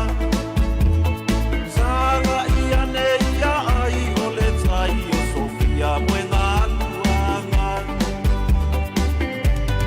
Sa tunu mafono le aina, wala wilo ai a Sāmoa, aina malo si sa tawa. Leo safata e limita fohi o le loto pe ama fau fau i tofina o loto fina o le toto ma le fue whaingata tua masana sa tunu mafono le aina wala wilo ai a Sāmoa Inga malo si sa tawa I tu malo leo sa fata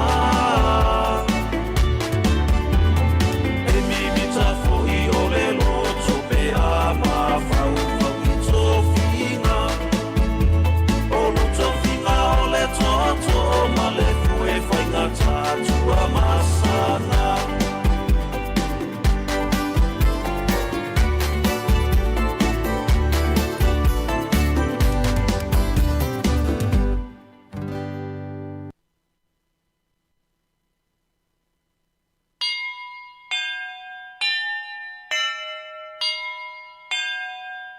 Tell my little more, il est falesa, le kiwi simbasi, waulia, uafanau, moitato le tamba, na te faola, il lalo, lagi uma, I petele.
taxi o to alua.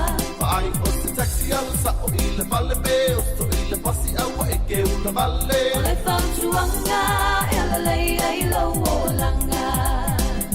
O le fautuanga e la lei ai lo o langa.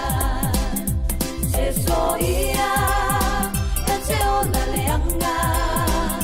E fai fai a kulukui ua nei le puti puti ulu. Tau sisia le baanga e tasi. O lo le tofi tu mau se i o i le oti.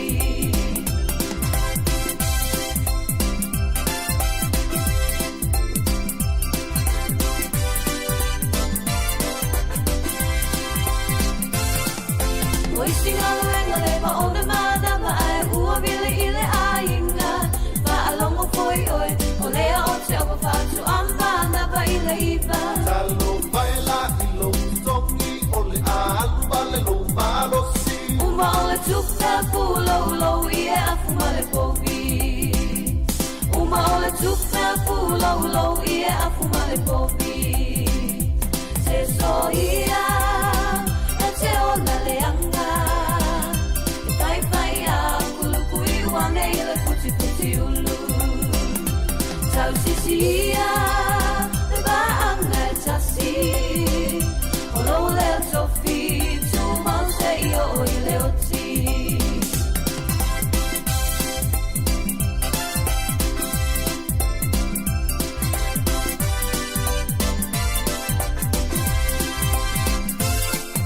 Mo esa nei aso i ngā luenga ua whai lava si mamafa.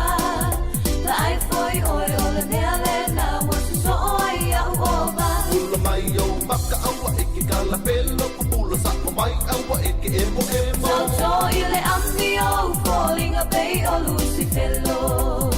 Tau to i le ami o falling a bay o Lucifelo. Se so ia, e te o la leanga. Fai fai a kulukui ua nei le puti puti ulu. Tau sisia, le baanga e tasi. O lo le tofi, tu mau se i o i le oti.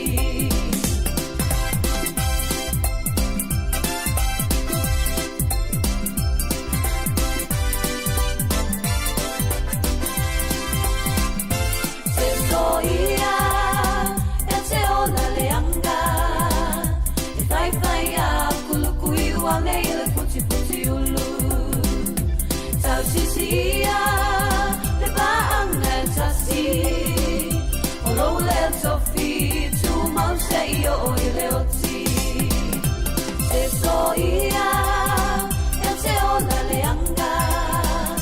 E fai fai a kulukui ua nei le puti puti ulu. Tau sisia, le baanga e tasi. O lo le tofi, tu mau se i o i le oti.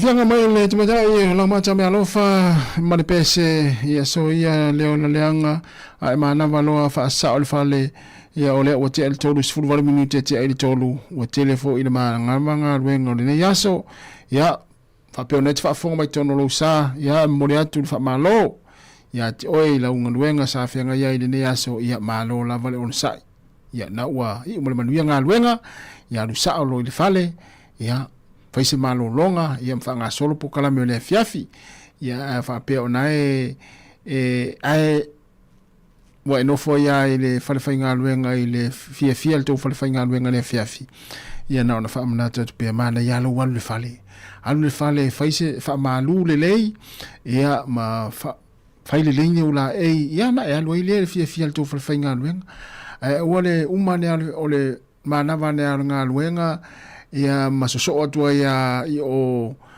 ma enofo ia i o ile fia na la fai ia na la vale tai mina tu mai el fai nga luenga ma le pule te alu tu te o ai tu te sauni ma ta pena le lei mai ma la mama selu le lei lo ulu ai fu son fa manongi a vi fo le fan fa manongi fo le no le magic night ia po le midnight ia fa manongi lo ofu ia na ia lu lo le na nei wete nofo ia el fai nga luenga fa ta le tai mil fia ia wai le mana ia le mea o le watu uma le au whainga nuenga o lau wala I mama ia wa uma o le wha malu whaile lia la tu lava lava a le te nofu nofu ai o malau o whainga nuenga le o le fale ta pena le leima la I mama ia ona moli lo leo o e tamaiti ia ai piki o tina o ai na nei ai na tonu fa yatu ia o te no fai o e fa tanil te mir fia le yalu le fale tu ta vale ia ai watu tamaiti ma tina moli o e pe piki foi o na nei te me mai ai fia ai yalu le fale ta ele le tu lo pe fa malu ia fa manongi le lelo ofu ia ma e o lo ulu selu lelo ulu ia fa pe fo e po lo ulu ia vifo se kulimi ai fo se kulimi e vole e o ilo ulu fa ila lelo ulu io pe fa pe polo ulu io ia o na 2 minutos te ne le tula to lo si fonga le la mo Wellington o le fangu na ta un fa manongi ta to tama o le midnight na tama sa o tama na minimamente au tu po le lingo le fang ia e manuia na ia tu ai nga no mana vai nga luenga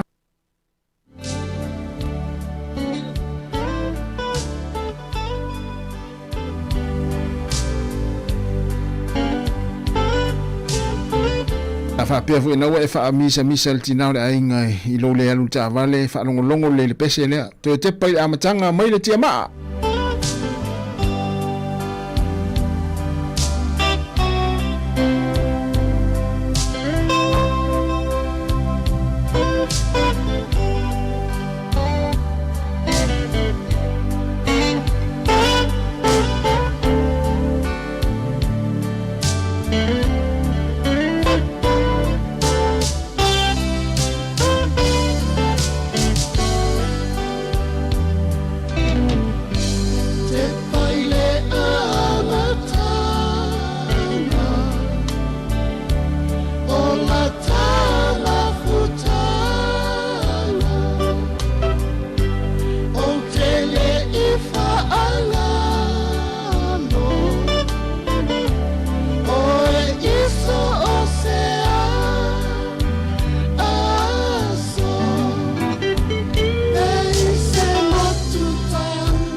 Tu fo mali e lo pese le tia ma te pai le amatanga le lua maftanga ya toi fo ia il fa fita uli u te lua misa na fa longo longo te maiti ya il lua misa ne fiafi e le taun toi misa nisi ni ungali yo le tato ya il masina o le os fia yo le tato le aso lima le nei il masina te sema no winga le taun toi misa se ungali i me fa tawa ai toi te pai amatanga lua maftanga ya po fena amatai.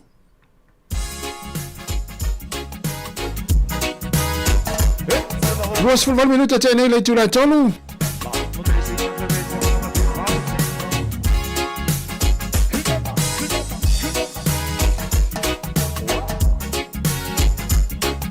Fai maniera fiaf.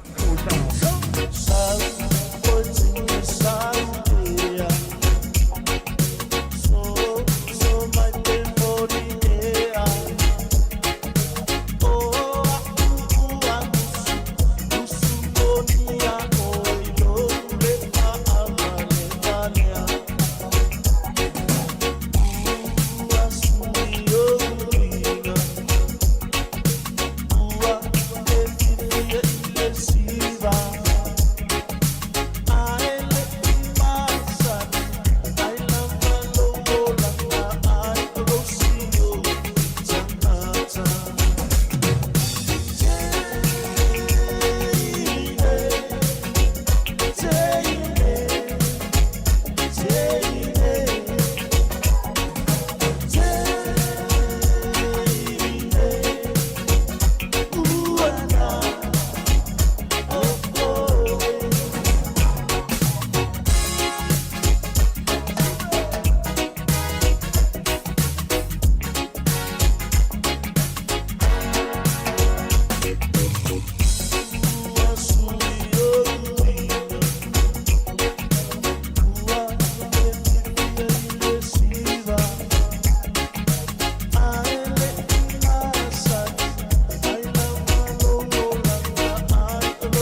O le tautua le si ufafonga o le laumua o lo iai fo i le langolango a le New Zealand On Air.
Still, you're not, oh, ever, you let my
se pese reke e mo moli e ni tama.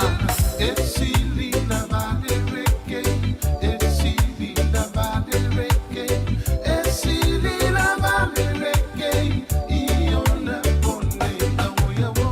E sili na vale reke, e sili na vale reke, e sili na vale reke, iona kone. E sili na vale reke, e sili na vale reke, e sili na vale reke, iona kone na uyawo. E sili na vale reke, e sili na vale reke, e sili na vale reke, iona kone.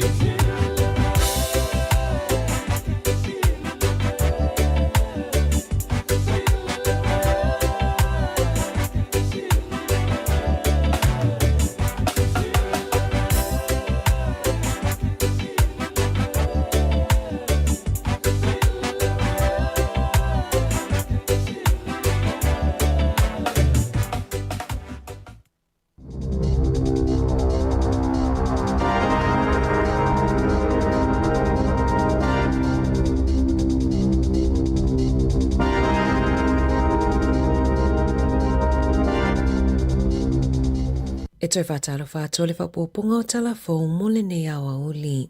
E silia ma le whaafe tangata New Zealand e se sele i loi na o ala to la fonga ele IRD. O a matona tu ina tutusi ma le ofisa o la fonga e whaailo ai I tangata pesa au le loi longa o ala to la fonga ai pesa o fo ila o whainga o la fonga sao la tu tutongi atu.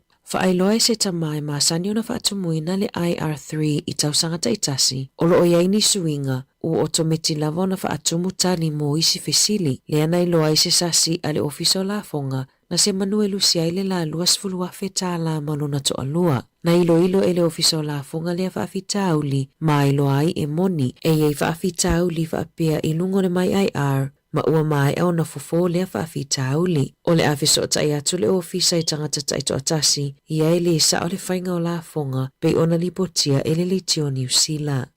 Ua whaali popolinga o se GP au kilani, I le ono pepesia I o le misele au kilani I whale tumu po o ainga to atele eno nofo whaatasi. E ono tangata ua mawa le misele o lo mawhai ona pepesia tu isi, ma o le to atolu e au kilani. Ua o atua I le luas furuwalu le au whainga o tangata mawa le misele talu mai le aso valu o ke topa. Ua le vona la fotusi I tangata ina ia o atu e whaitu pui o le MMR. O lo whangaso lo fo ile au nanga mo tangata Pasifika, le fono, e tu I whaituto o ainga e tuli tangata ile I whaia tui pui. E tu samalise la wafe tangata o lo risitala I ia au nanga mo alato la lai limai au kilani.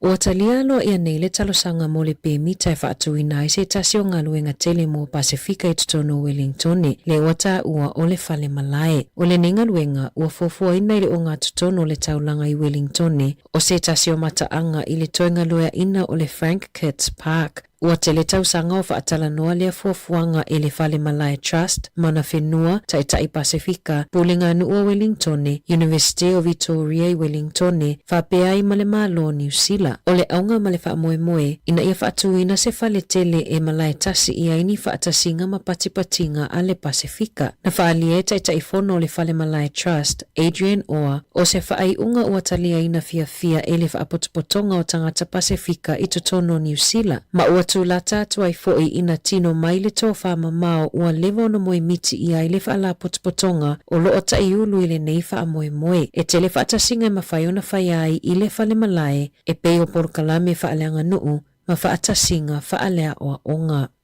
O loo whaale tonu atu tupe le malo na I lo le tūlanga sa fuafuaina. Ona o le pau o tupe maua mai la fonga. I wha maumaunga le matangaluenga o tupe, e le o au fiai tupe ale ACC, ua whaali ai, e whaatesi maleiva piliona tāla e maualunga atuai tupe whaalu, na I lo tupe whaalu mo le whamasina e o mai le whai unga o ke topa. Petu sama le fitu se lau miliona tāla ua maualunga atuai na I lo le au whainga, sa fuafuaina I le paketi po le tala whaatatau au atu o le tupe ia me. O loo au fia I tupe whaalu ia ua mawalunga atu nei lo tupe maua ni tau po o tupe whaalu ale ACC e 5.2 biliona tāla. E tusama le 2 miliona ua mawalano I fuai tupe whaalu e maafua ona o le poloketi leana toe whaataatia e se mova a o fewa inga I le vao motu. E ono 1 miliona tāla ua mawalano I fuai tupe maua mai la fonga ona ua mawalano fo I tupe mai kamupani.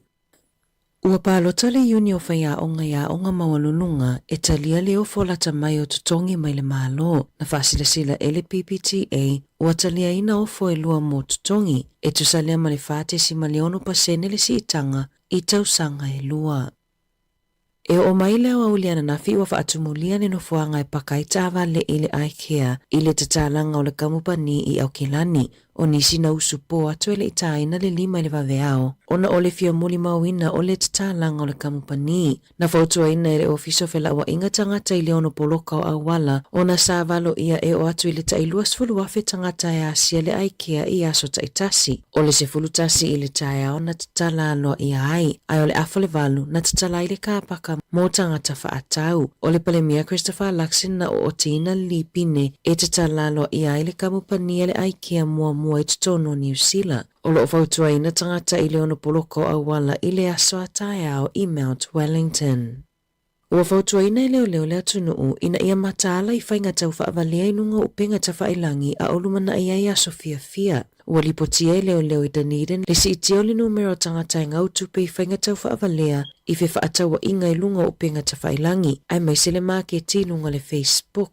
Whaalia ele saatini Blair Dalton. E te le vaenga mawhaiona siaki ele tangata whaatau e whaamaoni ai le whaamaoni o se tangata o lo whaatau ina atu se oloa. Mua e te taona so e suele leipe o ana whiana a matai le Facebook page a le e ana le oloa. A whapeo se I tu lau fau whaato atatala o lona winga e mawalunga le awanoa e masalomi ai o se whainga tau whaavalea. Ona a tonu whaato atatala le I tu lau e whaonga e maunu mai ai tu pe tangata. Mo ila to e whaatau atu o loa, awane e whaatua tuaina se screenshot o se peimeni po se ata e pu e mai e whaamaoni ai, ua mai e ona tutongi atu le o loa. E whaamalo sia le whiloa I le leima tutongi atu, e whaonga ai le tino I tupe. Ua lapata ia fo I tangata fia whaatauina se taawale lungo ia maketi, ina ia siasi lungo upenga ta whailangi o le carjam.co.nz e siaki ai po o se taawale ngaoi, po o se taawale fo I ele I uma ona tongi. O loo whaangasolo pia whaataita inga I le awala wila fau pito I umi le atunuu, leo le ato I tua le aso e tatalalo I ai. O le ngaluenga 5.5 biliona tāla o se awala wila po o le escalator e fiso o taai stations fau e lua o le karanga a hape ma le te waihoro tiu e whasifuru mita lona umi. Sa fuafua e tatala I le tausanga neipe tai, ua toe tolo e tatala I se taimi o le tausanga fau. E silia mal se fulutolo wafe whaataita inga ua whaia, ai le ito uina atu e le City Rail Link Limited I le ofiso whela ua inga Aukilani. O le wha moe ia ausia le isi moe mitinga, ina ia mawhaiona ta I whami inu te o le vao malanga ano foafi, ma wawe aife malanga inga. Na taunu I Aukilani se whainga malanga tu usao mai saina e anga I atu I Argentina I le ono I le afiafiana nafi. O se whainga malanga tu usao pito I umi lea I le lalulangi. E pe ama le 25 I tu la e sawaileva a mai saina e anga I atu I Argentina. E 25 I tu la e aloileva a pe atu e foi. Mai au fiai malolonga mo le tailua I tu la I Aukilani. Na whaia se sauninga whapitoa I le malava alele Aukilani e whaailonga ai se whainga malanga umi ua a whea New Zealand mo malolonga. Masa awa I atu I aile Minister o Turisi Louise Upston, Minister o Office of Waipepa Malanga ma onga Erica Stanford, Pulen o Aukilani Wayne Brown, a me pasau saina I New Zealand Wang Xiaolong, pule silio malaiva alele Aukilani Carrie Hori Hanganui, whaapele pule o kamupani wa alele ale China Eastern Airlines, ia gao fei. Ua fuafua le minista o le soifua maloloina o le mafaufau Matt Ducey e whaia suinga i le risitalaina o pepe e whananau mai ua maliliu. Ua fuafua le malo e whawhaingofia ma awana i tele aini whaafita au li mo mātua. I lalo le tulafono i le taimi nei o loo whaamalo sia le risitalaina o pepe e whananau mai ua maliliu. E whaonga ai le upenga ta whailangi a le Smart Start website. O lunga le Smart Start o loo iai fo i mawhamatalanga i whaatumuai whaamatalanga mo pepe o loo soifua pea. E fitu se lau i le iwa se lau a inga i New Zealand e mafatia i pepe e whananau mai ua maliliu i le tausanga. Whaaupopo ai a inga pea o le se fulu tolu afe i le se fulu lima afe e mafatia o noma i tanga i whawhano ai le iyo o i le lua se fulu vai aso. E se furu 5 miliona ta alao le atu inatu ele malo i le United States of America whaapea ma le NATO a waa upenga ma mea whaingaluenga mo Ukraine. Na whaailoa le minista o le waifafo wawasa mana ia Winston Peters, whaapea le minista o le puipuinga Judith Collins, lea whaaiunga i le tae awana nafi. Sao la whaailoa ai o se sao te leo le atunuu e langolango ina i le puipuinga a Ukraine. Ua whaamawina i se pepa o whaamatalanga i whaapea o lea vainga atupe e na awa upenga ma mea whaingaluenga e whaaluai ina ia mulimuli ta ia tuutuunga whaavao maloa New Zealand whaapea ai mana polisi i totonu lava o le atunuu. Na whaalia ele ame pasa o Ukraine i New Zealand i lungo le liti o New Zealand le anganga whaafetai o lo la tauperes tene whaapea ai tangata uma o Ukraine ona o lea vainga atupe. Ua atoa nei i aile silia ma le 5.3 miliona o le sao tautupe o New Zealand mo Ukraine.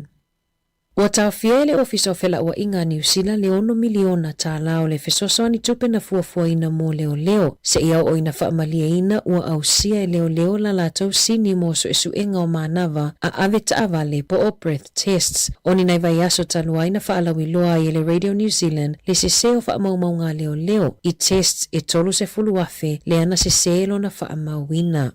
I taalonga, ua mai ona whaalawilo mai le unga o se imo pulu o le taamilo sanga mo le ipo lalulangi le lakapi uni lua afe lua fitu. O le afe tawili oro peleki mo le Wallabies au se talia ila lato pulu a o lo iai whaatasi ma Chile ma Hong Kong. O le pulu pi o iai Afrika, Italia, Georgia ma Romania. O le pulu si o lo iai Argentina, Fiji, Spain ma Kanata. O Ayalani, Sikotilani, Uruguay ma Portugal. O le afe tawi ile pulu di. O Sāmoa lo o ile pulu e o lo iai whaatasi ma Farani, Japani ma Amerika. O Engelani we lese tonga ma Zimbabwe e ile pulu F. O Ausitalia o le atari malo i le ipon lalulangi i ta alonga e whaia i Sydney, Perth, Melbourne, Brisbane, Adelaide, Townsville ma Newcastle. O le ta alonga mua e whaia i le aso mua o ke topa lua afe lua fitu e whaia le ai Perth. Tala fau ia mai le si ufofonga le lau mua mo le nei vaenga o le awa uli.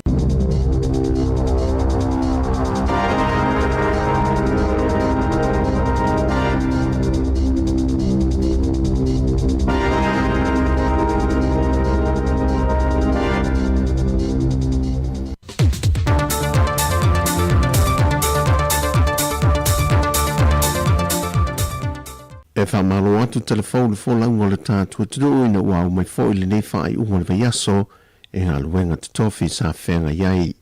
Ai o telefonu mai Sāmoa o si baia le whaafonga.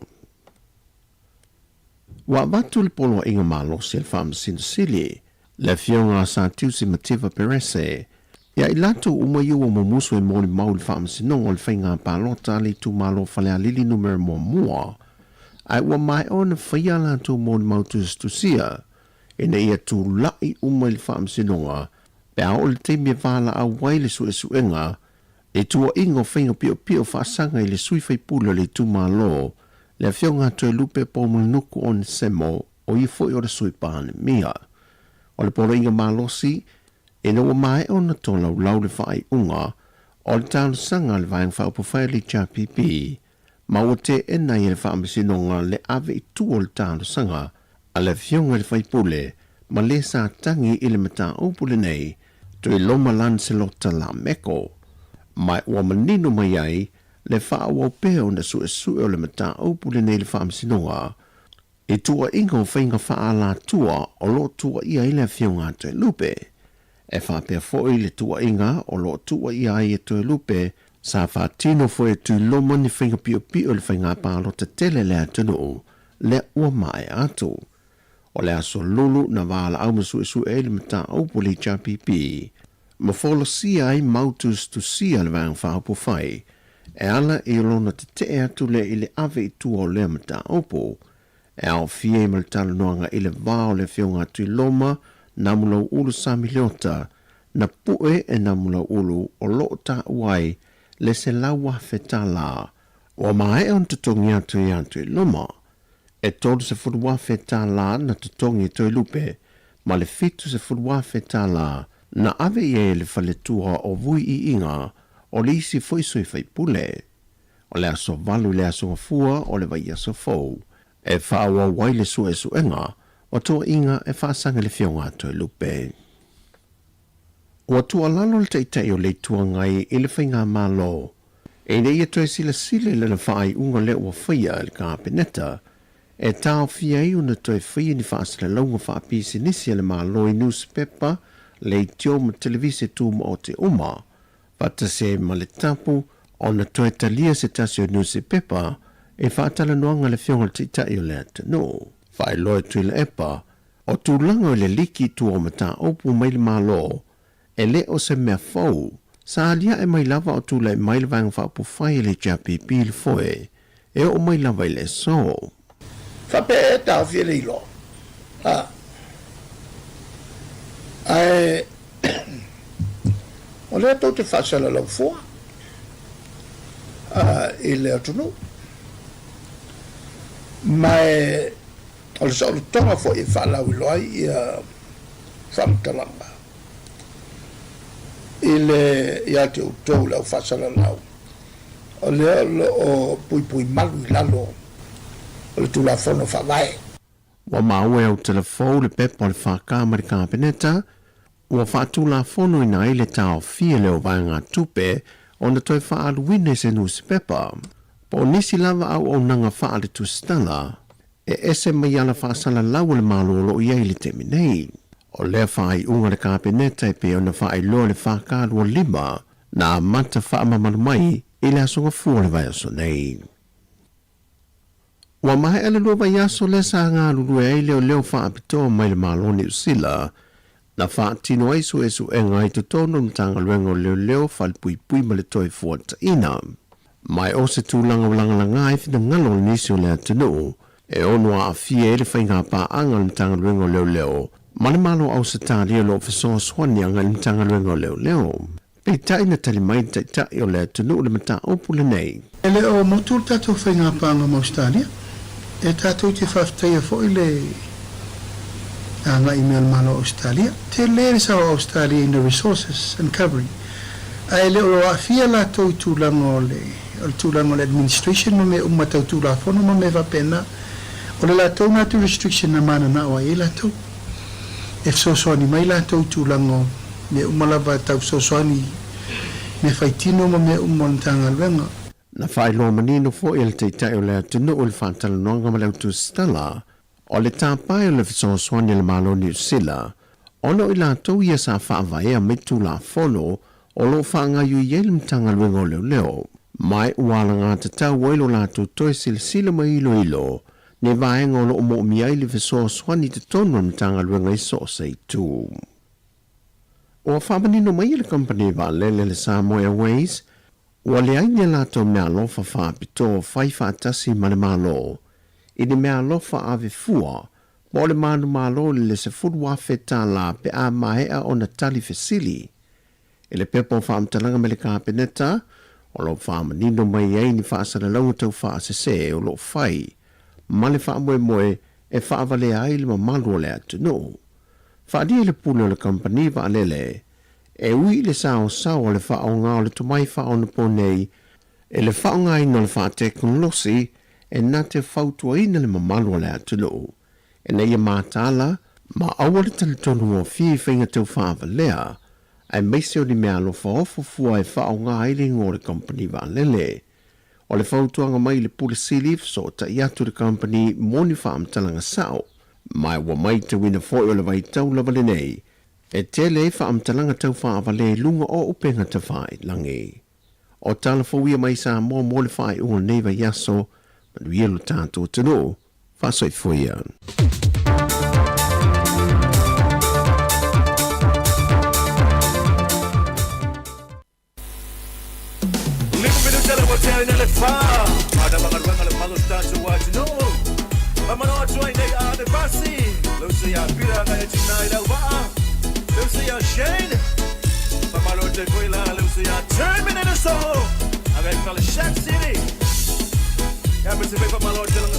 Michael, Marvelous Young Wayne, Berry, Mamalo Jai Pasiuma for the Motelis La Fight, and Noama, Tulawa Tuali Watua, Pasolone Safata, I will say, the Tua Anna, Solomon Petuma Sanga, Yamai, Tumalo Uma, the time to what you do. Ave Pasiuma Malo Milomelo. Ole ave pasi, o matua kuma o kuta o masai, mutara taupa ase, tuyo to mai le di pase se, popo mai do no kau, a wita pepe o al me o ngani, masino dala, ma mole mole al kusan. Oki ai le malanga usu, ma ole osai, ole pia fusu. Oki ai male malanga boy, ya o kope o ngi cowboy. Ba ma ka sala mo mai, be fai mai o ke al shawai. Iwa boy pa kali o sole de lagi. Oki ai le malanga usu, ma ole osai, ole pia fusu. Oki ai male malanga boy, ya o kope o ngi cowboy. Ba ma ka sala mo mai, be fai mai o ke al shawai. Iwa boy pa kali o sole de lagi. Amai o nga aba ole pa de ko kongi a kope a e o ko eke. Eke bi fole chak sale ako ka mu. Fa aba ba se ale aku. O e wa ka si e fa mama i e le o kele se istu mo inu male piko e kuwa wa e ka fa lue ma ngapa ngalue ngama lo ka lue. O wa o me o le ave pasi o matua kuma o kisa o sa i mo tana taupa ase. Tuyo to mai le di pase se. Popo mai do no ka au. O we ka pepe o al me o ngani. Masino dala. Ma mole mole al kusan. Pesa pesa pesa pesa o la pasi se o baba o la suka ko o kama o la pasi se o vai se malo. Pesa pesa pesa pesa o ti o bi ma ngai le po o. Pesa pesa pesa pesa o ti o bi o si au likio. Dua kanga salo male apo mau ke ni fai mai fai baba leni.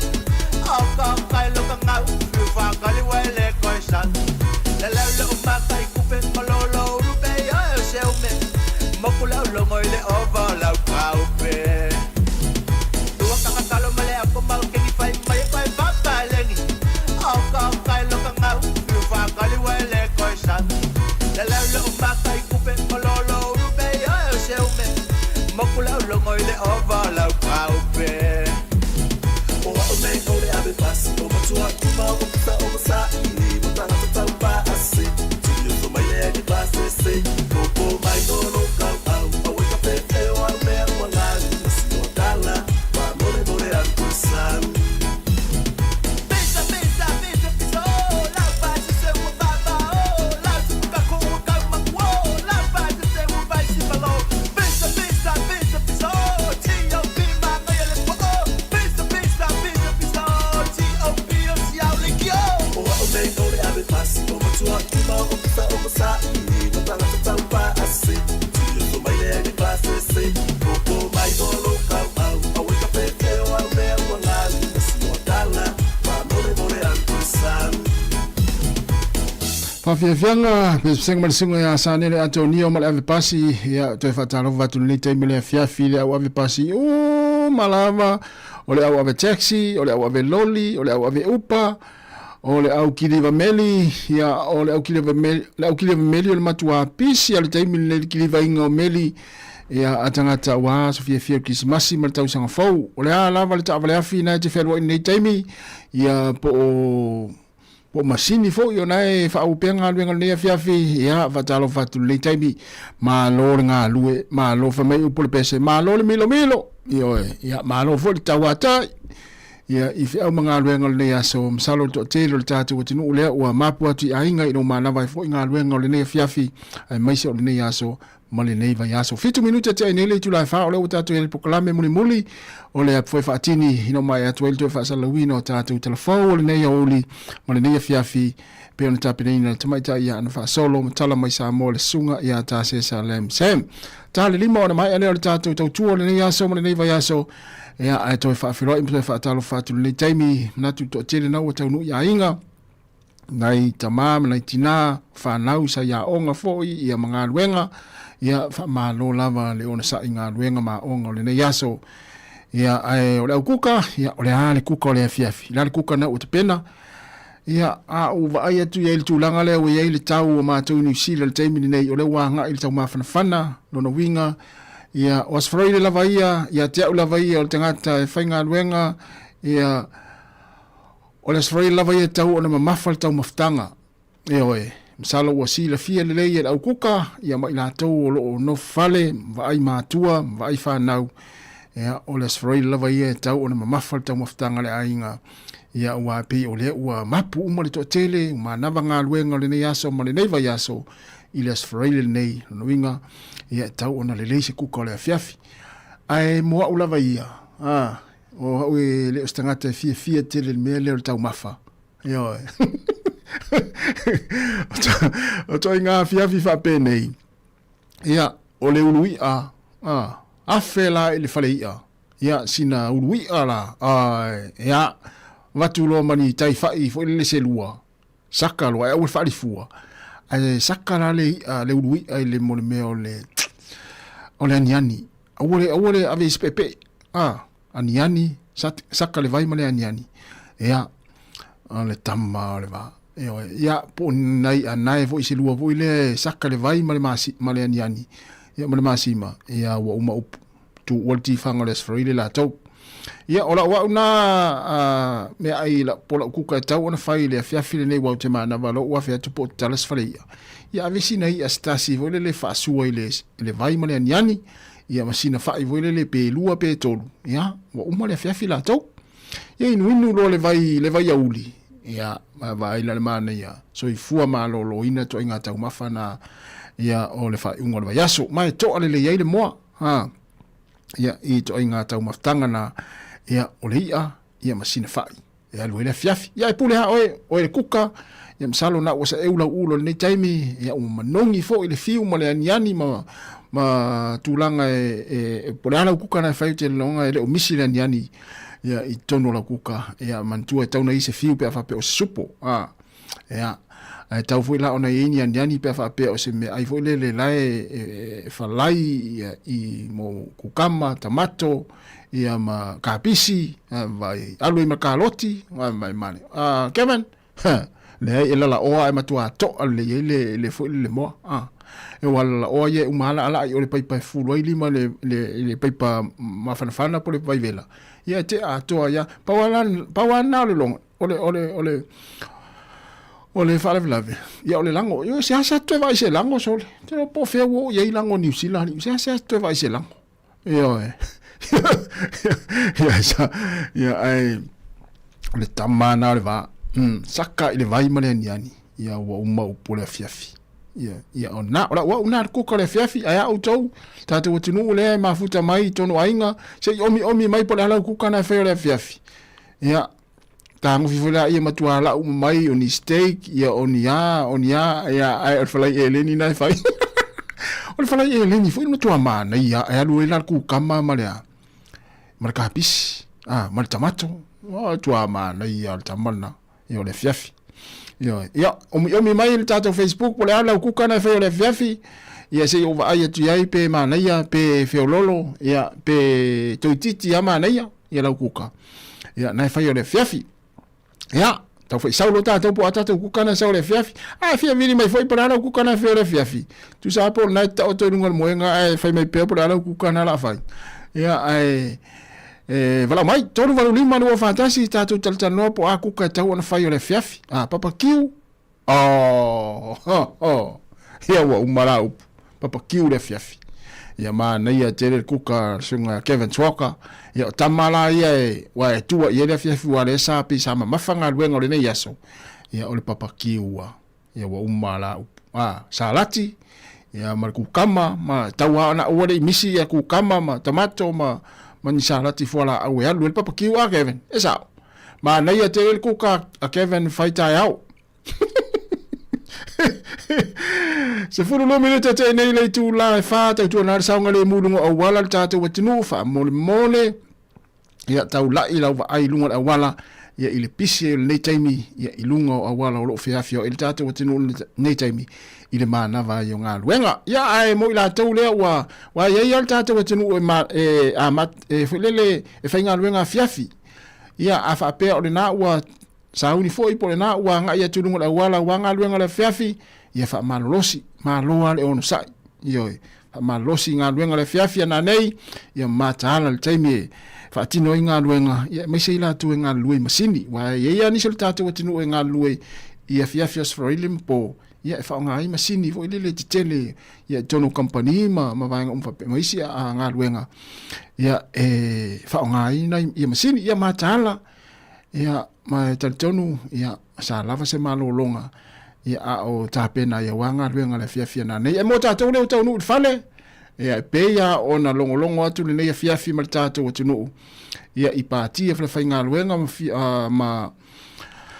ma tino le nei fiafi ia il fa ingo fa nga luenga le nei tausanga ia tautua na ia le saunga le mo moli oe to piki oe tu ta vale le fale ia etiala fiafia me etiala mai ita yao ia o lai te saunga le mo ia wa tu fesiling ia lo walu ta vale ia ile fiafia na nei le pati to fa fainga luenga ia ile lopo ame tupu na nei pe o te mi to malanga mai fale ai ma nei ale moli oe to piki oe ile fiafia na nei se tatu o te kuka menora avamua faea o le uia ma le lettuce ma le salati ia le salati la le lettuce ia o le na ma nei te le tio a momosi fo ringo avamua o ma nei o le kuka menora ia le leitele menora ia o le uluia lettuce ia marsalati ia na sole o ka se mana ia le tio toi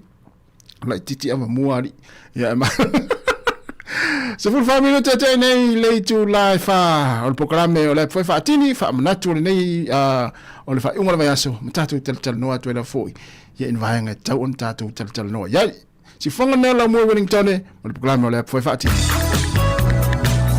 e tati ana pen le ma le fiafi wa malwae ia omi mai pole ala kuka na fai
Fianga mai le tatiana ia ma le pese le afia malua ia o le fu amata ona malua e le afia ma to New Zealand nei o le wa te ale fast full 1 minute te nei le fa lo tato ia le program muli le foi fatini tale lima ona tu mai le o lo au tu ato mato lima tato lulu lima fa to fa wa mai ale tato tu le nei aso pe atale tu la lima fa after tele lava le mafta mai tato wa no tato eva o le tato ia le asfia Oi, e mo ia taunu de Christmas. Ale wa amata tato Christmas.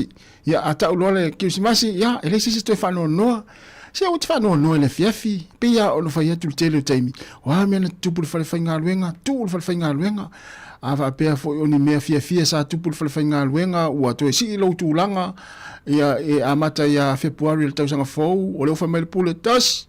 Ia lela si mai lela e me mai i le fangala usului. Lela me mai le fangala sului ile e vole le tai le vaenga le auto fai ia vai o tala fia la na tia mo el fale pe fa pe na wa si tia lo tu langa le ngaluenga ai amata la tau sang fok por masina fok vai lan o tala fo te do ele fia el to inga pe mo el fale ia tu el fale nga luenga ia wa mena tupu tu le fai ngaluenga ia e tato o fia fale ia le fatali mai ainga ma tu manai fa nau ia e mai se fo ile ainga to luas fulu minuta te nei le tu la fa le si fonga ne la mo Wellington ia tato woi musika fa fia ngal le tai me la fia fi tu na le saunga le mu ia fa pe nai o fo e fai fa tau le fia fi ia fai le ia fa soa ia ma ia a ola veta mai ti o le tumu ia le tau langa fa tau ia e fa la ve tamiti ai ona tatou matu e fai fa tau ni taimi luas fulu minuta te nei le farsi fonga la mo Wellington e proclame le foi fatini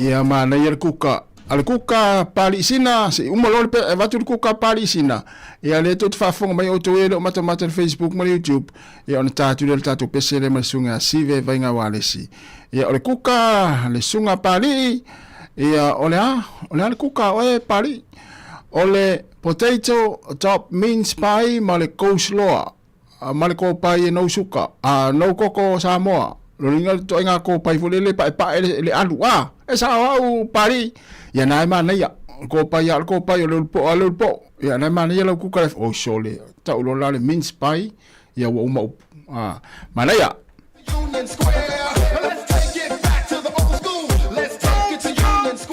va to le sunga cap slipa ma lo lava cap manu ya lava le nei va ngole fiafi luas fu 2 minute ya o te anei le tu lai fa klame ole foi fatini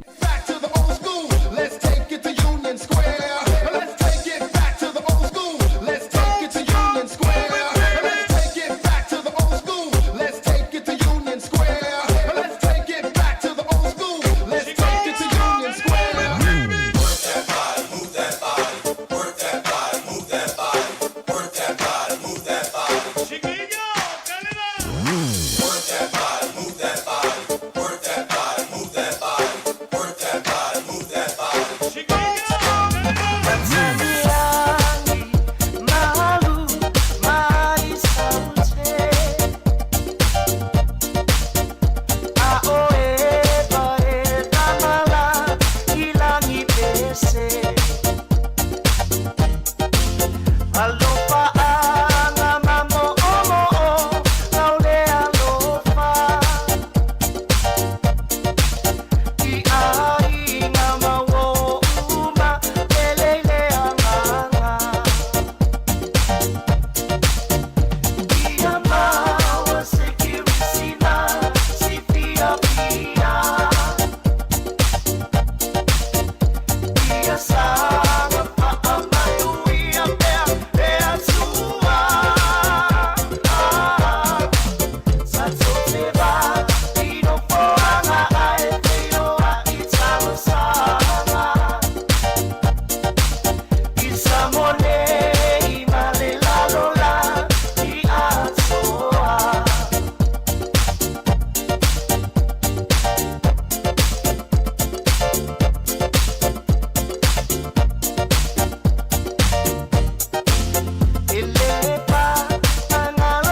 Vanga wale si ala whaanga Krisimasi na ulus full minute te nei le July Fall si fonga ne la mo Wellington ya mal pula muli la pe fatini ya fatini foi la e tali lima tatu mavae ya wa mai ala tatu tua o le yaso ya malo la wale mafta mai malo full tal no mai ma fai lo mai tau kuka ya le kuka sunga ya cap silipa o le fai fai ma le falai moa ma le fai ye leni ai no il kokkola o le matua le palenia Seli. Anto inga kuka ye masania o le tamu e tangata mo le kuka. Ya malo la vale mal tatu tunu le taimi le fiafi ye le tatu klam muli ya mo wal fifi se tatu o le fifi ya. Yo. Pele lava le fa so le fa ingol va yaso o le ale fo ye le li le va yaso ta I tatu ai u malama ya fa aftaile tua ya o mo fo si me ai o le aso ma le aso e mai se le va yaso o na tele le I fo le tele fa tau me tau tama fa tau ale me o fo ye le tua ya o lo malosi na yai ya I le va yaso ya ai e pe ona fa long fo ya I tatu telefon le ne o li mo le ne yaso ya e tamata ya an fa solo ya ole ola pta imtanga luenga le o fai ya si tele ole tau fa valea I lungo o penga tfa ilangi fai nga fa tau ya fa tau wa inga I lungo o penga tfa ilangi wa moli mawina ya wa fai ya si tele to tele ole au tau fa valea mo le au tau fa se ya tau tua na ini te o mai mau tatu tupe ya tau an fesili fa nau nai lo le fa nau oni se fa nau matua malama le vai fa pena tatu matua ya itu langa pe ona ye fo le ai mesia le nei vai taimi mo le nei masina ya wanga tu mata tau le fia ya mai ai fo nga luenga ma onga fa nau le nei tau sanga ya ole wanga tatu ya fia wa filo fa tasi mai fo I male ali lo langi la tau mo ti apolo mo le tau fa se mo le tau fa valea ya ala le ilungo mo meo fa tau inga ilungo penga tfa ilangi ya tau tua na ya awa ne I mau fua mai mau tupe mai mau weta tau tupe pe a tau nau tele ya itu langa fa pena pa poto foi la unga oi fa unga lungo penga tfa ilangi fa to sino tanga tfa tau ia ai ia tautua nā, ia aua ni e tātou se ai, fesiri whanau, ia se vanga nā ua, a me se foi whainga whaatau fo ilele o se o loa live, lai tu mai lunga, ia o se peo la watu tātou telefou. O le saunga le mua ma le sefe, ia ma le moni, o lo walu te rua whaafisanga i ma le tangata na e ana ina le o loa. Ia ave i le tupe, ai au mai le o loa. E fo ilele mauti no le nā, al so nga me fo ilele fisu ia i tupe ma le o loa i lunga o penga tawhailangi. Ia, e mawala e tamana lau tupe te vai atua poloka mai oe, ia a ua e fiu e su.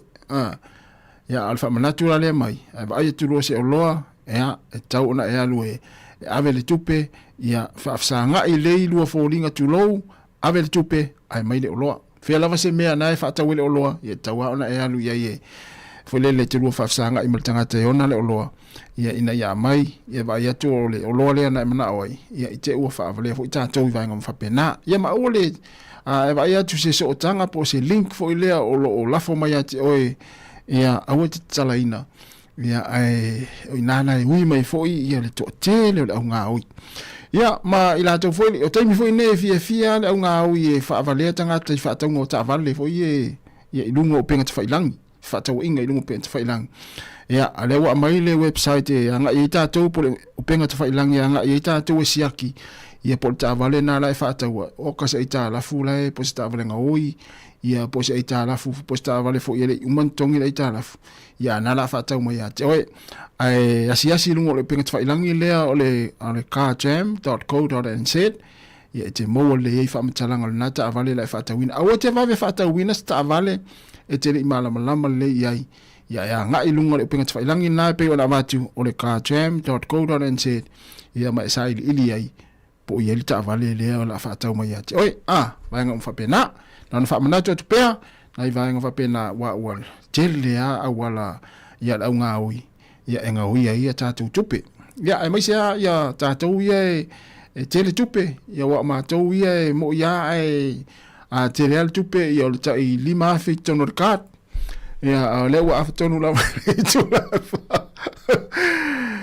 ia manuia nei fiafi ia vai pula le kuka le fiafi ia tātou tinu ia wa foi taringa sua mtau mafutanga ile fiafi na nei ia e aua nei fa vesia le fiafi ia fa pe foi la riso fai le fiafi na nei pe ale le tau mo tātou la fangota ia nai masani ia na fa amna tuatu tātou proclame ia sfaril taitasi ia ai le i tu ualo ainga longo i se uto olua ma se au whanau malau ainga ia le taimi e te toe taliu mai ai lau whangotanga pe ai alu se wā ia matau i le taimi pe te toe tau nuu mei nane se fulu po le fulu tasi ia e iloa i se au ainga ia whai se fuafuanga pe awha pe e tā nele se fulu tasi e te le i tau nuu mai lava ia ona whai leo se fuafuanga le tā ua le nao le rongo se au ainga e te le i alu te whangota ta uli taimi e te toi foi mai ai ia po fea foi o ngā sami lela anga iai ia walo faiva le fia na nei po le po na nei ia matau na alu se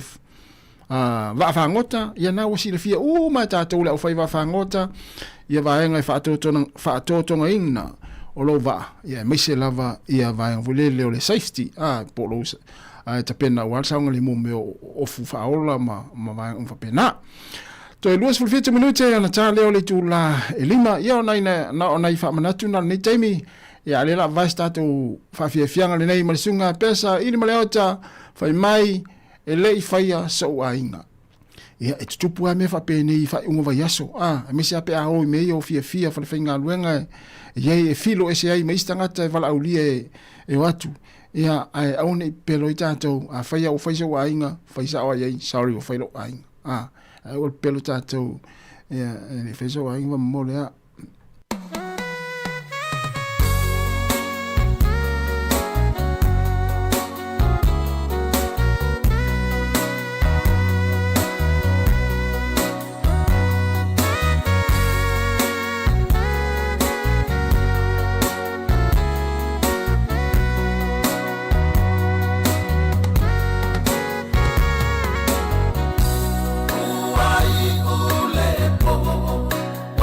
Uma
fai ia e fai.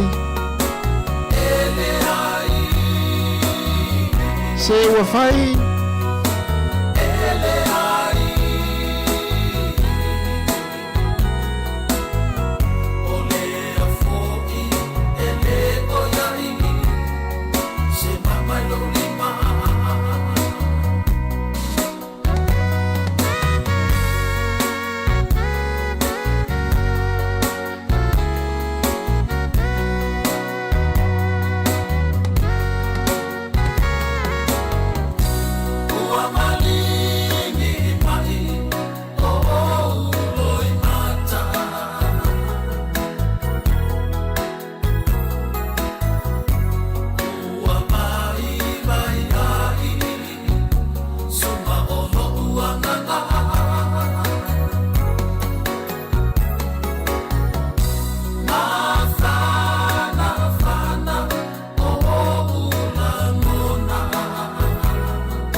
Io e fai ai e fai lo ainga se o pelo to dos fu minuti anzale o le tu la lima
sila ya lele ifo I ona e mai taunina Le polo ua sa o inu na ia mata alia sapo ia maua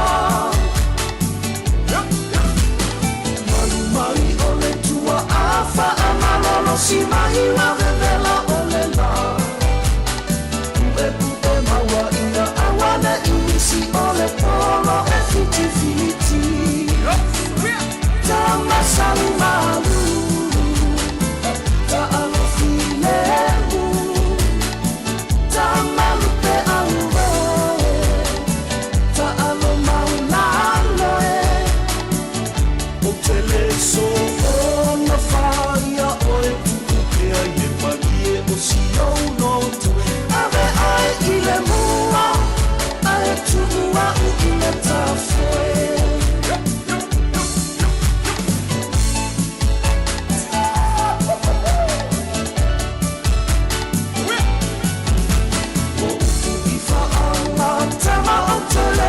Si se mata la la la Awa ua o mautino Te masani le ta alo tau sala O tino o si o unu uta te musu tufi tufi mai I o mao Vaia ina male maloa Tu sa paulea I si o unoto Jama salmalu Ta'alo filemu Ta'malupe auroe Ta'alo maulaloe O teleso o na fa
ole whatawhiti leo le tātou tautua le nei aso ia lea ole a tuina atu nei taimi tolo i matau tuina uto e se fulu minuta le tā leo le tūlai lima ole mai ale ole tātou olanga ole nei fiafi whatalo watu singa solo malanga o maa whaafitai tere lava ia le mafuta mai alo le tātou pesenga nei ia taliu mai ia ona whamatafi leo le tātou maftanga e le ngata ole nei aso mai se ole nei vai aso.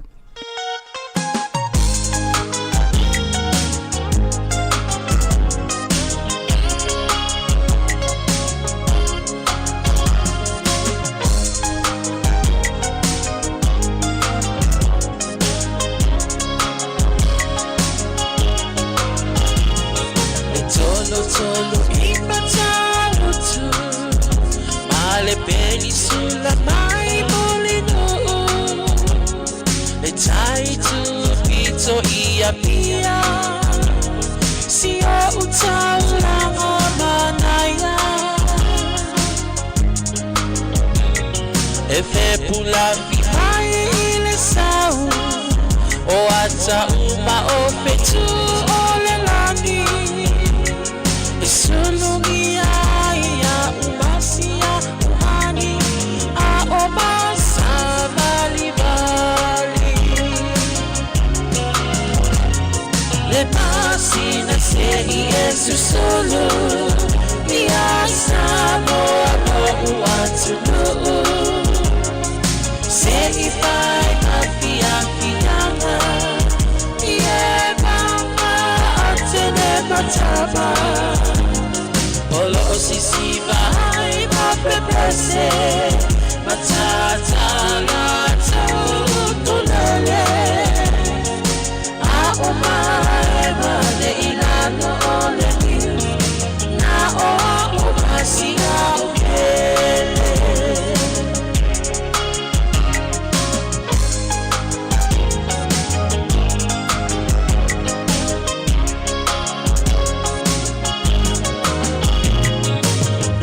no imama pei lesi taulanga o Sāmoa nei ai mana tu a pea o polu ole ingole o motu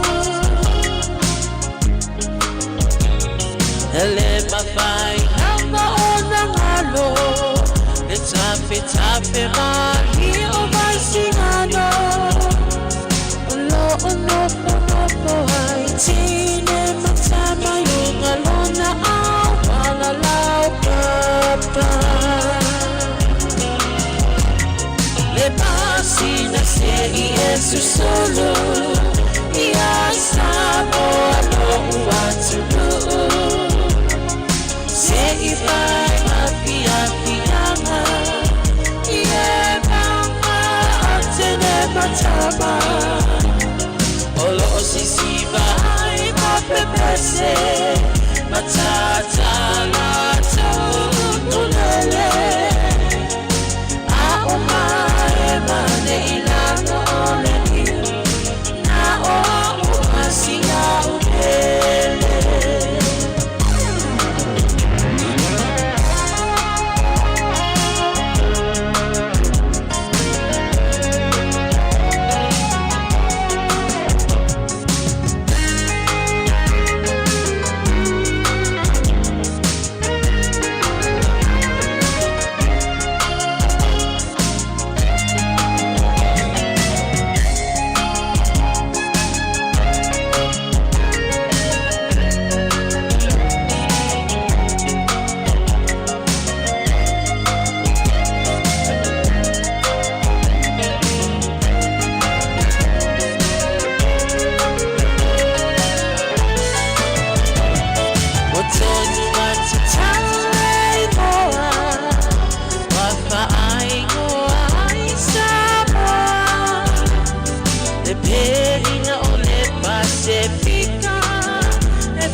Abea ona lawi loa ile lalo langi ata walai ona to atele le au mai mo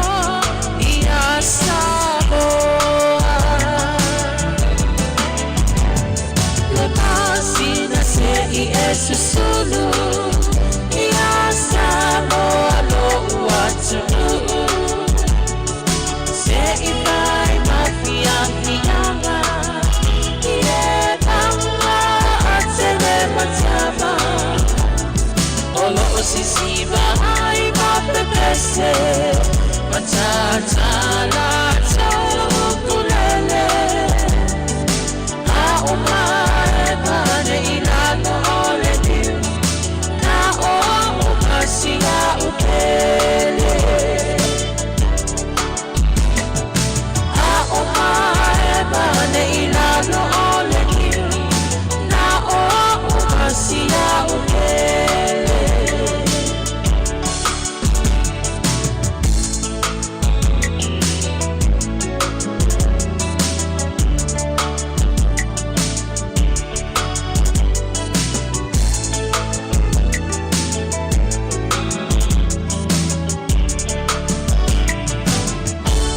Le tolo matautu ne fiafi ia msalo ai watumu fo i lalo ni na matautu I muni no ia fa solo toi matautu I fe matafanga lai tai o I matautu matautu tai ia na to ono minuto na tale o le lima Sāmoa mai ala tatu tau o ne yaso mo ne va yaso fa fe tai te le lava I lau tapo inga fa fe tai lau talo sanga ma na moria ia o le wai mo manu ia ni tatu onanga o le ne va yaso atoa ia manatu sa fa mini ina lau fa fonga malau mai ia tatu proclame o le neva ia so le tautua le si fonga lau moe le ngate lungo le tasi o na tesi ma le tasi fa mo ia fa pe fo I lungo tatu penga te fo I langi fa fitai fo I lau fa soa fa tamali ia ma le ava fa fata sa fa soa ia tatu proclame ia I lau fa soa mai fa nga mai lungo tatu penga te fo I langi fa fitai te le lava Sāmoa ia ma lo le lango ia fa ma lulua te fo I ia ele ato la foi nga o fai nga luenga ia male la to nga lue tele o taimi o tatu tautua mo le songa fua